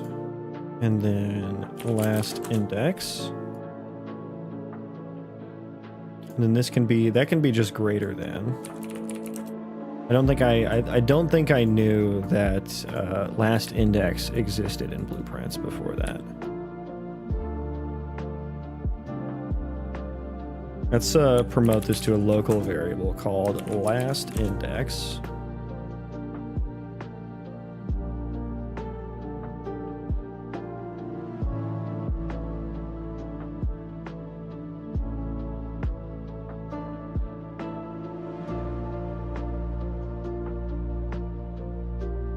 Selected child index. Oh dear, dearie me.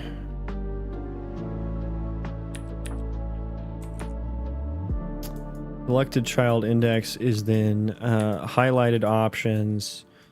Get a copy. No, get the ref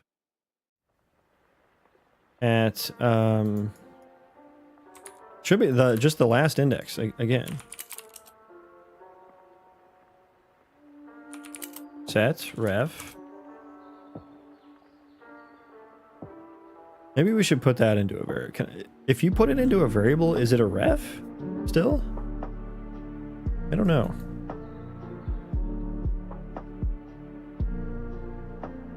I guess the only place we're using that is right there.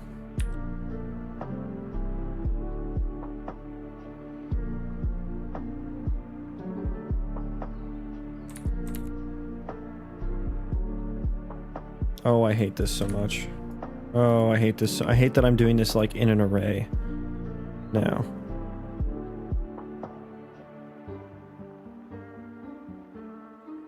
You know what? Just fucking wire it up. Just put the noodles everywhere. Last index. Okay, so we're gonna take you, plug you in there, put you in there. Okay. One more time.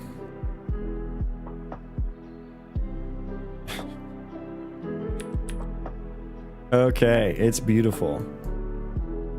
It's beautiful.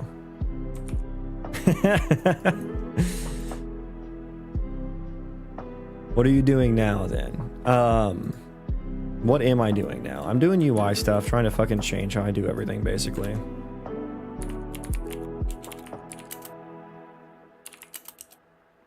I'm upset that this has taken so long. It should not have taken this long. Handle UI scroll. Yeah, we can just do that. And then it's just about getting the last index, because I have already hopefully set it.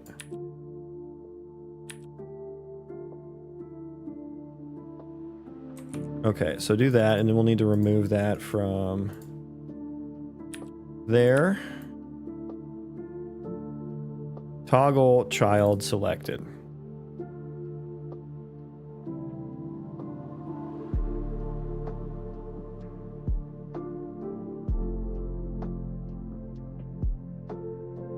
Which means now, oh God, oh, what have I done?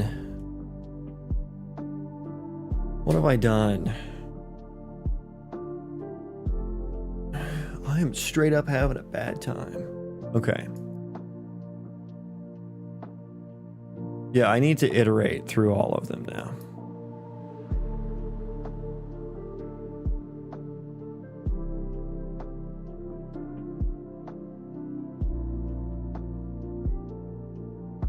Yeah. Okay.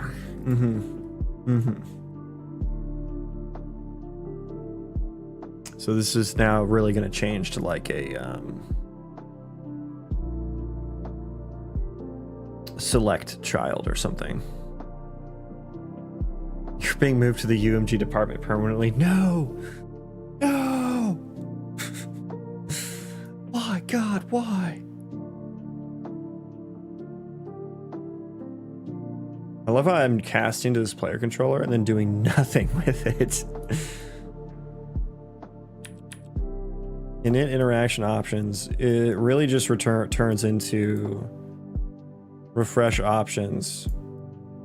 Handle UI scroll. I'm going to change the name of that to select child.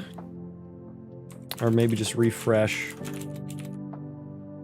Refresh options should refresh the child. Yeah, so we're just going to refresh the options every fucking time. I didn't realize I just turned that into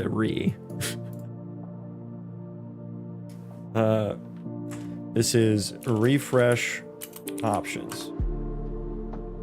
And that means I need to include which one is selected.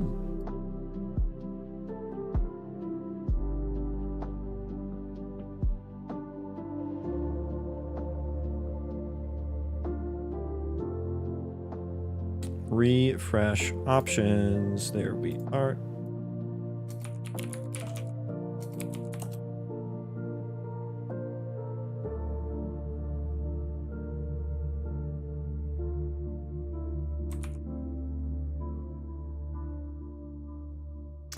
Please only use this in one place.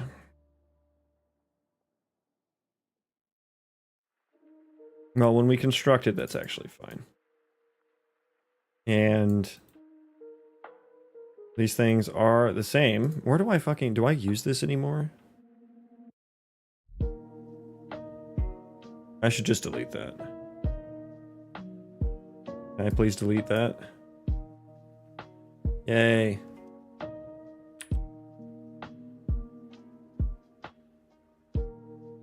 Got me a humble bundle. Nice. Is there some good stuff?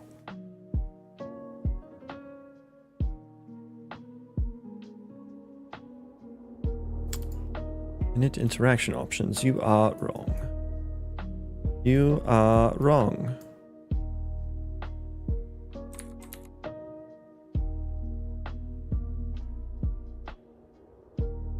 Yeah, and I guess I need to... this is so annoying. I hate working with arrays in...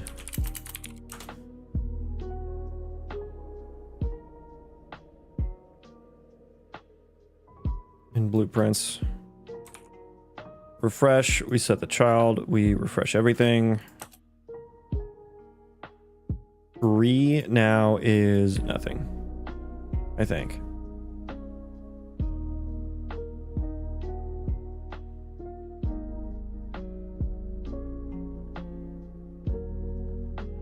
Okay, I'm gonna just say you're nothing to me now. Good for you, good for me.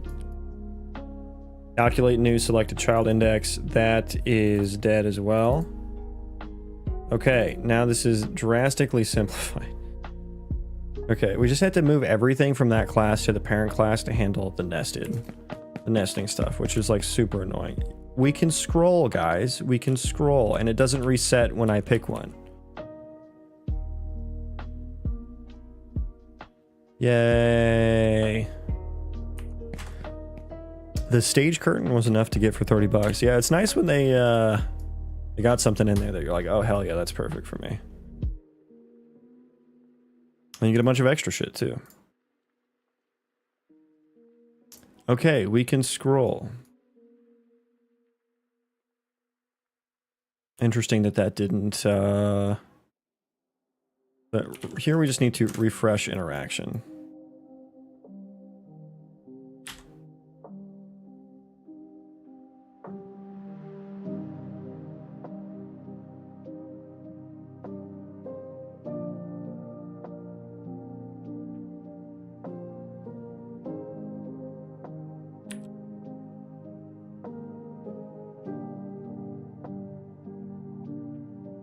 I hate how I have to click into the function to change a parameter on it. I wish I could do that from outside the function as well.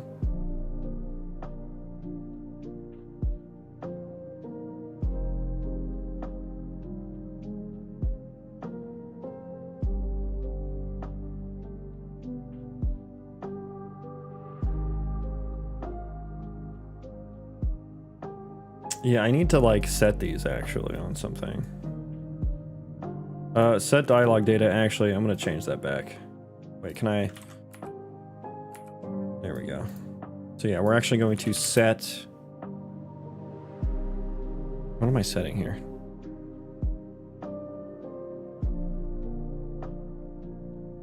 I need to update the interaction widget. There we go. Refresh dialog data.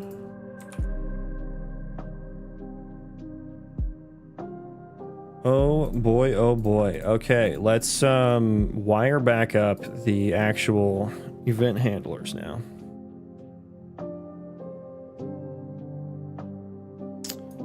Is in dialog, handle dialog option selected.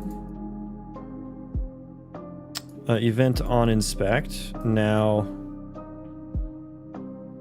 yeah, we're just gonna take that and do that. On quest selected is now on generate quest selected.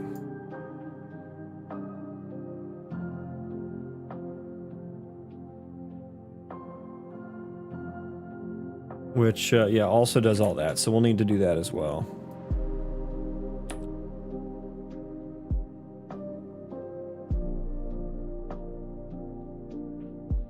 On talk option selected, yeah, we can get rid of that. Is there a parent functionality for that as well? Yeah, there is. Okay, we'll need to recreate that too.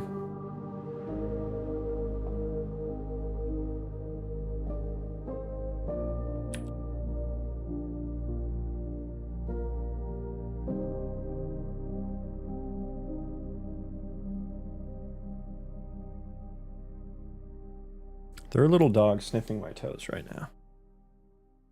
What are you guys doing?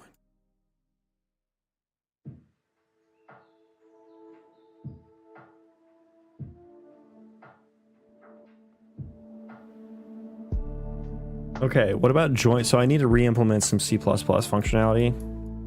For once, I'm actually moving functionality from C++ to blueprints, but I could just make them blue. Let's just make them blueprint callable functions. And all will be well. So we needed to do that for talk. Let's make sure the ones that we already wired up do work though. It should now make sounds when I click each of them. It doesn't. Oh no, the delegate system isn't working. No. Oh no.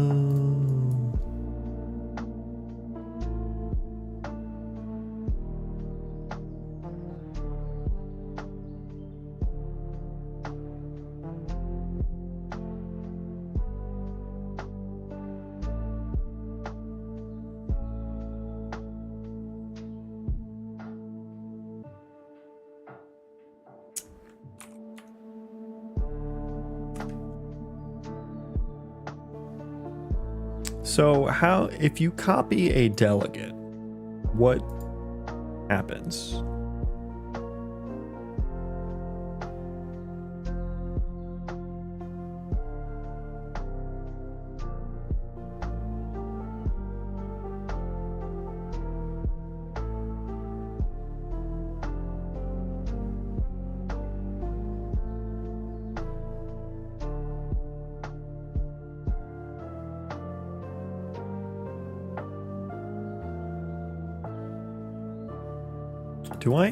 Do I make new ones each time?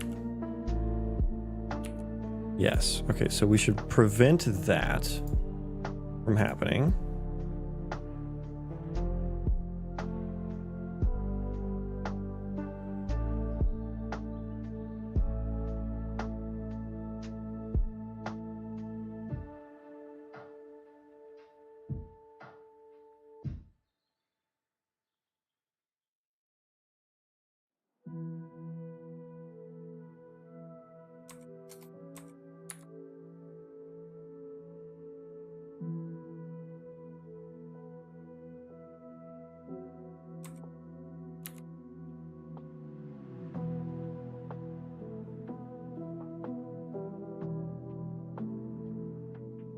if I'm already being interacted with,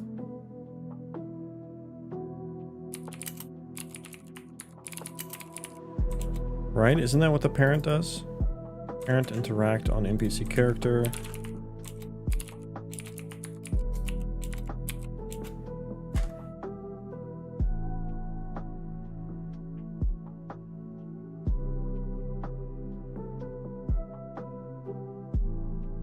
I wonder if I should return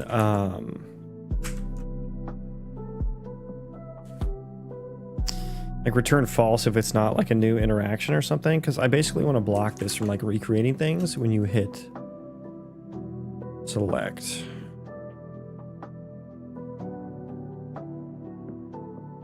I need to take my doggies outside, so I will be right back.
Okay.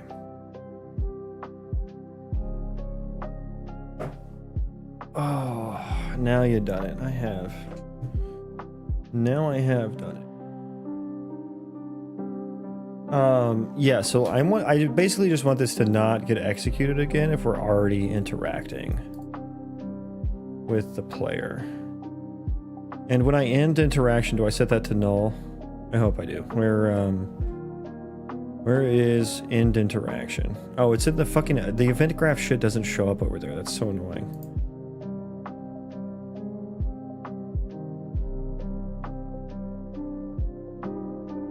Okay, let's set these to null.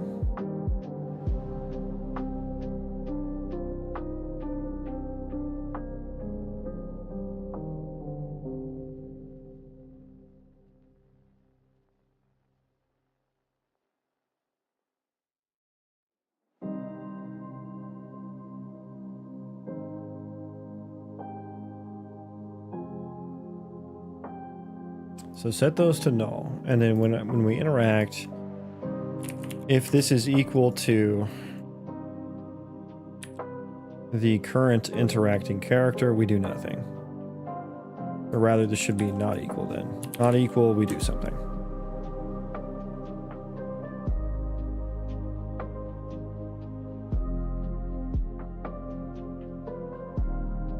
Otherwise, do nothing. And then the parent interact, do we even need to do that? No, we don't. That should already all be set. Okay, does that save it? Oh, we've broken everything. Okay.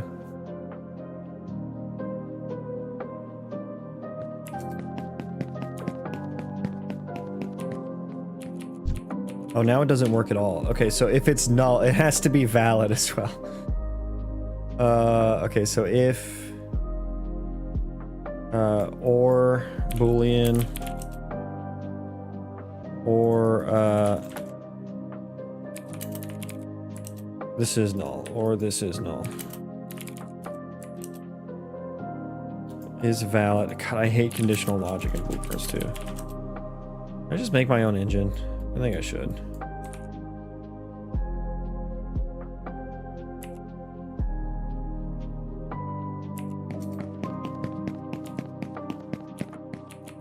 Oh my god, it's still not fucking working. What?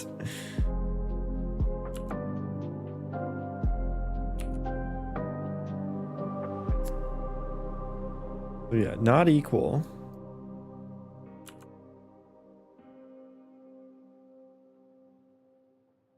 This is true.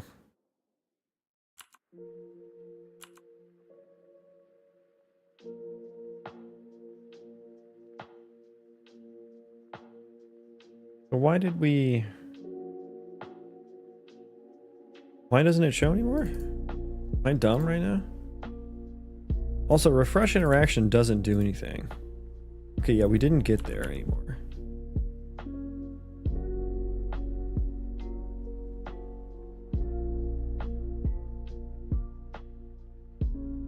Oh, we're not setting the interacting character, that's why.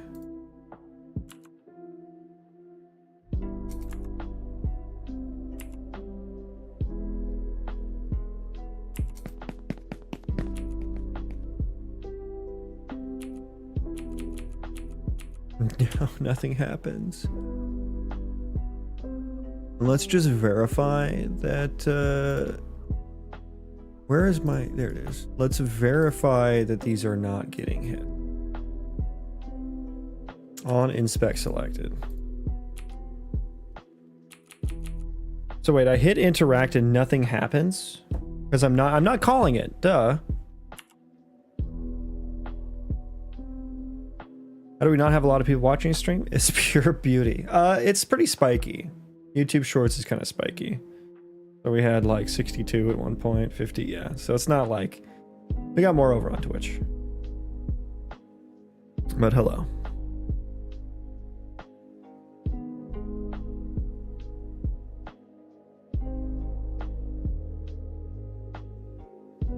Let me, yeah, so what do I want to do? I guess on interact, I need to actually call the delegate now. I forgot I'm not actually even doing that. I'm not actually even doing that. Okay, so all is not. Okay, so if we are interacting, get interacting character. I've been streaming for 420. Hell yeah.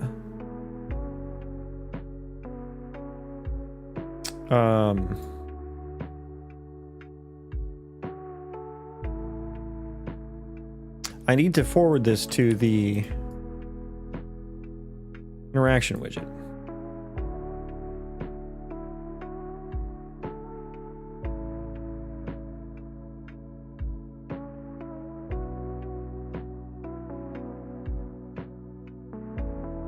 Yeah, that's what we didn't do. So let's create a function. Select option. Option singular. Select option. And then what this will do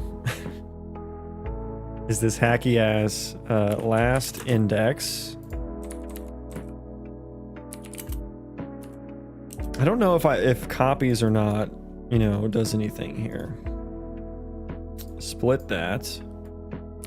Get a copy. Highlighted options. Last index.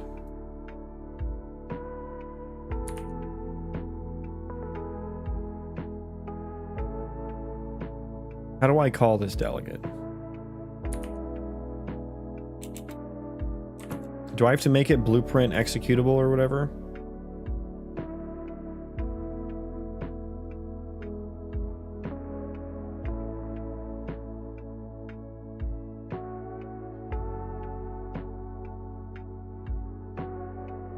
Blueprint read and write. Blueprint callable, maybe?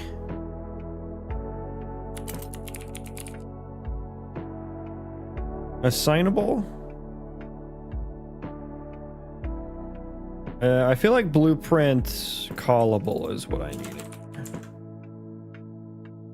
Can we save everything? I don't want any of this to be lost.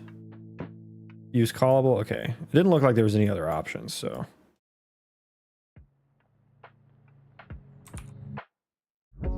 Okay.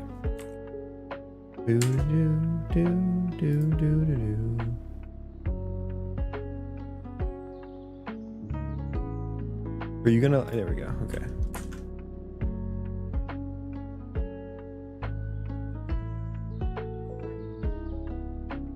Build failed. It's okay. It has to be multicast delegate. Okay, that's. I'm not going to use it that way, but if it has to, it has to. I hope that doesn't fuck up everything that I've already wired up.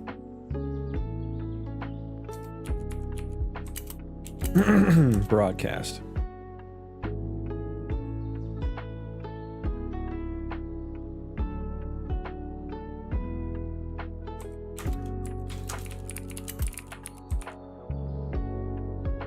This is an old function, so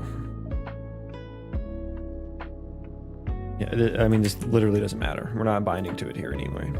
It's all in blueprints now.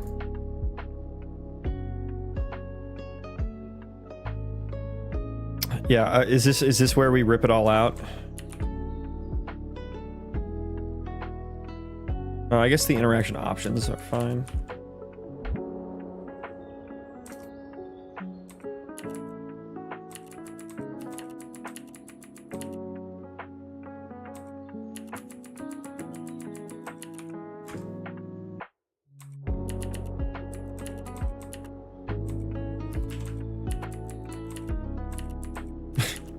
Whole function just got commented out. Yeah.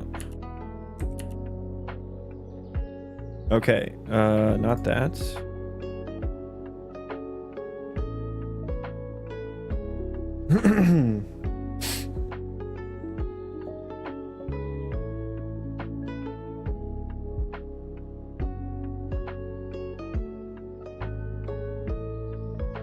Okay, so far we are building successfully.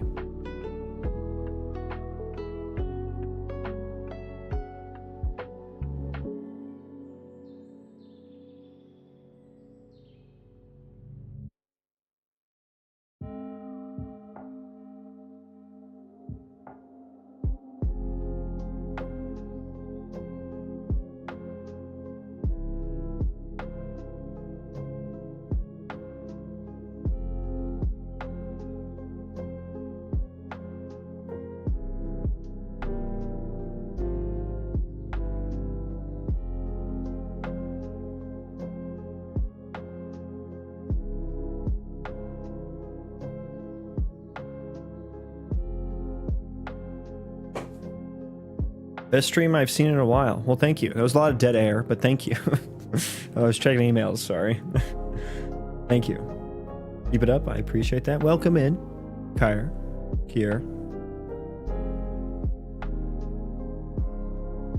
There are enum range by macros that allow you to loop over enums gracefully. I do that places. I think.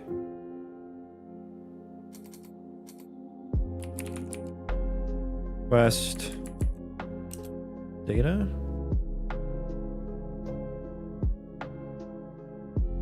What do I loop over enum somehow.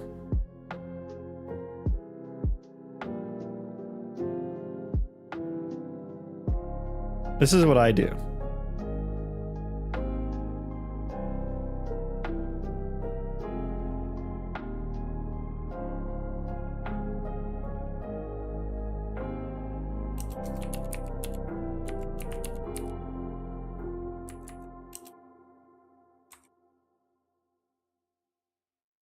Huh. What are the parameters?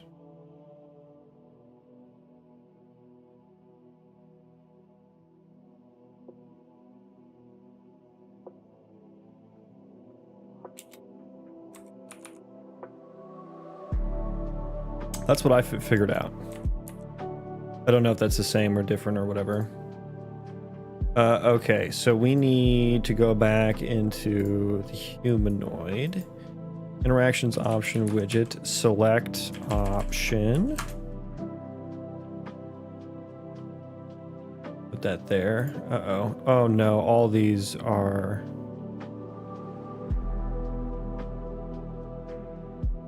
Uh-oh.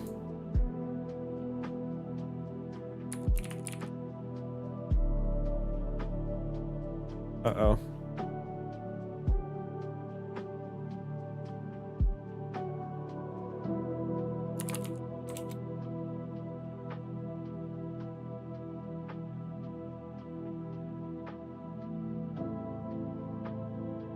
Wait, why can't I do a delegate now?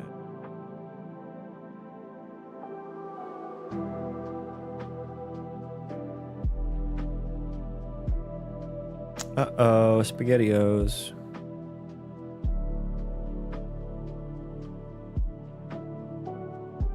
Okay, so do I just have to call it in? I mean, I can write a quick C++ function to do that.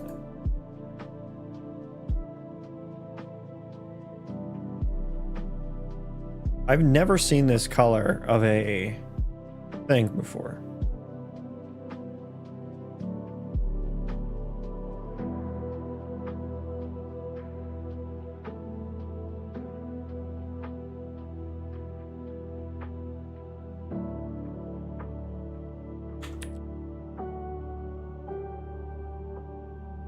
Okay, I think I'm just gonna write a C++ function.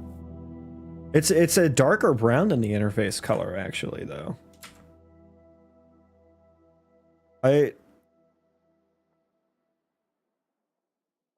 Yeah, that's strange. Okay, so we're gonna just go undo that change.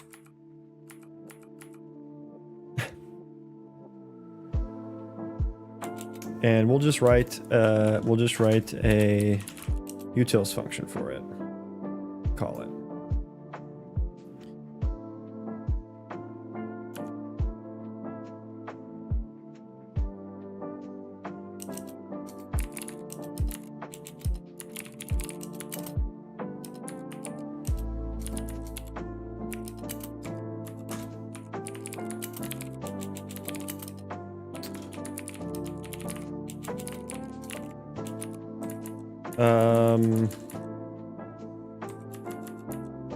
Yeah, I'll make it generic then.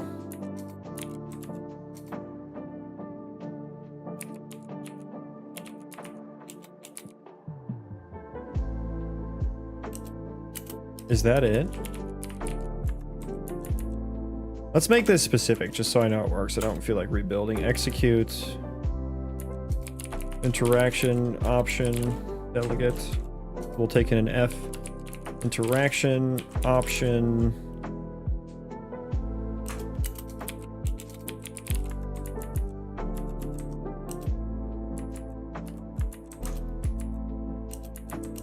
I think a forward declaration is good there, or is it not?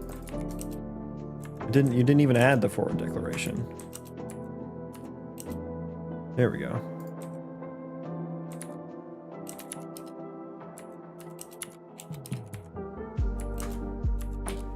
Then I guess I need the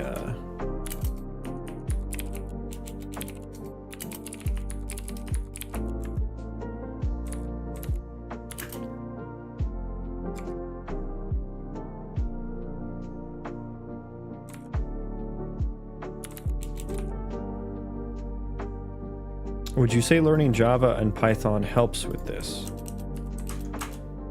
I mean, the more programming languages you learn, I think kind of just the better you get at program. I mean, the more programming you do, the better you get. Don't know that it's any more complicated than that. Whether that's a different language or not sure matters. And hopefully, to learn a new language, you are using it for something, which would mean you're doing more programming. So, yes, but not like. Would it help? Yeah, but not because of anything specific to Java and Python. I think you'd be better off just trying to learn game dev if you're trying to do game dev. But yeah, programming skills are transferable.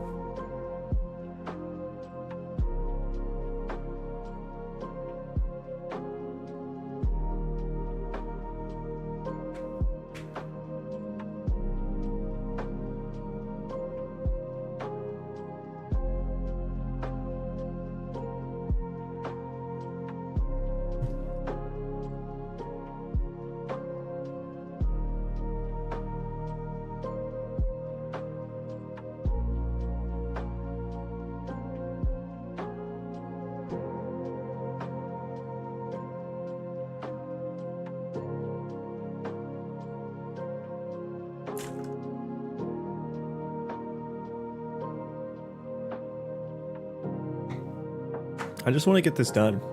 I want to be done with UI world. I'm upset that I spent a whole stream doing this. I did not think it was going to take this long.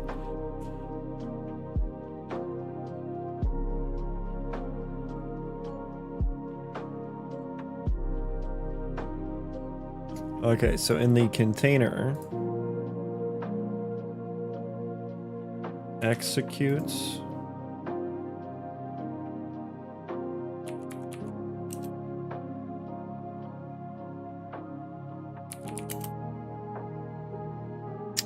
What did I do? Was it owning player? Yeah, I can just get owning player. Yeah. Okay, let's see if this works then, I guess. Oh, I have to like rewire this one now. Was this like on inspect? Yeah. The rest of them stayed wired. Nice.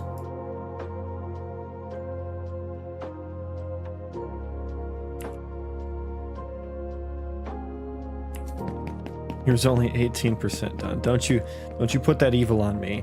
Oh, thank God it works.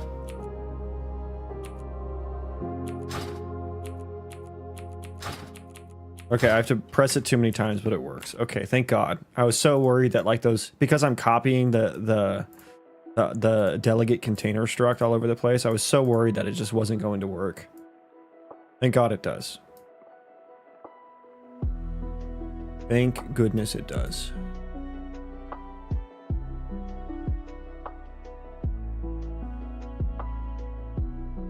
Praise the delegate gods. Yeah, exactly. I want so badly to have a good UI and it takes me ages to get a mediocre one. Yeah. Little did he know, he was only 18% done. Okay, let's figure, because it was a little wonky. Let's figure out why it's so wonky. Where's the interact function? So if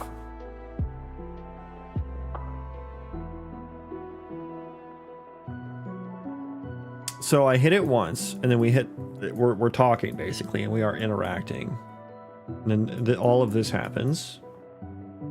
I hit it again.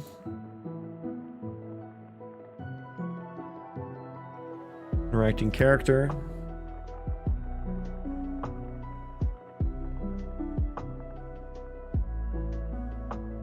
I don't like that these are named the same thing.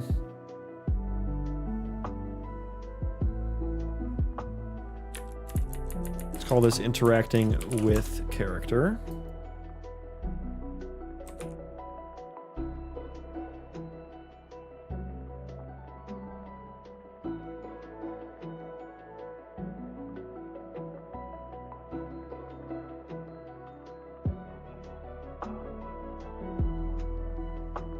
Okay, let's look at the on interacting player select. Oh. Yeah, that didn't get, that's why it was being weird, probably. I don't know how that got disconnected. The noodles just want to disconnect themselves sometimes, I suppose.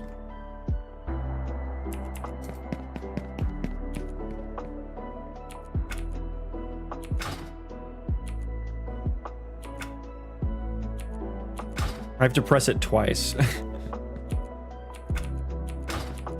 It's not selecting the right one either. Oh, shit. Making a game. Yes, we're making a game.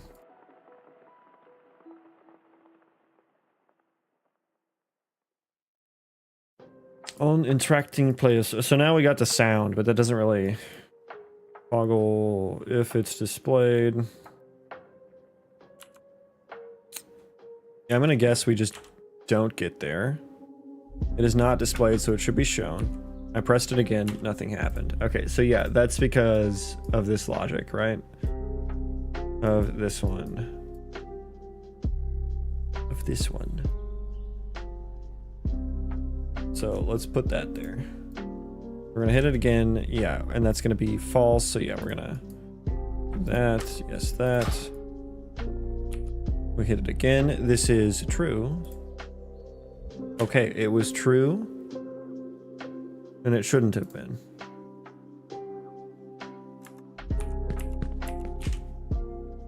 It should be there.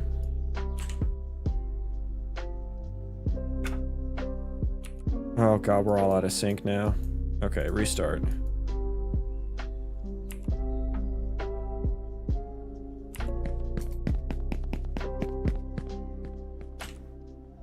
True. As it should be. As it should be. Honestly, does that case... Wait, do I need that case? It is false. As it should be. Hit E again. It is true.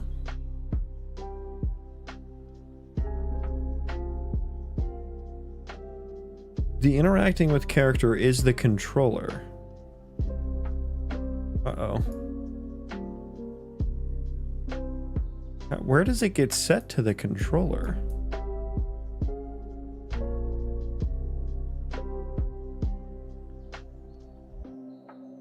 Yeah, I don't actually need that anymore.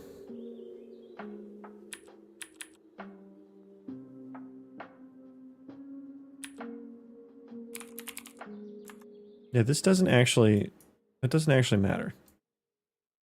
Yeah, just do that.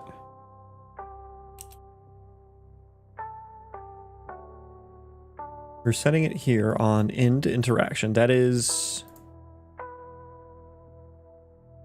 We're setting it twice.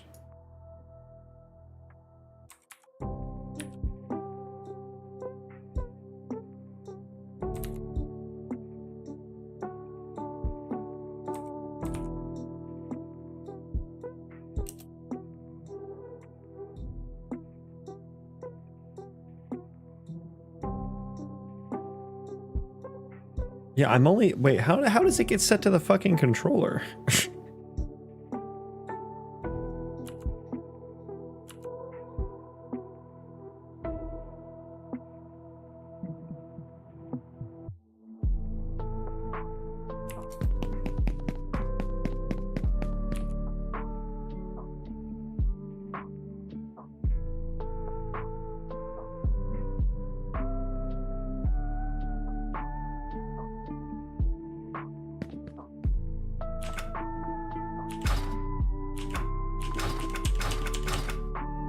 Now it's working. Okay, I don't know why that fixed it.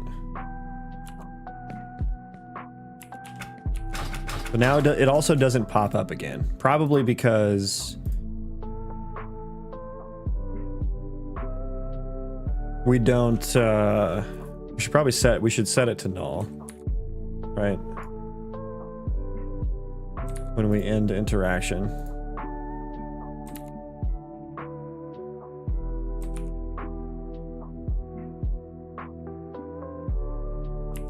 What engine? Unreal Engine.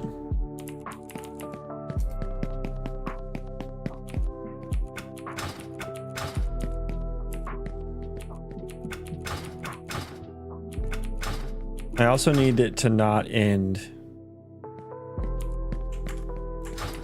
just because I look away. And I want talk to change as well. So we got more work to do. Also, it's selecting the wrong option every time. Let's fix that real quick.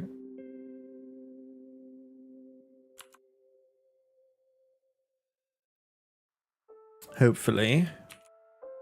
What is our last index is 0.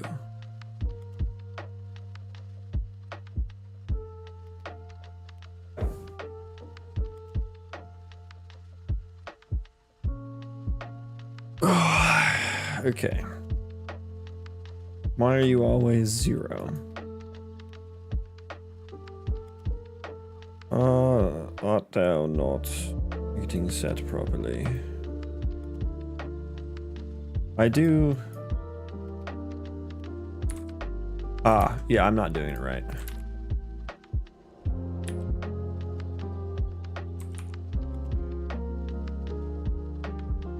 Should make a function for that.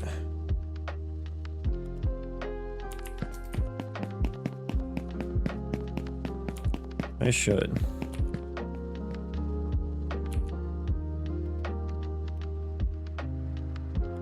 No debug data. I fucking love that, dude. I fucking love not having the right data.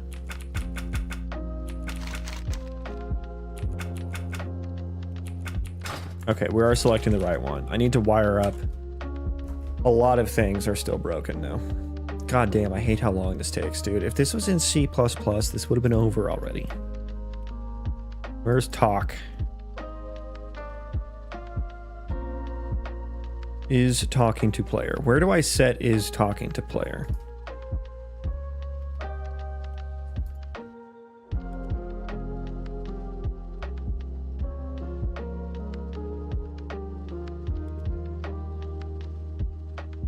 All I ever do is set it to false. So, I mean, is talking to player probably just a corollary for is interacting with player, right? Handle talk selected.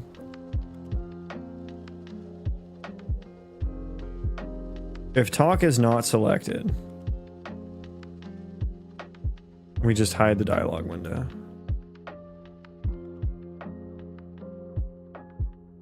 Yeah, I need to go back. I need to just I need to redo all the dialogue, I think.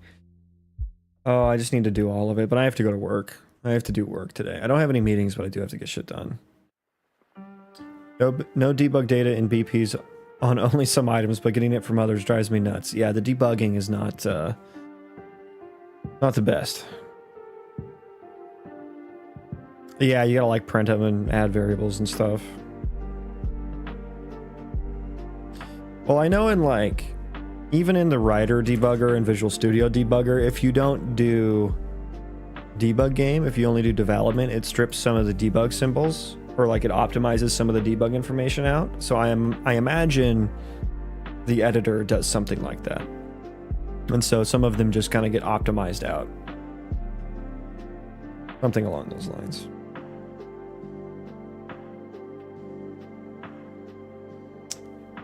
Yeah.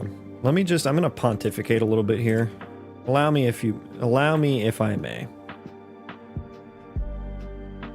Can I set my default new to all black? That would be great. So I have this UI system, right? You've got like the box. The box has like the key. Some interact. You press that, you know, you get the dialog windows or the, what do I call these? The interaction options. Right, and then you can scroll. You can scroll to a yellow one. You click on it, you can open more. You know, so I have that. But then one of these is like talk as well, which is like a different thing. Talk opens up a dialog window. I should probably spend some time thinking about how I want all this to actually look, because I've just been throwing shit together and not actually thinking about how I want it to look. I just wanted to make it work. One of these is like talk. God. I kind of wish I had a stylus. Odd, you have a stylus, right? If you're still in here. Odd's drawings look so good. I'm jealous every time. Well, there's a talk option, which brings up like, you know, here's some dialogue in here. And then there's the list of like, you know, yes or no right above it. But I don't know like what I want the future of that to actually be. Because I'm going to have like Baldur's Gate-esque difficulty checks and stuff. So, and like this right now does not scale. Like when there's a ton of text in here, it just gets like this big, and then like this box does not move. So there's some scalability things, literal like screen size scaling that I need to handle too. And I need to like possibly paginate this.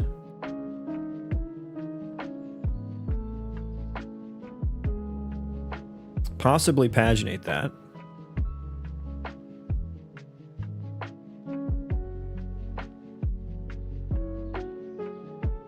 As well, so there's not too much, but then it's like you may want to see the whole thing when you're like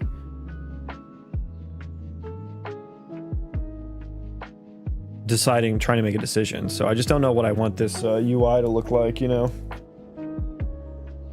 tldraw.com. Yeah. Do you have a stylus on, or do you use the mouse? It's not always just yes or no, though. There can be any number of options here, right?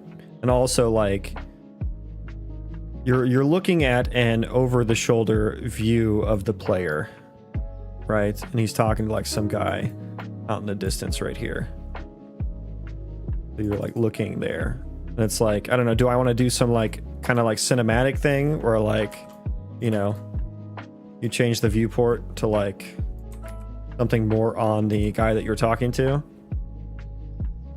And then should I have like, I could have like what they're saying on this side, what you can say on the right side.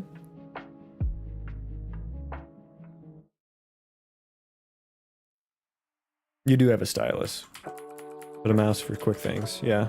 Would you recommend getting a stylus? It does seem fun to use. I don't know if it's I don't know how expensive they are or anything.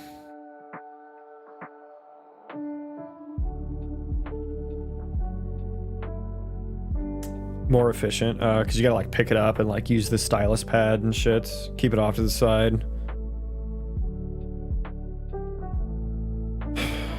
Yeah, I don't know what, like this box is technically, it's the same thing as this box.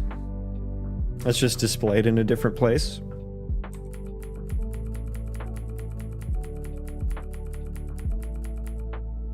And so I just have like a different sequence of commands on the colonist to like do that. And it all lives on that NPC character, is where all of this code lives to display these.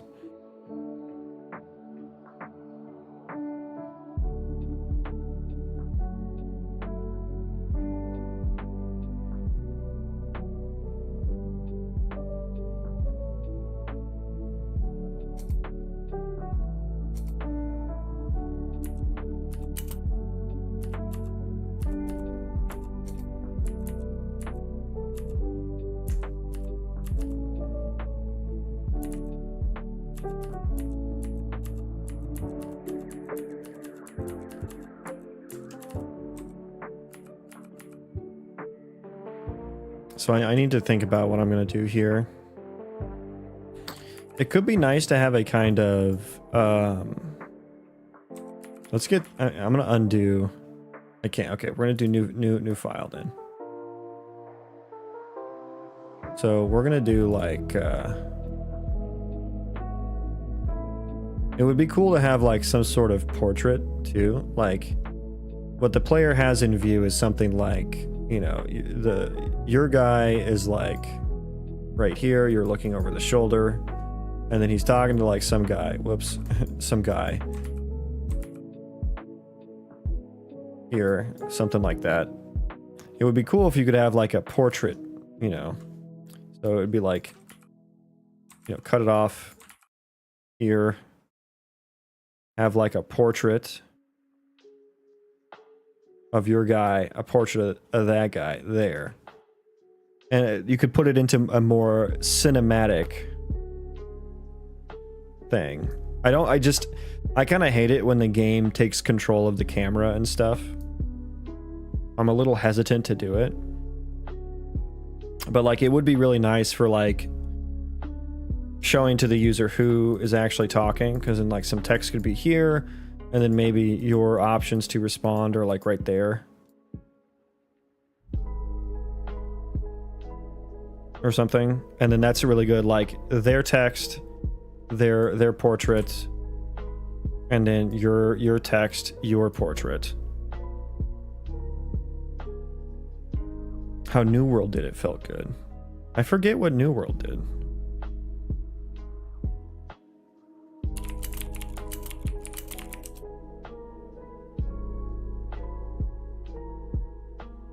I forgot what New World did. I played it. I should know.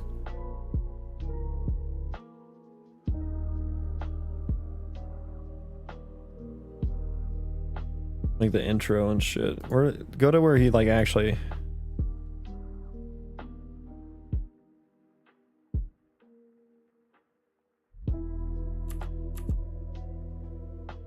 Okay, here he goes. No, he's still crafting.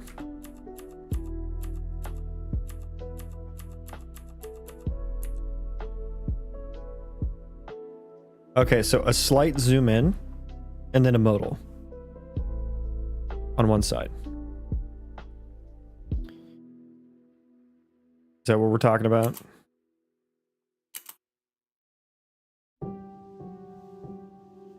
Text up top, options down bottom.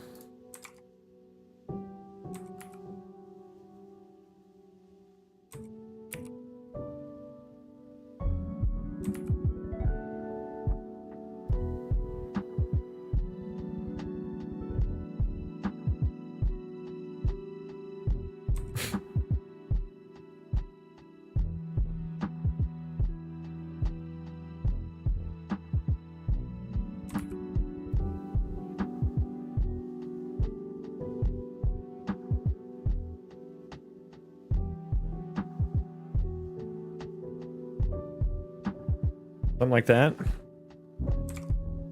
Yeah, I definitely don't want to... Is this specific to... So, I have a specific quest panel that looks more so like this.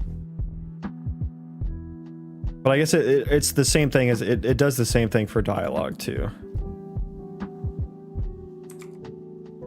So, a more modal view would be good. But I guess, like, the thing that I worry about for my game is that some shit's gonna pop off while you're in dialogue with someone.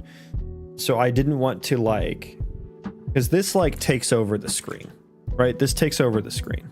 Go back to the beginning. So you see all the other UI disappears and takes over the screen. And so, I mean, yeah, it could just be just to, you know, hit escape if you're getting attacked or some shit's going on or something like that. But like for mine, like you're gonna need to like make decisions and shit when you're talking to them. You may want to look around. And if you're trying to give them like a task or something and you need to be like look around to inform you as to what you should select or something. Like I very much do not want to take over the player's camera or anything or movement ability. And right now what I have is you can move freely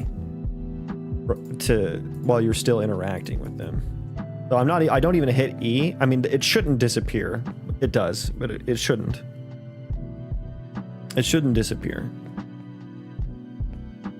But it only, like, it only ends when you get far enough away.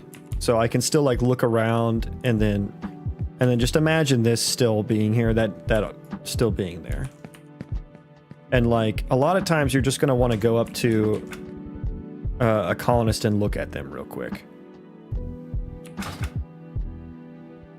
You know, just what are you upset about? You know, there's going to be a lot of like the needs bar. There's going to be a lot more needs bars, and there's probably going to be tabs on this screen or something. You know.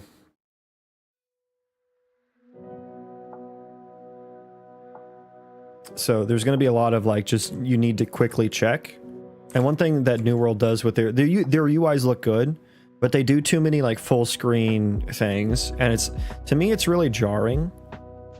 More like WoW questing, yeah, more so. But this is something different because like there's no like Because right here, there's my quest dialogue, but that also it's broken right now.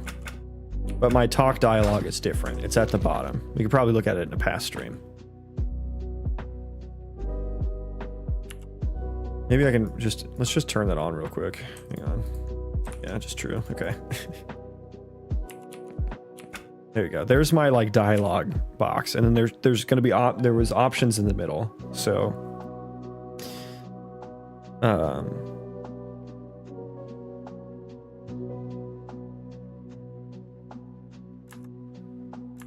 yeah, and that's that kind of breaks things because I just shoehorned it in there.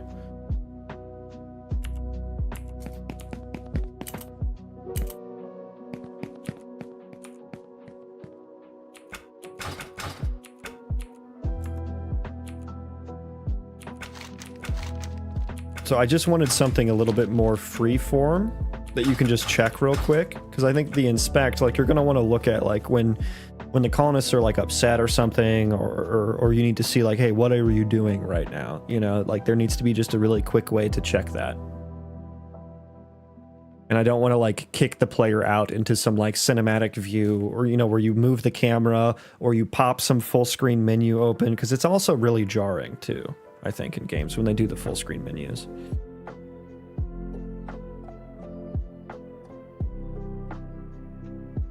BG main, yeah, I mean, yeah, that's what I will do. It's not like I know how to do it, I just haven't done it yet. I'm just trying to think of what the ultimate UI experience should be. Just kind of like, this is like the new world version, which isn't a bad, like, as far as like a dialogue system, because there's like, I have the quest log, the dialogue, which is that, and then I have like interaction options. So I almost have like 3 different UIs for interacting with a character. And this is better in cinematic view, yeah. But the cinematic view could be really nice for like narrative purposes, you know. And like when you're in conversation with a colonist, that's like a and like, especially if you can like move and run around, you might be like, wait, which guy was I talking to again? You know? You run far enough away and it ends the conversation.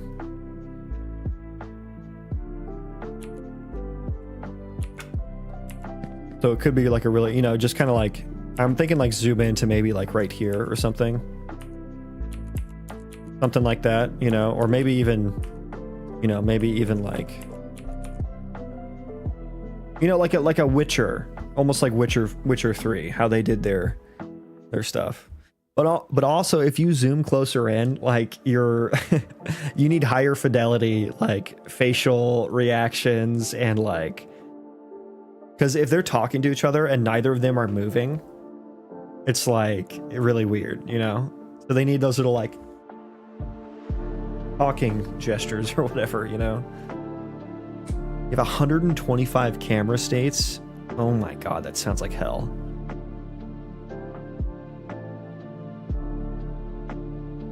Zooming in on the Charlie Brown mouths.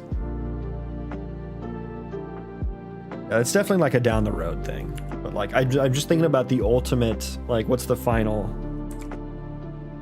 thing here?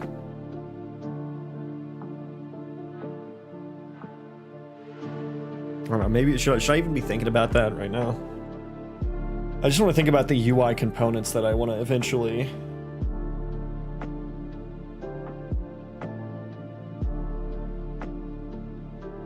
And so if I'm doing like a... First of all, it's like, should I have separate ones of these? I actually kind of like this as like a dialogue option for when you're having dialogue.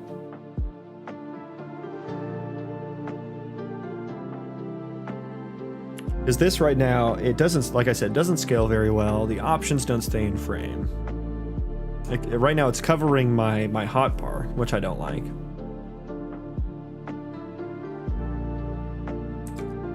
This seems more scalable, or easy to scale for like bigger text, more options and stuff.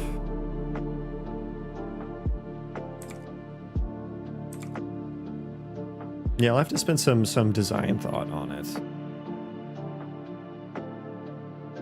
What I got is good for now.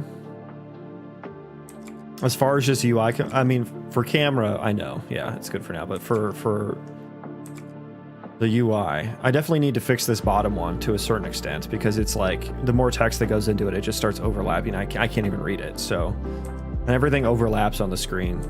And when you're like taking a quest, the quest log also pops up on the left side. So yeah, there's a quest log on the screen over here right now, and I just showed that. So imagine it would basically be like this, right? It'd be like inspect and generate quest. Imagine that, but smaller, I suppose. Something like that, where the right is dialogue. Yeah, neither of these need to be this big. I can make the quest log much smaller. Different UI based on location? That just sounds like too much to manage. You know, if I was a bigger studio, for sure, why not, right? But I think more incarnations of the UI is more work. But I should avoid that where I can.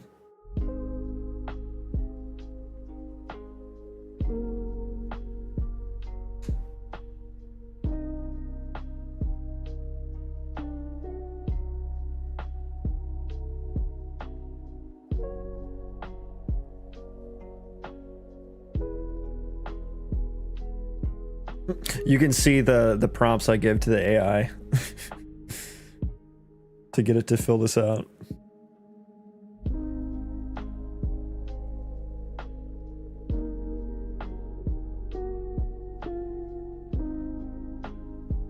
Yeah, I might do that. I think I actually kind of like this the more I look at it. We're gonna rip it off straight from New World. Although I am going to split it, because this is everything. They put everything in this one thing. I've seen you impressive. All right, buddy, I've done it. Very impressive. One of the nice. And then I've got that. I don't know if I like this part here. I do like that it shows you that it added it to your inventory.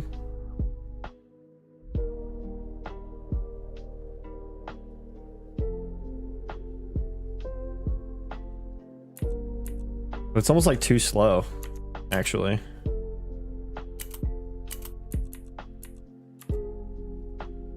Complete the quest. I do like that they have the numbers there as well as the letters for what you can press. 1, 2, E or escape.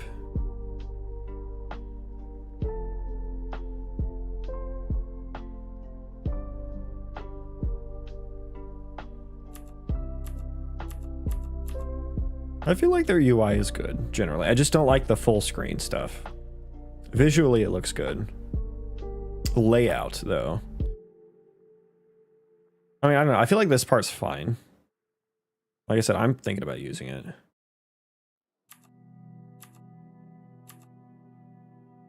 But it's just like, yeah, like, this is so heavy-handed to, like, check your fucking stats and shit. Leveling room. And like, yeah, like opening menus real quick, like checking your bags real quick. I don't know if he ever does that.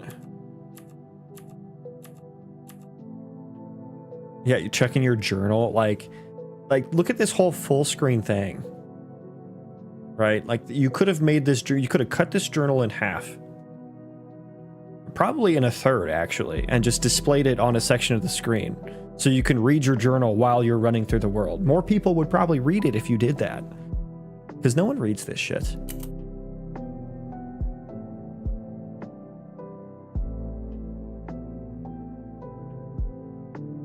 I feel like that specific quest window could be a bit more polished in execution. What do you think should be changed?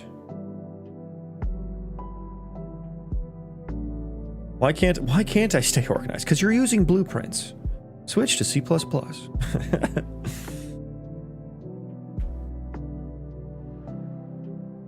I mean, I don't know. This feels fine. Like, I don't... What more does it need?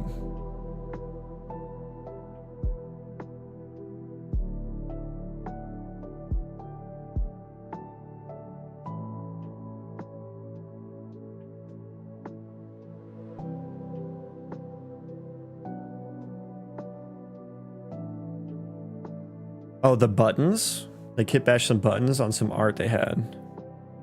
So is your problem more so like the icons and the buttons, the iconography and stuff?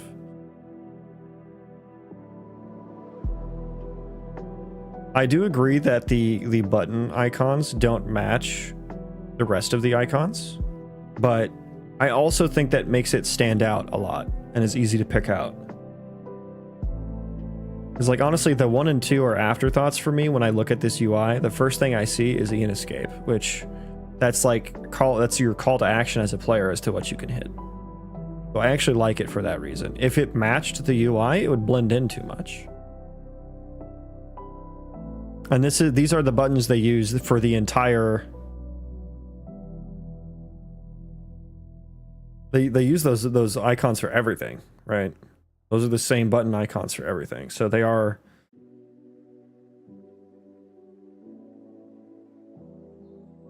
there.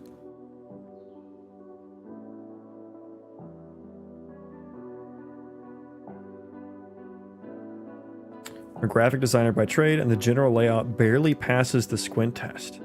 I mean, just what? Tell me what your squint test is.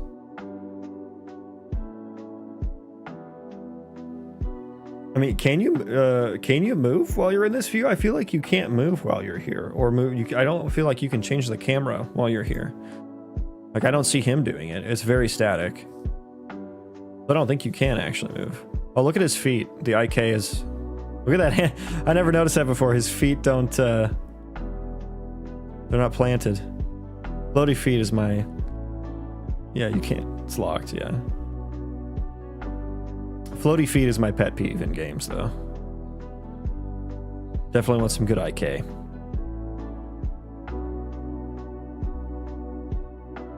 Yeah, I don't know. This looks. I mean, I've been a web developer for so long, and I have built a lot of layouts and stuff.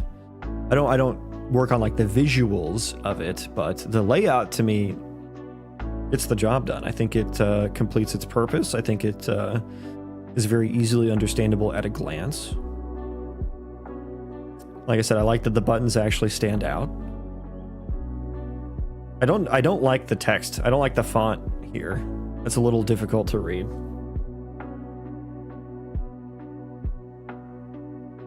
It's a different color up here. This is a little bland. I wish there was a little bit more colored information here as to what this is, but I think that's it.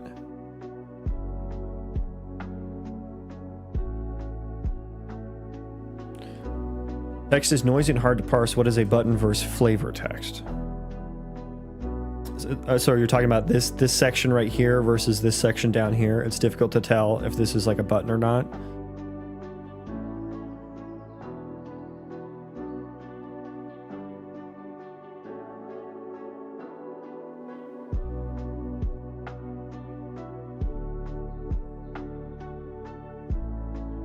The button graphic blends into the background. Oh, like this whole section. And text is what makes it stand out. Okay, I see what you mean. Yeah, this does not look like a pressable button.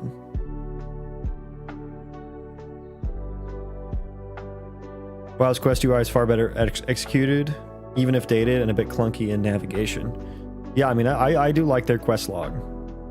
But the thing is, like, they don't have... The one thing this has is, like, this works for dialogue and quests. And they have options to press here. Because, like, the WoW one only had, like a cancel down here and an accept down here or something. So it was really only set up for 2 options now. If you're using this for dialogue, then this can have multiple options here. So it's scalable in that way.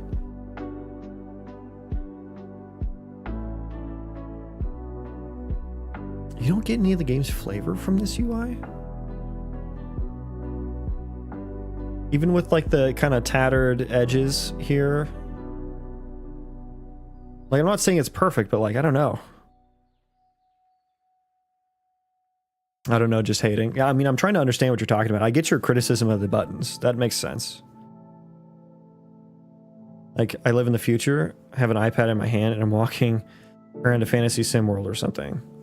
So do you just hate modals? Be honest, do you hate modals? I mean, it is kind of like that though, because like a quest log is like a corollary to like, you know, some scroll or journal you have in the game, right? So it's like, yeah, you kind of are walking around with a ye olde iPad.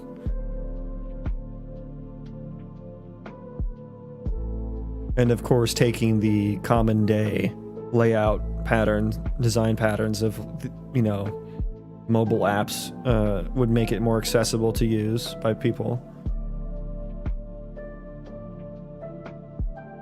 Maybe I should just do Google material layout and design. Maybe I should just try that. I do like Google's material layouts for the most part, and their design philosophies. Diegetic. I don't know what that word means. A bit more flavor filled. And so you think wow, like wow.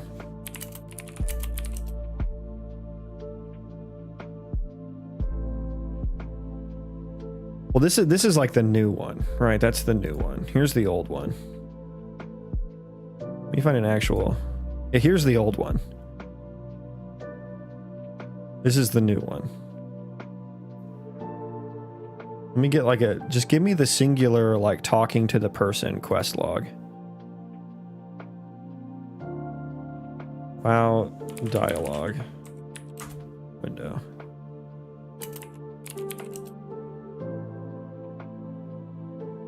Yeah, there's the dialogue window for WoW. That's funny. But like when you're accepting it, there we go. This is what I'm looking for. There's the WoW dialogue, or the quest window.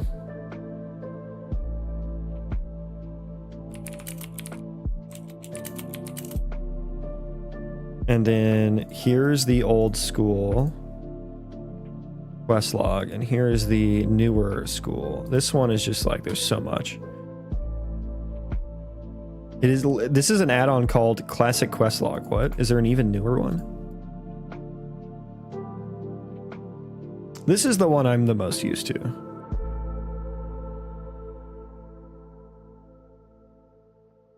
Oh my god, dude. I do hate the new UI. There's too much going on.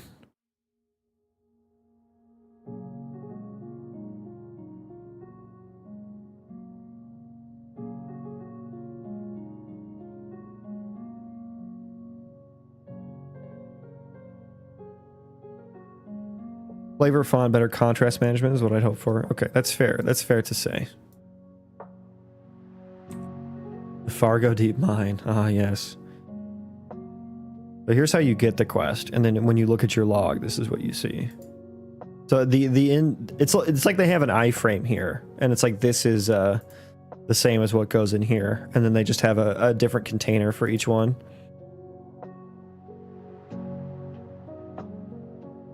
I love classic WoW UI. It's the best for me. Retail WoW UI sucks. Yeah. I like how it's humble. Does that make sense? Like when I look at the retail stuff, like where was it that I was just looking at? Like this is not humble to me. Right? I don't know if that makes sense. But when I look at something like this, you know, this is humble. Right? This is just a quest log, you know?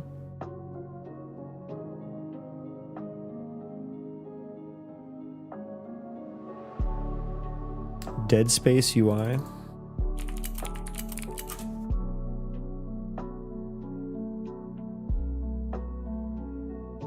So you just mean like it fits the vibe of the game? Oh, is it World Space? Is it World Space UI? It kind of looks like it.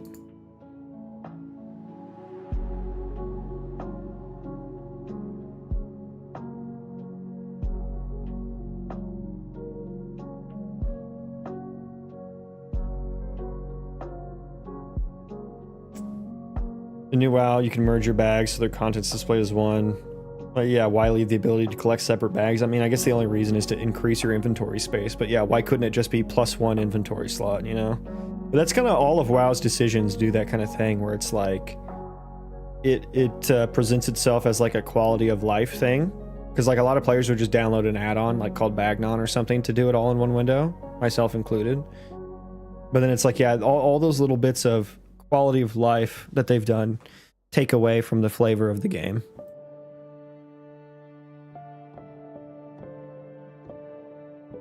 It's like, yeah, why are we even, you know, and then sometimes they would like just put the loot directly in your bags, you know, when you defeat a boss.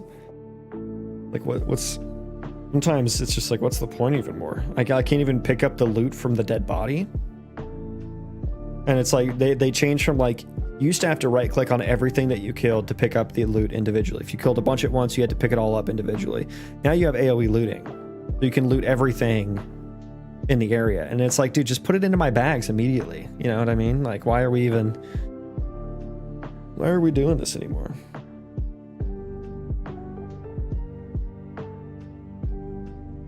Yeah, I don't know if I want world space UI. That seems like a lot. Maybe in some cases. I do want like I do want my action bars to be flavored based on the class. So I think that's one cool thing that can kind of get you in the flavor of the class that you're playing. Like if you're playing a mage, it should be kind of arcane-y and stuff like that. And maybe even the race that you're playing too. Maybe even the race that you're playing. But that all requires assets, which I don't have.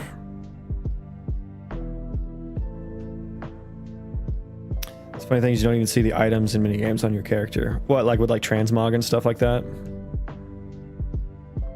Yeah, I mean with transmog, it's like, yeah, why even bother getting different pieces of gear that go into my bags?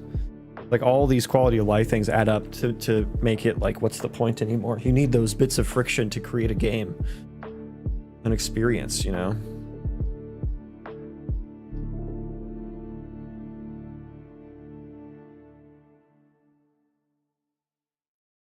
Think what you got is good, just need polished. I think the interaction panel is fine and the quest log is fine. I don't think my dialogue is fine. My dialogue box here, which is the part I'm trying to figure out what to do with.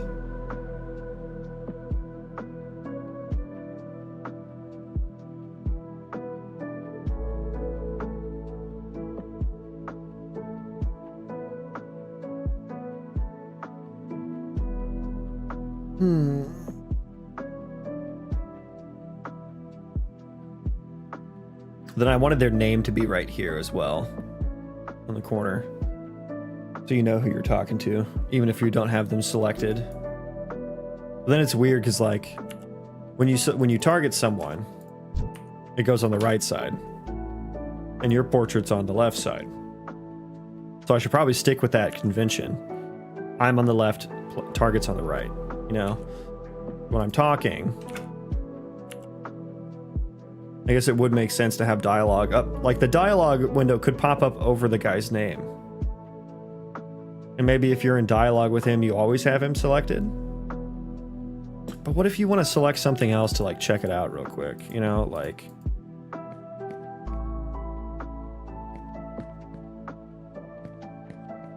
what would you be selecting? Like you could select like a building or something, right?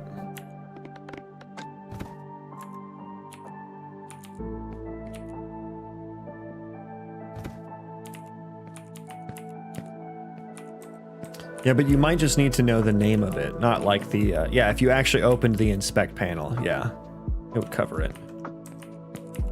But I just mean like if you just want to like click on something else real quick and be like, oh, what was that guy's name over there? Oh yeah, I want you to go over there and do that. You know what I mean? Like maybe that, I don't know. I don't know. I'll have to think about it though. I need to get off and do some work. I'm procrastinating so bad right now.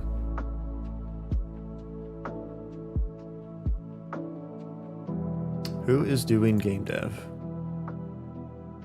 You go to Mad Chirpy again? Been streaming for a while, 5.5 hours.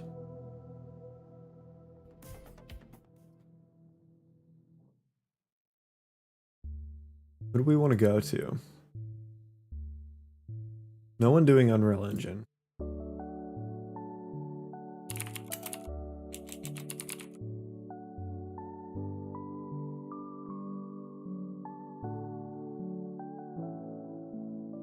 MMORPG.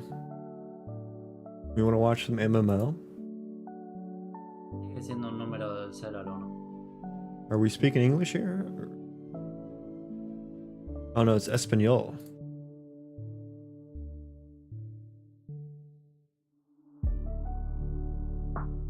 Landing because I know it could be even better. Yeah, there's always room, right? Level design.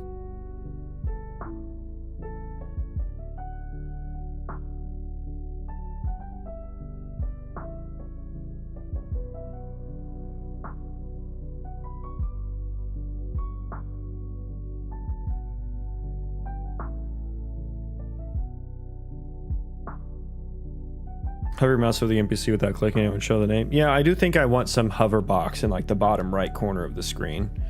Just to show you some, because that's WoW does that too, where it's like you don't have to click on things, but if you hover over them, like in the bottom of the screen, there's like a little thing that pops up that just gives you the most briefest of information on it.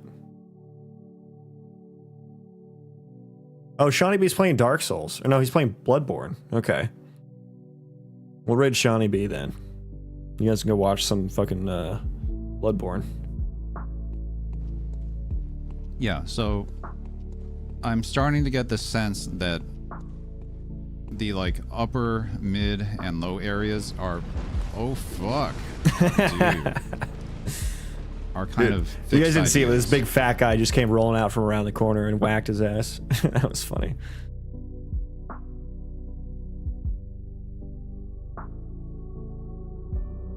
But yeah, I'm getting out of here. Thank you all so much for hanging out.